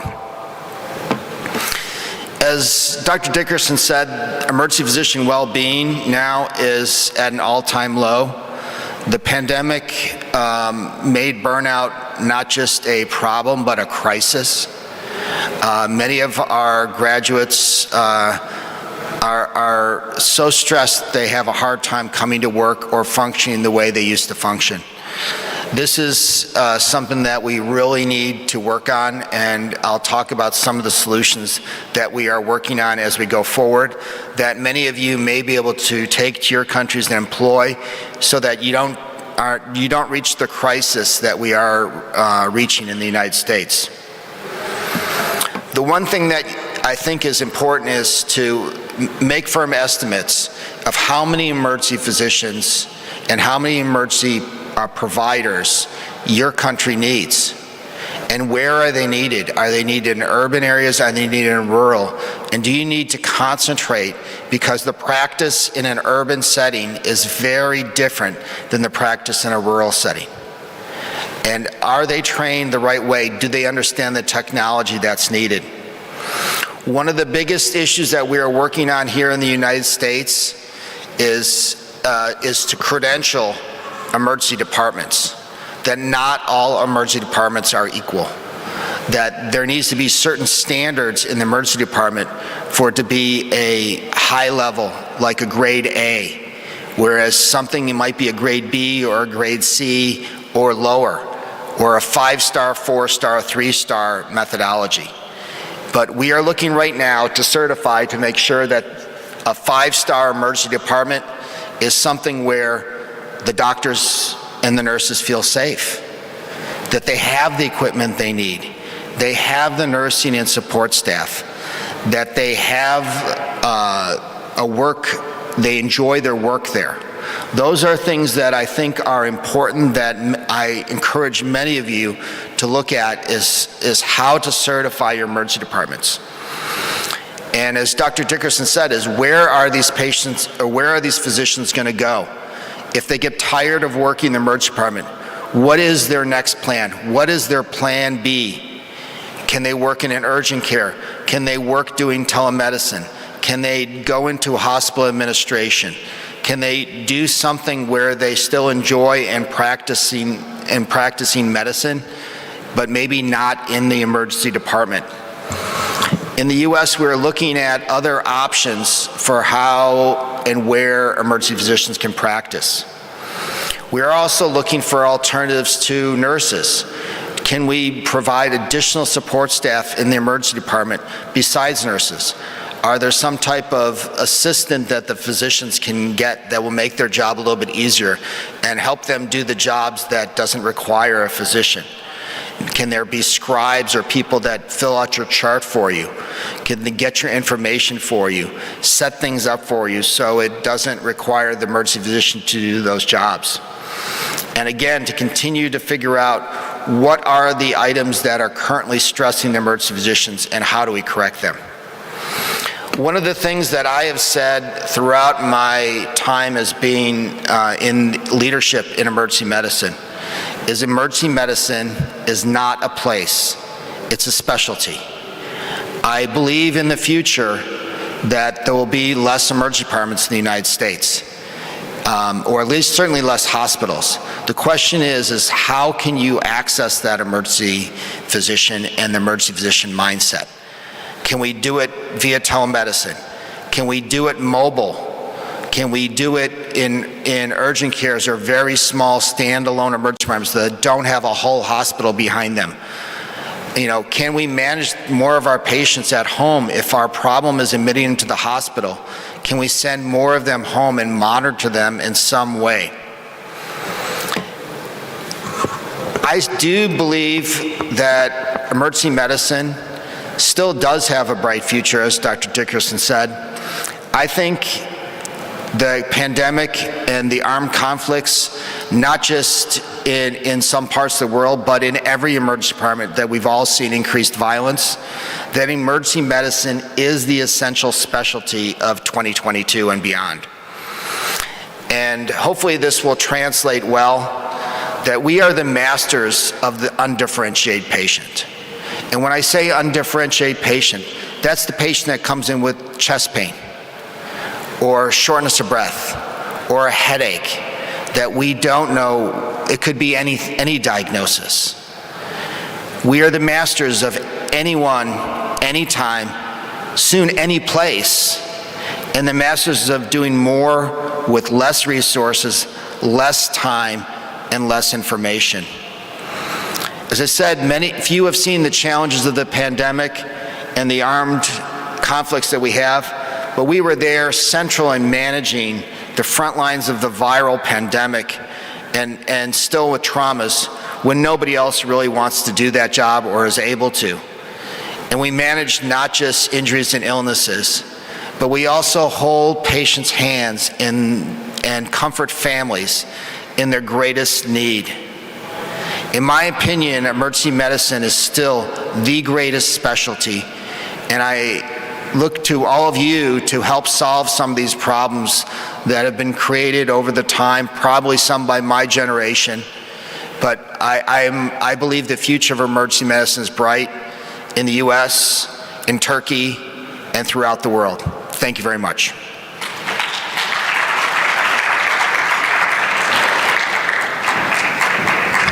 Thank you. Next is Dr. Eric Review from France. I think Eric is doing his lecture through Zoom, so.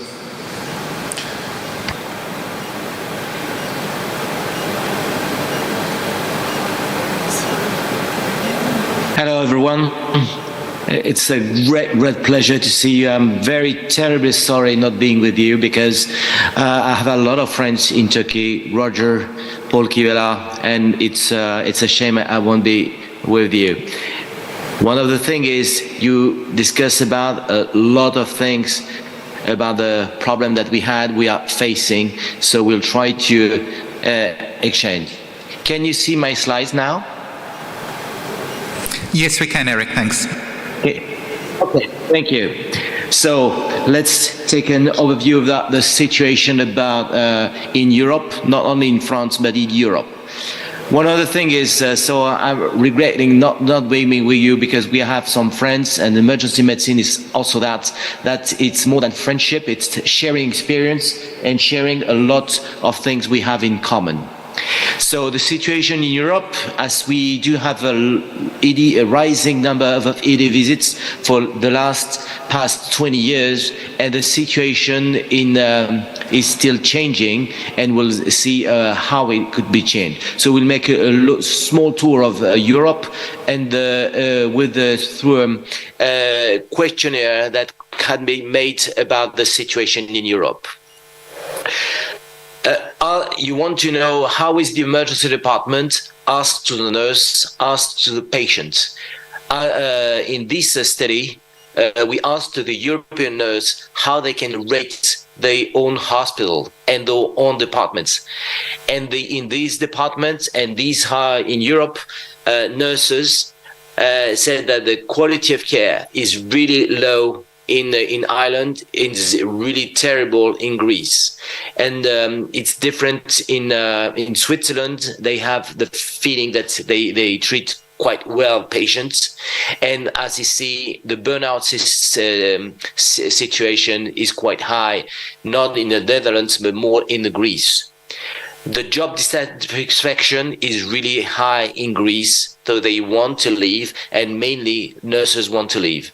And as Paul Kivela said, it's exactly the same situation after the COVID. So we have less than 1/3 of US nurses want to quit their job. It's exactly the same in France, and mainly in a lot of countries in Europe. If we compare in this study the situation in Europe and in US, it's exactly the same situation where the job dissatisfaction is really quite high now and is very similar Europe to US. So we don't have a lot of difference about that. And when you focus on Europe, it's really a poor quality of care that globally that comes through from the nurses, and the situation of burnout and job dissatisfaction is quite high. When you compare to, as Paul Kivela said, it's exactly the same, and we are facing this situation now everywhere. When you look for in detail for some European countries, as you see, the worst situation for now is still in Greece, and we have a lot of colleagues from Greece just telling us that it's really terrible. They have a lack of nurse, lack of beds, job dissatisfaction, and a lot of doctors they want to leave. As you see, it's quite similar in different countries in Europe. We don't have all the countries, of course, but it is really terrible that we are facing. The situation is better in the north of Europe, in Finland, for instance, and why not in Switzerland? But that's globally just the exception that we are seeing. If you ask the patient trusts our hospital, patient trusts our emergency department, but they are still coming to the emergency department.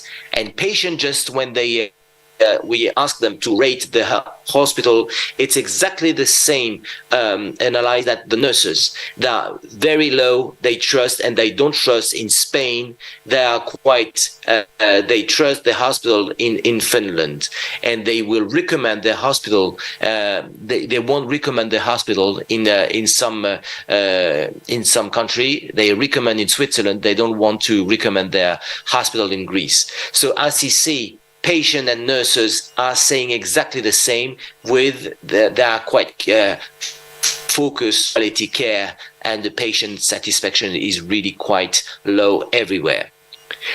So there are a few differences between, to summarize, between the countries. But we see that even when you pay much more nurses, it's not enough to change the situation. Ireland and Finland report the high level of quality, but the national level are really different from a country, for place to place. As when you see from USA, they have a fewer nurses per capita when you compare to European country, but the more nurses are not the same for per patient in hospital. So how we have to have some difference between Europe and US, but it's really quite similar. And one of the things I remember, I gave a lecture 2 years ago in Turkey. We are in the day after the COVID. And as Paul Kivela said, it's exactly the same situation. It's really terrible because we are missing more than 20% of nurses in our hospital now.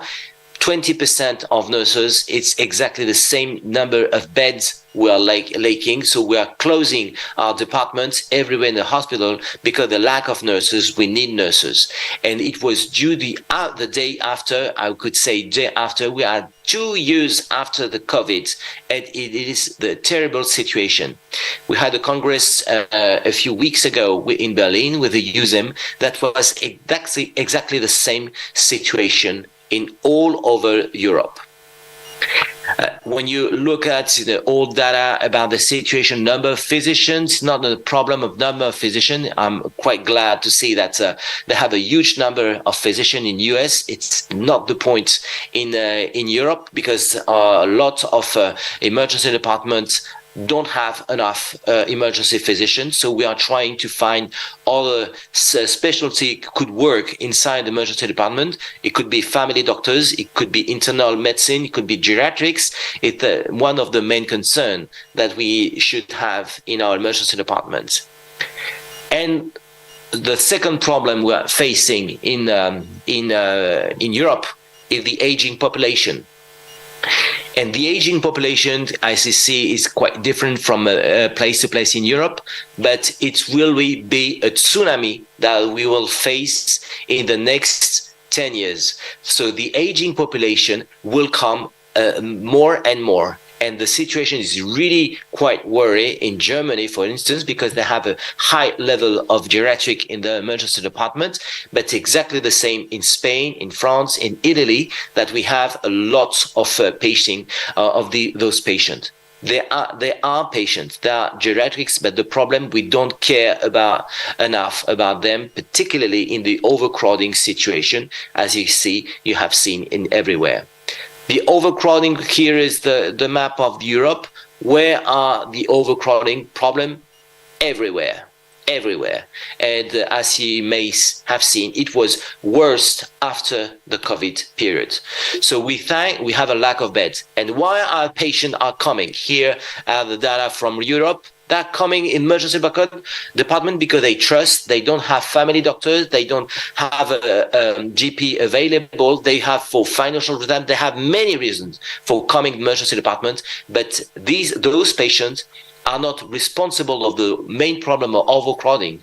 The other problem of overcrowding is the lack of beds, and it's the output patients, and as Roger said, it's access block also. So we have many reasons to have quite worried about the situation in Europe. And we have violence. We do have more and more violent patients in our emergency patient department because it's not a safe place in the emergency department. We have a lot of reason for that: alcohol, drug, and do not forget that the nurses and nursing staff are the higher risk of being harmed on the emergency department. We have a reason for that. Take, for instance, agitated patient coming in emergency in the waiting room. This patient is coming, he's getting agitated, and the other guys are quite under pressure, that the pressure cooker effect, and are waiting for hours, they waiting for long. And why the patient is coming in front of me? Why? And it's a better and better system because they're waiting for hours. Nurses say you don't have a problem, urgent problem. What happened then? It's the explosion. That's the patient die in emergency departments. It's in the media. And the burnout, I could not come again about the situation. It's all over the world, and particularly now. And after the day after with the COVID, it's worse now. So the burnout, we have a lot of doctors and nurses that are living now. They don't have the feeling that they can stay. So what we can do now about some data, they said that maybe we need to organize the hospital with a better good work environment for nurses first, and we have to focus on nurse because we could have a better quality care. You can tell me that we need nurses also for that. If you take the example of Sweden, they are a teamwork organization program to organize and to make a safety program and a workplace environment for nurses, and the attitude, and they have quality care better organized with this in Sweden. So we could take the example of the Swedish hospital they have done. So the situation in Europe is not really quite high. We need to organize things together, and thanks to Bashar to organize an international conference, because we need to have our brains together, how we can face in a different way, because it's very important to work.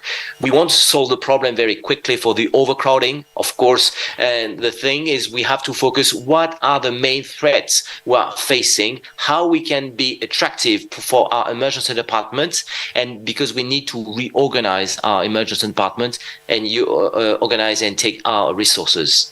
So I would like to thank you, Teşekkür ederim, and sorry, Joe Roger, for the pictures, because it was necessary for me to make that joke. Thank you.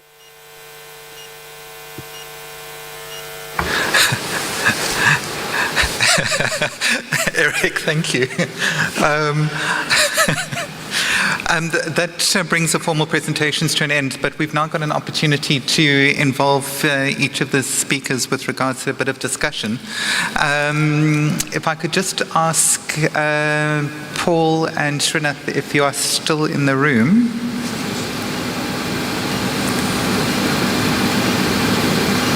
If I could ask you to share the microphone on the far side of the stage, it might be easier. And then we've got Eric on the line still. So, first of all, Paul, I want to say, thank you for training so many emergency physicians. Can you export? The question is, can we export some of our emergency physicians? Interesting you ask that. A lot of our younger physicians want to work elsewhere.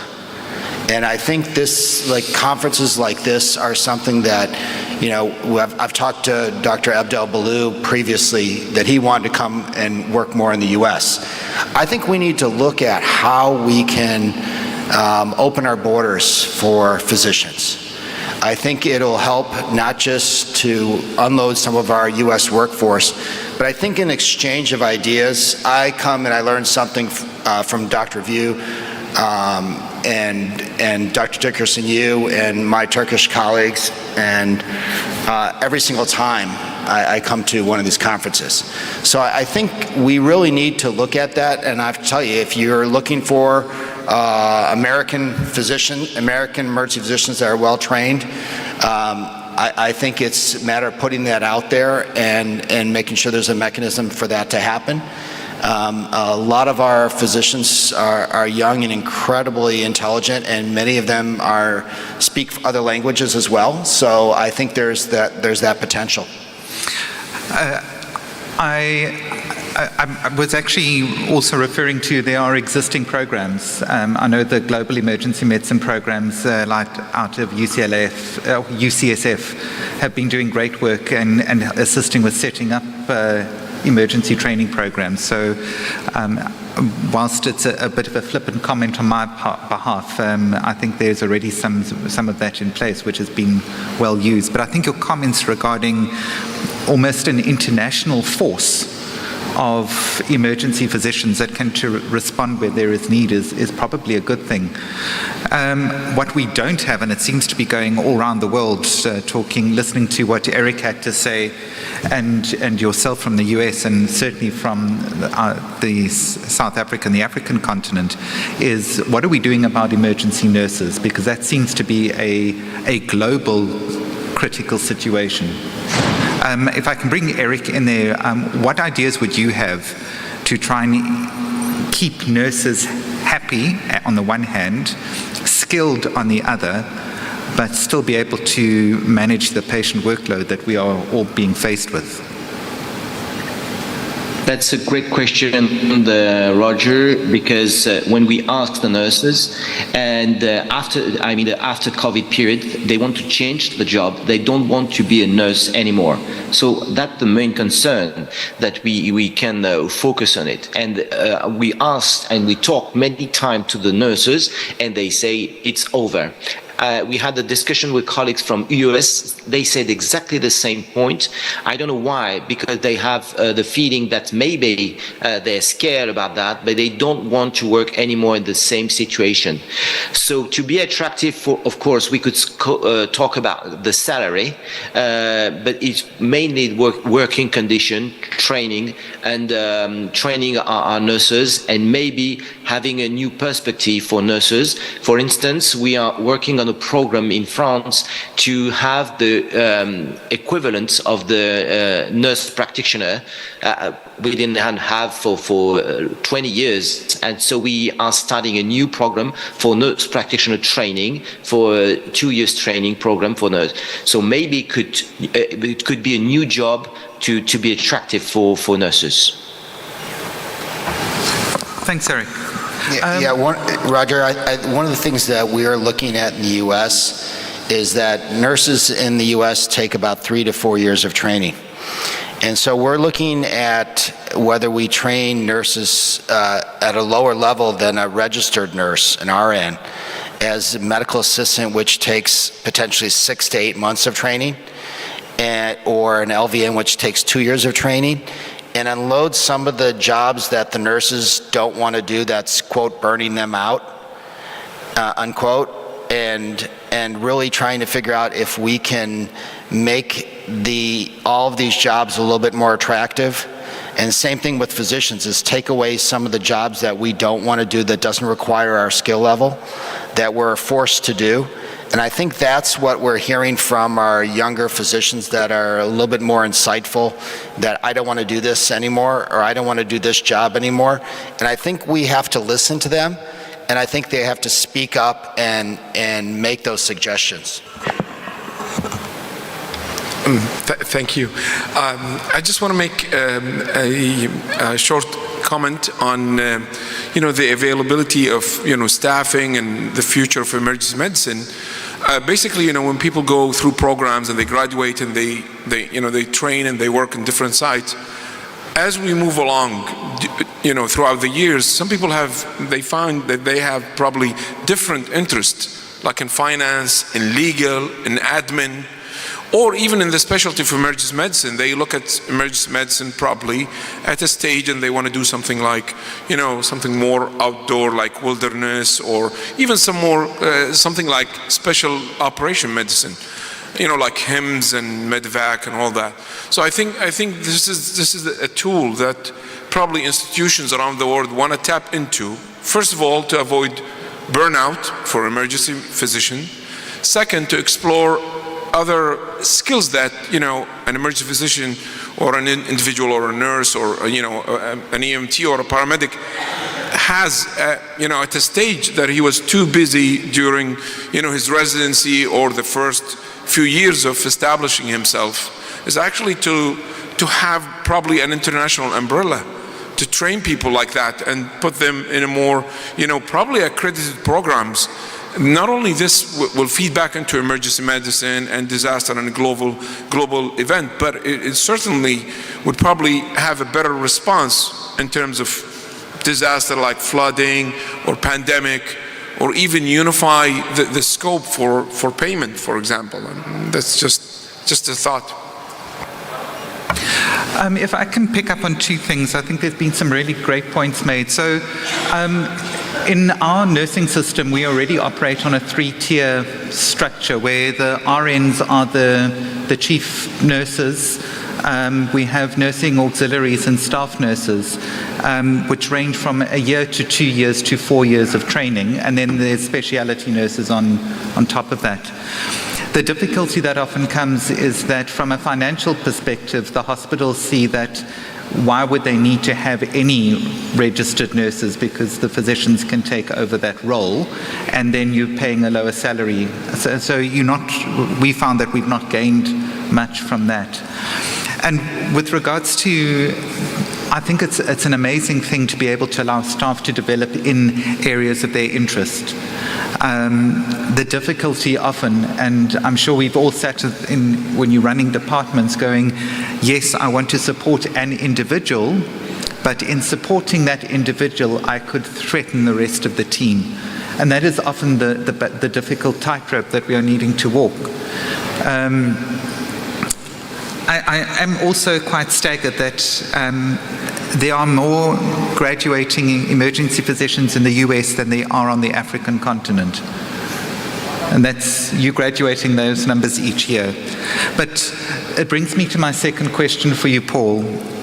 You've stated that emergency medicine in the US is 50 years old. It's one of, or not the oldest country, or not the oldest country, shall we say the grandfather of emergency medicine as specialties globally. So it's something that we've not faced before, is looking at how can emergency physicians work until retirement at a pace that is often required in busy emergency departments. And the natural progression has always been into leadership or academics or something like that. But do you think that emergency physicians can be a pit doc till the age of retirement or death, whichever comes first? And I do note Lewis has got a question, so if I could ask Paul to answer that, and then I'll take Lewis. I think, Roger, this is a great question, is can you be a pit doc till your 60s. I have to tell you, I've worked alongside a lot of the physicians that I worked with were 60 plus. And I have to tell you, it's a more difficult job as you get older. I'm looking into the audience, and when I was 20, 30, 40, 45, doing a night shift was easy. It's more difficult now that I'm in my mid-50s. And I still do them from time to time, but they're much more difficult than I recall them being when I was younger. So I think the issue here is there probably needs to be some type of seniority for the older emergency physicians, that they work less nights. And so I think that is probably the best solution. Maybe they work a few more weekends and a few less nights. I think that seems to be the right mix. That also takes off a little bit of the younger physicians that have time with their kids during the weekends. So I think that's the mix right there. It's, not a perfect system, but I think that's how I would address it. Thanks. You've got a microphone. Great. Thank you. Hi, I am Carlos from Mexico. They are the grandfather, but we are the second one. We have 37 years, and we had 37 years of emergency medicine in the war, so we are the second one. One of the things happening in the emergency medicine is that we need to tropicalize the emergency medicine in different countries. Every country has its own problem. So if you try to compare with the United States or with France, they have problems for the states because the medicine practice in the states is defensive for the states. If they don't do it correctly, they sue, and they have big problem for this. So I think the emergency medicine, I see the evolution for the 37 years. So at the beginning, like Paul said, we have less tools and we resolve the problems. Now we have a lot of tools and we make more mistakes. Why? Because if we have, one of the things happen is when, I remember 15 years ago when in Bahia, Gunnar Ollner, probably you know Gunnar Ollner, was the president of the USEM. At that time, he came to Puerto Vallarta in Mexico and he said, well, now in Switzerland, we are closing the emergency room. And say, you are closing the emergency room? We are overcrowding all the time. How you can do that? So, because they start to organize long time ago. But when you compare this with the countries like Mexico, other countries in Latin America, also in the United States, all the time they are overcrowding. You see in the States, patients start hour and hour waiting for something. In Mexico, if you go to the emergency room, you need to wait 1 week or 2 weeks to get CT. So I think every country has its own problem. My suggestion is, first of all, we need to see. Europe, they don't have all countries recognize the emergency medicine, first of all. Second, for example, Spain, 4 weeks ago, they go to the Congress, and they don't accept it. But they have fighting for 25 years or something like that. Eric, you know better than me how many years they're fighting, but they don't recognize. So we need to training that the people is working in the emergency room. I know many people is general practitioner, internals, but if you want to work in the emergency room, you need to resolve the problem for the emergency room. So probably you don't want to be specialized, but you need to take the correct courses to improve your knowledge to resolve the problems, first of all. Second, who held the doctors in the emergency room? The nurse. Sometimes the level that they have the nurse between the doctors is too high, too different. So we need to prepare people to help the doctor to resolve the problem. Because sometimes, who make the triage? For example, in Mexico, you arrive, one people is secretary, he have probably elementary school, and she decide this patient is sick or this patient is not sick, and waiting. In similar countries happen the same. So we need to do something that the access to the emergency room need to be quick, good, gentle, and effective. But you don't need to spend too much money to do that. You need to prepare the right people in the right place, in the right hospital to resolve the problem. The pandemic showed us how important is the emergency room. At the beginning, we saved a lot of lives. At the beginning, we are heroes. 2 weeks later, 4 weeks later, the heroes was the ICU doctors. Excuse me, we take the care for the patients, but they don't remember exactly what's going on. So if we work together, we'll be stronger and better, and we can resolve many problems around the world because we are similar ideas, similar knowledge, and work together and be successful in the couple of days. We need to make re-engineering to create ways in the wayside to fix it, the holes that create the pandemic in the emergency room and also in the system.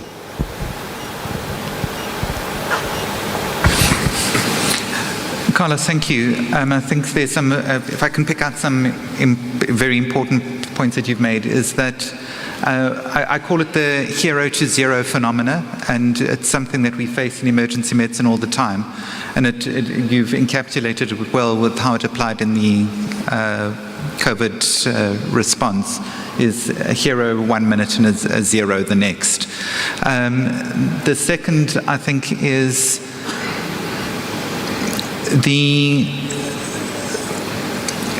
the way that emergency centers, emergency departments are being used by the population is often a reflection on the expertise that are perceived to be there.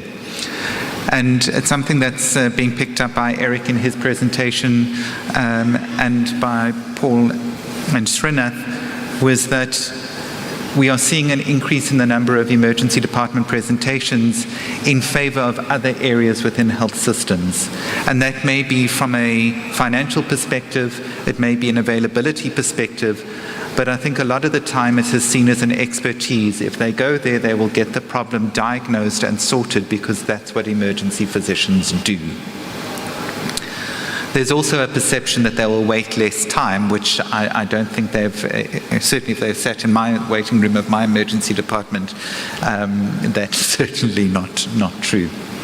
But thank you for your comments. I think some very valuable input made there. Sorry, could we have the mic back on there? I can't hear you. There we go. One point more. When you're talking about the retire, you need to think about it. What is the period, the time for the sport guys? For example, Messi, Cristiano Ronaldo, Jordan, they have one period of the time. 37 is all. Like Paul say, when do you try to work in the emergency room? I think the best time to work is at the beginning, 20s, 30s, 40s. And then you need to take other positions, like training, like teaching, but you don't need to go out all the time because you are the values that you have, you need to teach for the new guys. The new guys need to understand better than us to advance quicker and in the best way. Because one of the things happen now is that many of doctors, like you said, the burnout around Europe and around the world they affected our population. So we need to create, don't go away the old doctors, support for the teaching, support for the program, but stay there because you are very helpful for the system.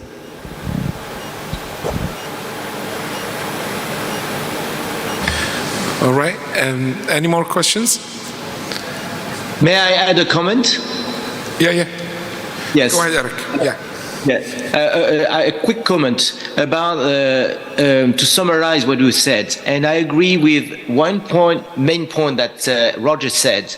We are always on the front line, and emergency medicine, the creation of emergency medicine was in 1974 in UK, and then in Ireland and USA, and that evolution of emergency medicine are still the same concept. We are on the front line. When we create the pre-hospital EMS in France, it was just because we had a lot of road traffic injuries and we have patients dying before they come in emergency department. It's not the problem anymore.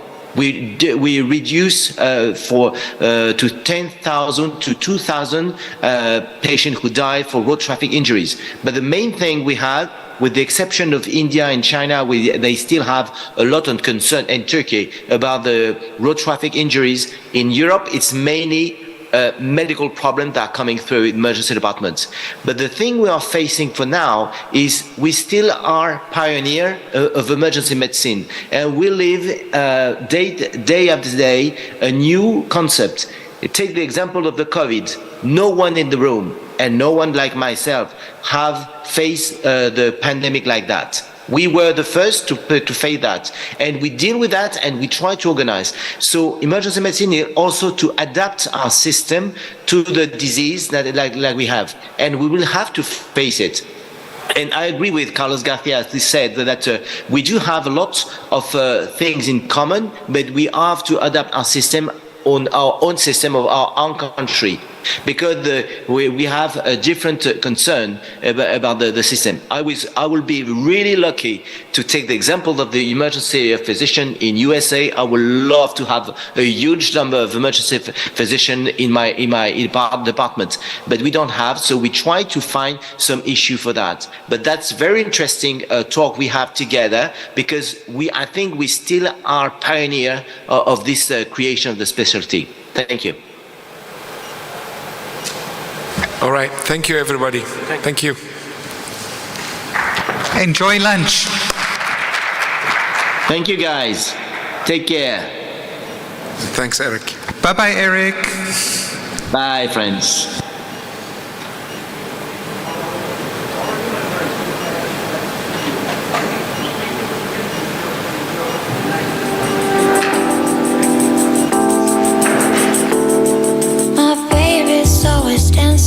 And I want to give the mic to my close friend Hikmet from Atayurdu, Uzbekistan. We are in very good collaboration between Turkey Emergency Medicine and Uzbekistan. Yes, Hikmet, please. Thank you very much. Yes, indeed, we are collaborating for more than 5 years, and it's a great honor and pleasure for us. It's quite challenging to start after lunch session as usual, and this is an endless battle of curiosity with physiology, but nevertheless, let's start. So, as Bashar Hojam has said, it's our really great pleasure and privilege to invite here Professor Josep Brugada for his topic, Sudden Cardiac Death. Por favor, tome la palabra.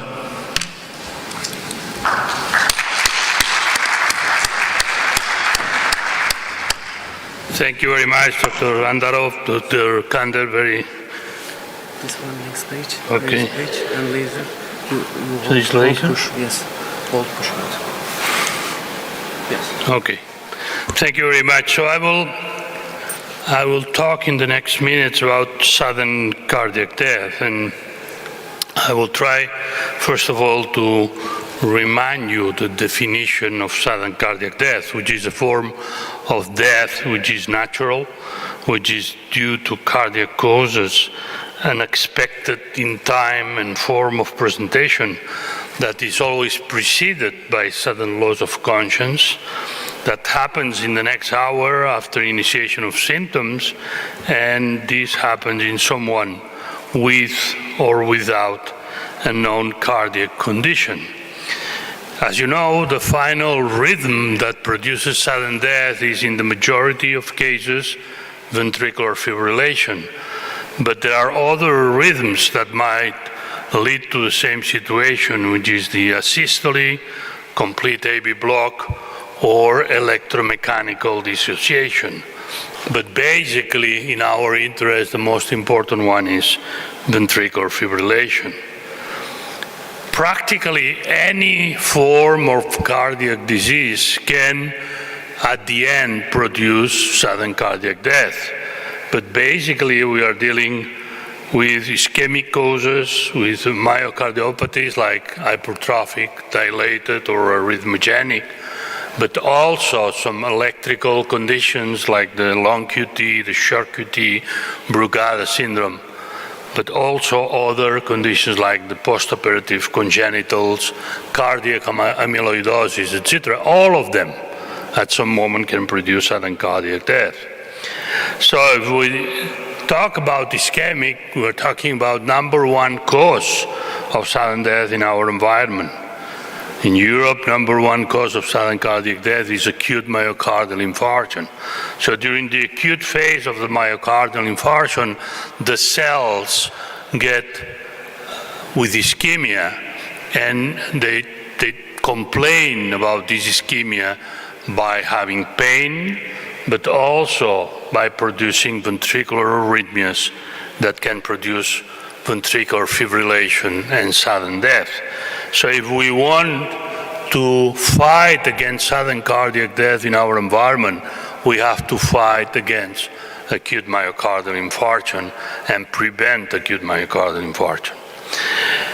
When we are dealing with patients that have already gone through an acute myocardial infarction and have survived the myocardial infarction, in the chronic phase of the myocardial infarction, there is also a risk of having sudden cardiac death because of the occurrence of electrical circuits in the area of the myocardial infarction.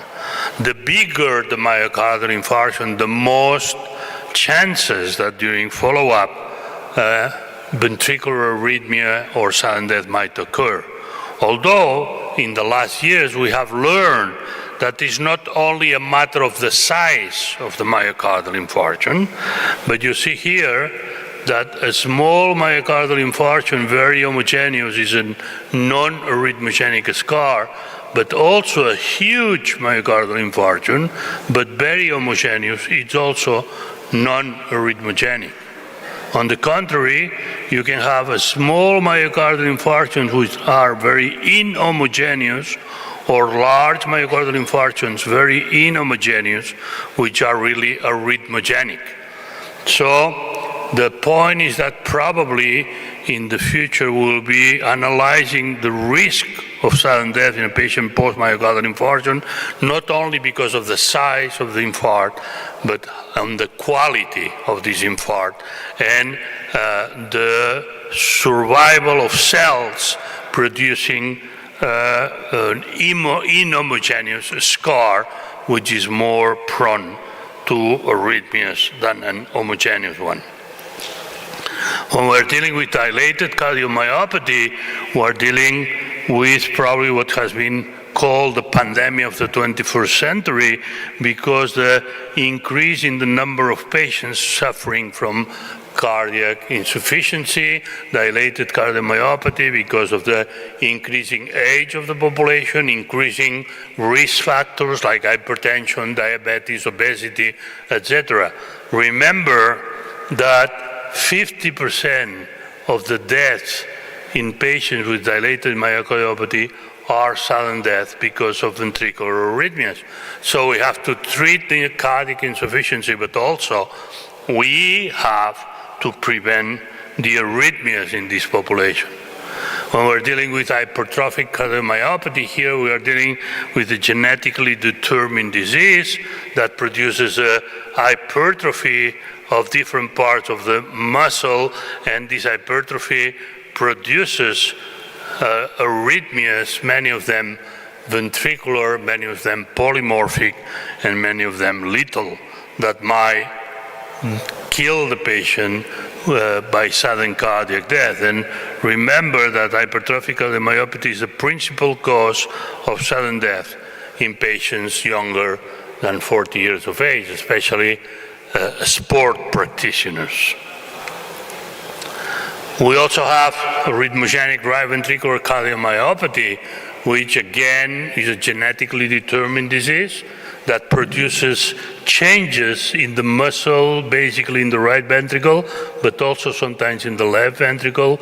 And these changes produce the occurrence of islands of tissue in this muscle being the basis for the occurrence of ventricular arrhythmias and sudden cardiac death, again in young population and again in sport people.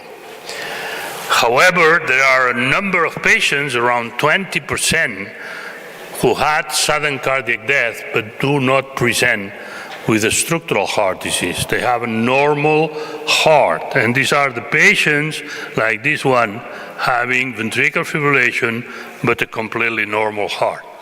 In the last 30 years, we have learned about a new category of diseases that was unknown to all of us 30 years ago. That's what we call the channelopathies. And the channelopathies are the long QT syndrome, the short QT syndrome, the Brugada syndrome, catecholaminergic polymorphic VT, or malignant early repolarization. All of them are diseases that were unknown to all of us 30 or 35 years ago. And we understood that by looking very carefully at the electrocardiogram, we could identify some signs in the electrocardiogram that were explaining us that something was wrong in this heart, electrically speaking.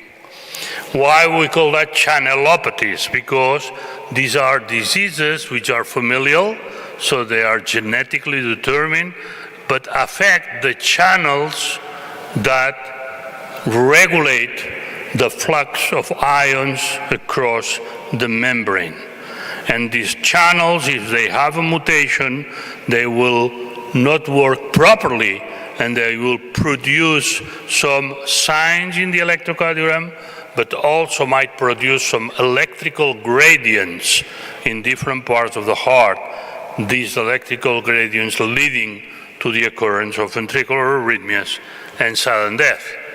This is a patient with a long QT. Please look at the very prolonged QT interval, 640 milliseconds, corrected by the frequency at 584, extremely prolonged QT interval. When we have this type of ECG, and this ECG belongs to this lady here, you see that 7 members in her family have died suddenly because of the prolonged QT interval, and she was the only survivor in this family.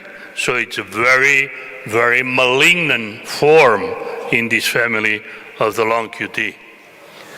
This is a patient with Brugada syndrome. Look at the ECG, which shows this ST segment elevation in right precordial lead, simulating a myocardial infarction, which he has not. And when you find this type of ECGs, there is the risk in some patients that ventricular fibrillation occurs and the patient might die suddenly. Again, we are dealing with a familial disease. This is a family with Brugada syndrome. This guy here died suddenly. There are other 8 members affected in this family, and this allowed us to identify a mutation in the sodium channel that was responsible for the disease. This is the first patient we ever saw with the Brugada syndrome. That was in '86. In '92, we published the first paper. We defined the characteristic electrocardiogram. We understood the mechanism leading to these anomalies in animal models. We understood that the patient should be protected with an ICD. We could define in 1998 the first mutations in the families with Brugada syndrome.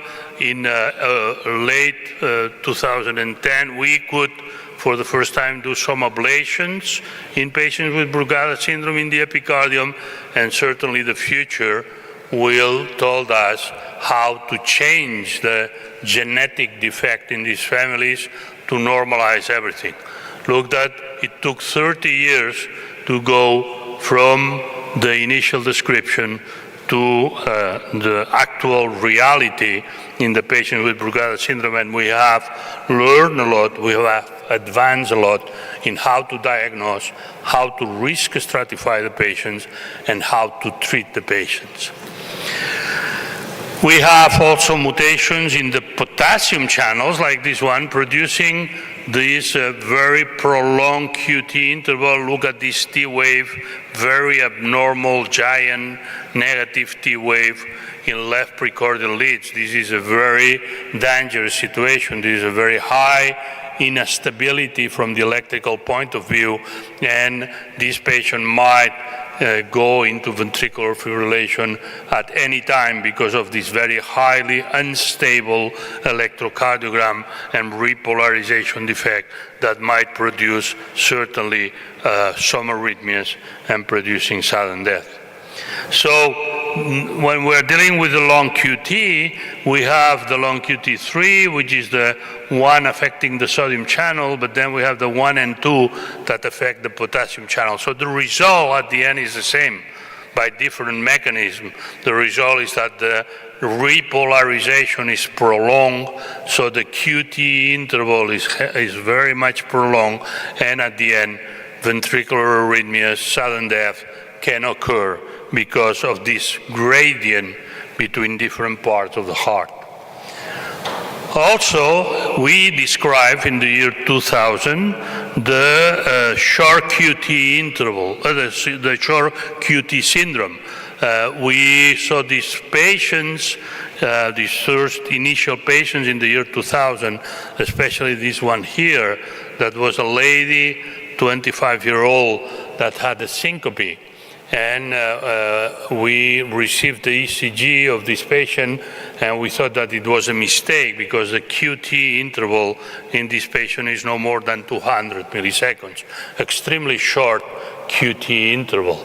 So at that time, we asked for a repeated ECG because we thought that the machine was not working properly, and we received the same ECG, so we understood that this was probably the first case of short QT syndrome ever described. Unfortunately, this was a Friday evening, and we asked the lady to come to our hospital, but the lady was living 100 kilometers away, so she decided that she will come to our consultation on Monday because she had a very young boy of 5 or 6 months of age, and unfortunately on Sunday morning, this lady died suddenly. So then we learned that this was a familial form. Here you have some families with a short QT syndrome. Look at these very short QT intervals, very tall T waves, and very short QTs in families with sudden cardiac death. So probably this is the most malignant of all the channelopathies because of the very short QT interval. There is a huge window of vulnerability in these patients, and any arrhythmia, any extrasystole might produce ventricular fibrillation and sudden death. That's why probably there are very few patients described with the short QT syndrome all over the world, probably because they are dead. This is a polymorphic, bidirectional ventricular tachycardia, and this is specific from a condition called the catecholaminergic polymorphic VT. Again, a familial disease, genetically determined disease produced by a mutation in the ryanodine channel. The ryanodine channel is the channel that regulates the flux of calcium inside the cell. And during mental or physical stress, the flux of calcium increases. If the patient has a mutation in the ryanodine, this flux cannot occur, and there is an accumulation of the intracardiac calcium, and this produces an intoxication of the cell, and finally produce this type of arrhythmias that you see here appear during a stress test or mental stress test. This is the ryanodine channel and how the calcium accumulates inside the cell and produces this type of arrhythmias. Finally, the last situation described is what is called the malignant early repolarization, which occurs in patients having this abnormality at the end of the QRS complex, like an early repolarization that in some cases might be responsible for the occurrence of ventricular fibrillation. In some patients, there is an overlap between this early malignant, early repolarization and Brugada syndrome, and still it has to be studied in the future. At the end, all of these diseases produce ventricular fibrillation because of this electrical gradient between different parts of the heart. So we can say that genetic studies have identified a new category of diseases responsible for syncope and sudden cardiac death in patients without demonstrable structural heart disease. That's what we call channelopathies.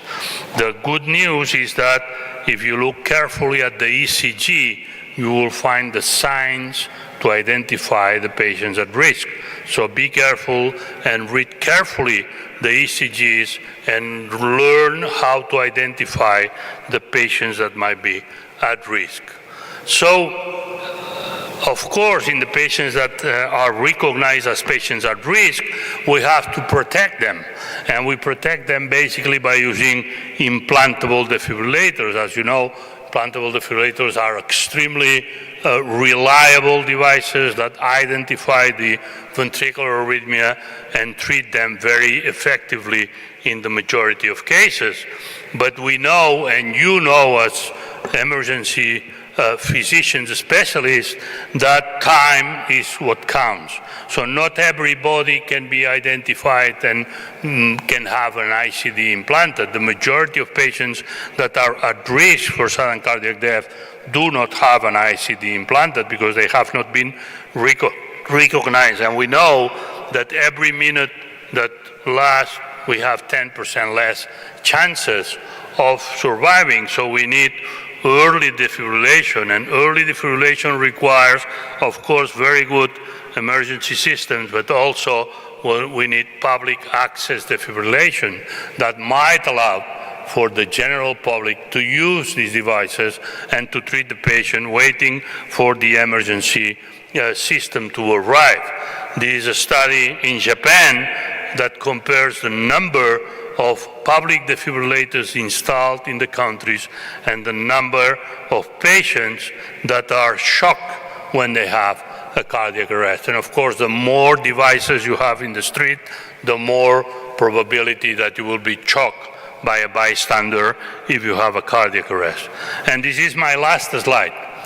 This is the number of deaths in car accidents in Spain all over the last years. And you see that they did a very good job, because you see that from the 60s we had an increase maximum in 1989, and since then the decrease is dramatical.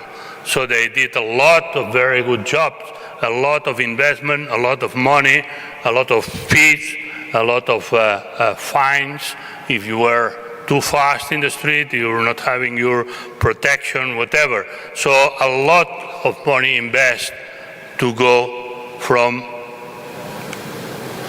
almost 6,000 to 1,000. Do you know how many patients died suddenly in Spain? 10 times this number. And the number or the amount of money that is invested is 10 times less. So, of course, this is very important, because the politicians should also understand that sudden cardiac death is a major public problem, and investment in preventing sudden cardiac death should be at the level that it deserves for the number of patients suffering from it. Thank you very much.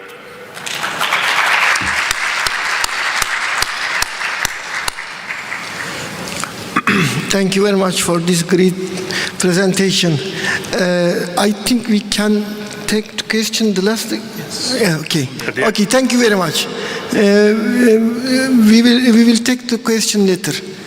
Okay. Yes, yes. Now I want to invite the second speaker, Dr. Hikmet Anvarov, about aorta dissection.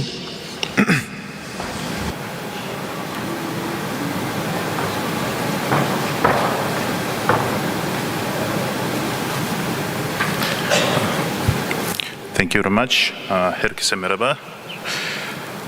So it's a really great honor to me to be here with you again. And as I've taught you this morning, The main focus in our hospital in Uzbekistan is on the ascending and descending thoracic aorta. Yep. Closer. Okay, is it good now? Thank you.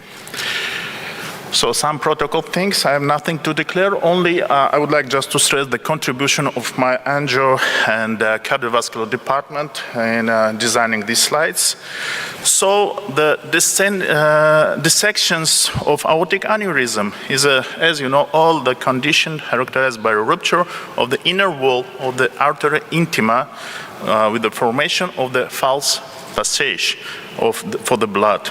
And about 50% of patients with untreated aortic dissection will die within 2 days, maybe, is a risk of death within the first hour for acute aortic dissection is about 1%. So time matters. In large medical study, including almost 1,000 patients with aortic dissection, almost a third of them died within 2 days, and 2/3 within 2 months, and almost 90% within 3 months, and almost all of them within 6 months. So it's really a huge problem. The frequency of occurrence due to several studies is it's about 3 per each 100,000 population, and average almost 1,000 cases per year in my country with a population of 33 million people. So all of us, we well known about the types of classification of aortic aneurysms. There is 5 grades by Svensson, and also the most common things is Stanford's and DeBakey classifications. So the aim of the study, what we held in this year in our hospital, it was to evaluate the direct results of the first experience in surgical treatment of ascending aortal dissection aneurysm type A by Stanford. So these are materials, the retrospective analysis. We had 6 patients which we underwent for the surgical interventions, because the closed transcutaneous interventions has been described on the morning sessions. I would like just to stop more on the surgical ones. So 2 of these 6 patients had concomitant ischemic heart disease. In one case, we obtained the grade 3 of aortic valve insufficiency, and in one patient also the intimal tear was located on the proximal part of the aortic arch. So all surgeries were performed using the method of the in the stopped heart or the own pump with the artificial blood circulation. And here are the results. So average duration of the circular arrest was about 45 minutes, and the temperature we decreased it for less than 22 degrees. And of course, the retrograde hypothermic cerebral perfusion we provide in all patients. Here are some demonstrated things. We used the prosthetic for aortal arch and for descending aorta. Here are some stages from the surgical part. In 4 cases, the patient underwent supracoronary replacement of the ascending aorta. In one case, the aortic root replacement as a Bentel de Bono surgery. In one case, supracoronary replacement of the ascending aorta was supplemented with arch replacement. And Vascutech vascular prosthesis was used in all surgeries. Biological glue also we applied. We didn't apply it.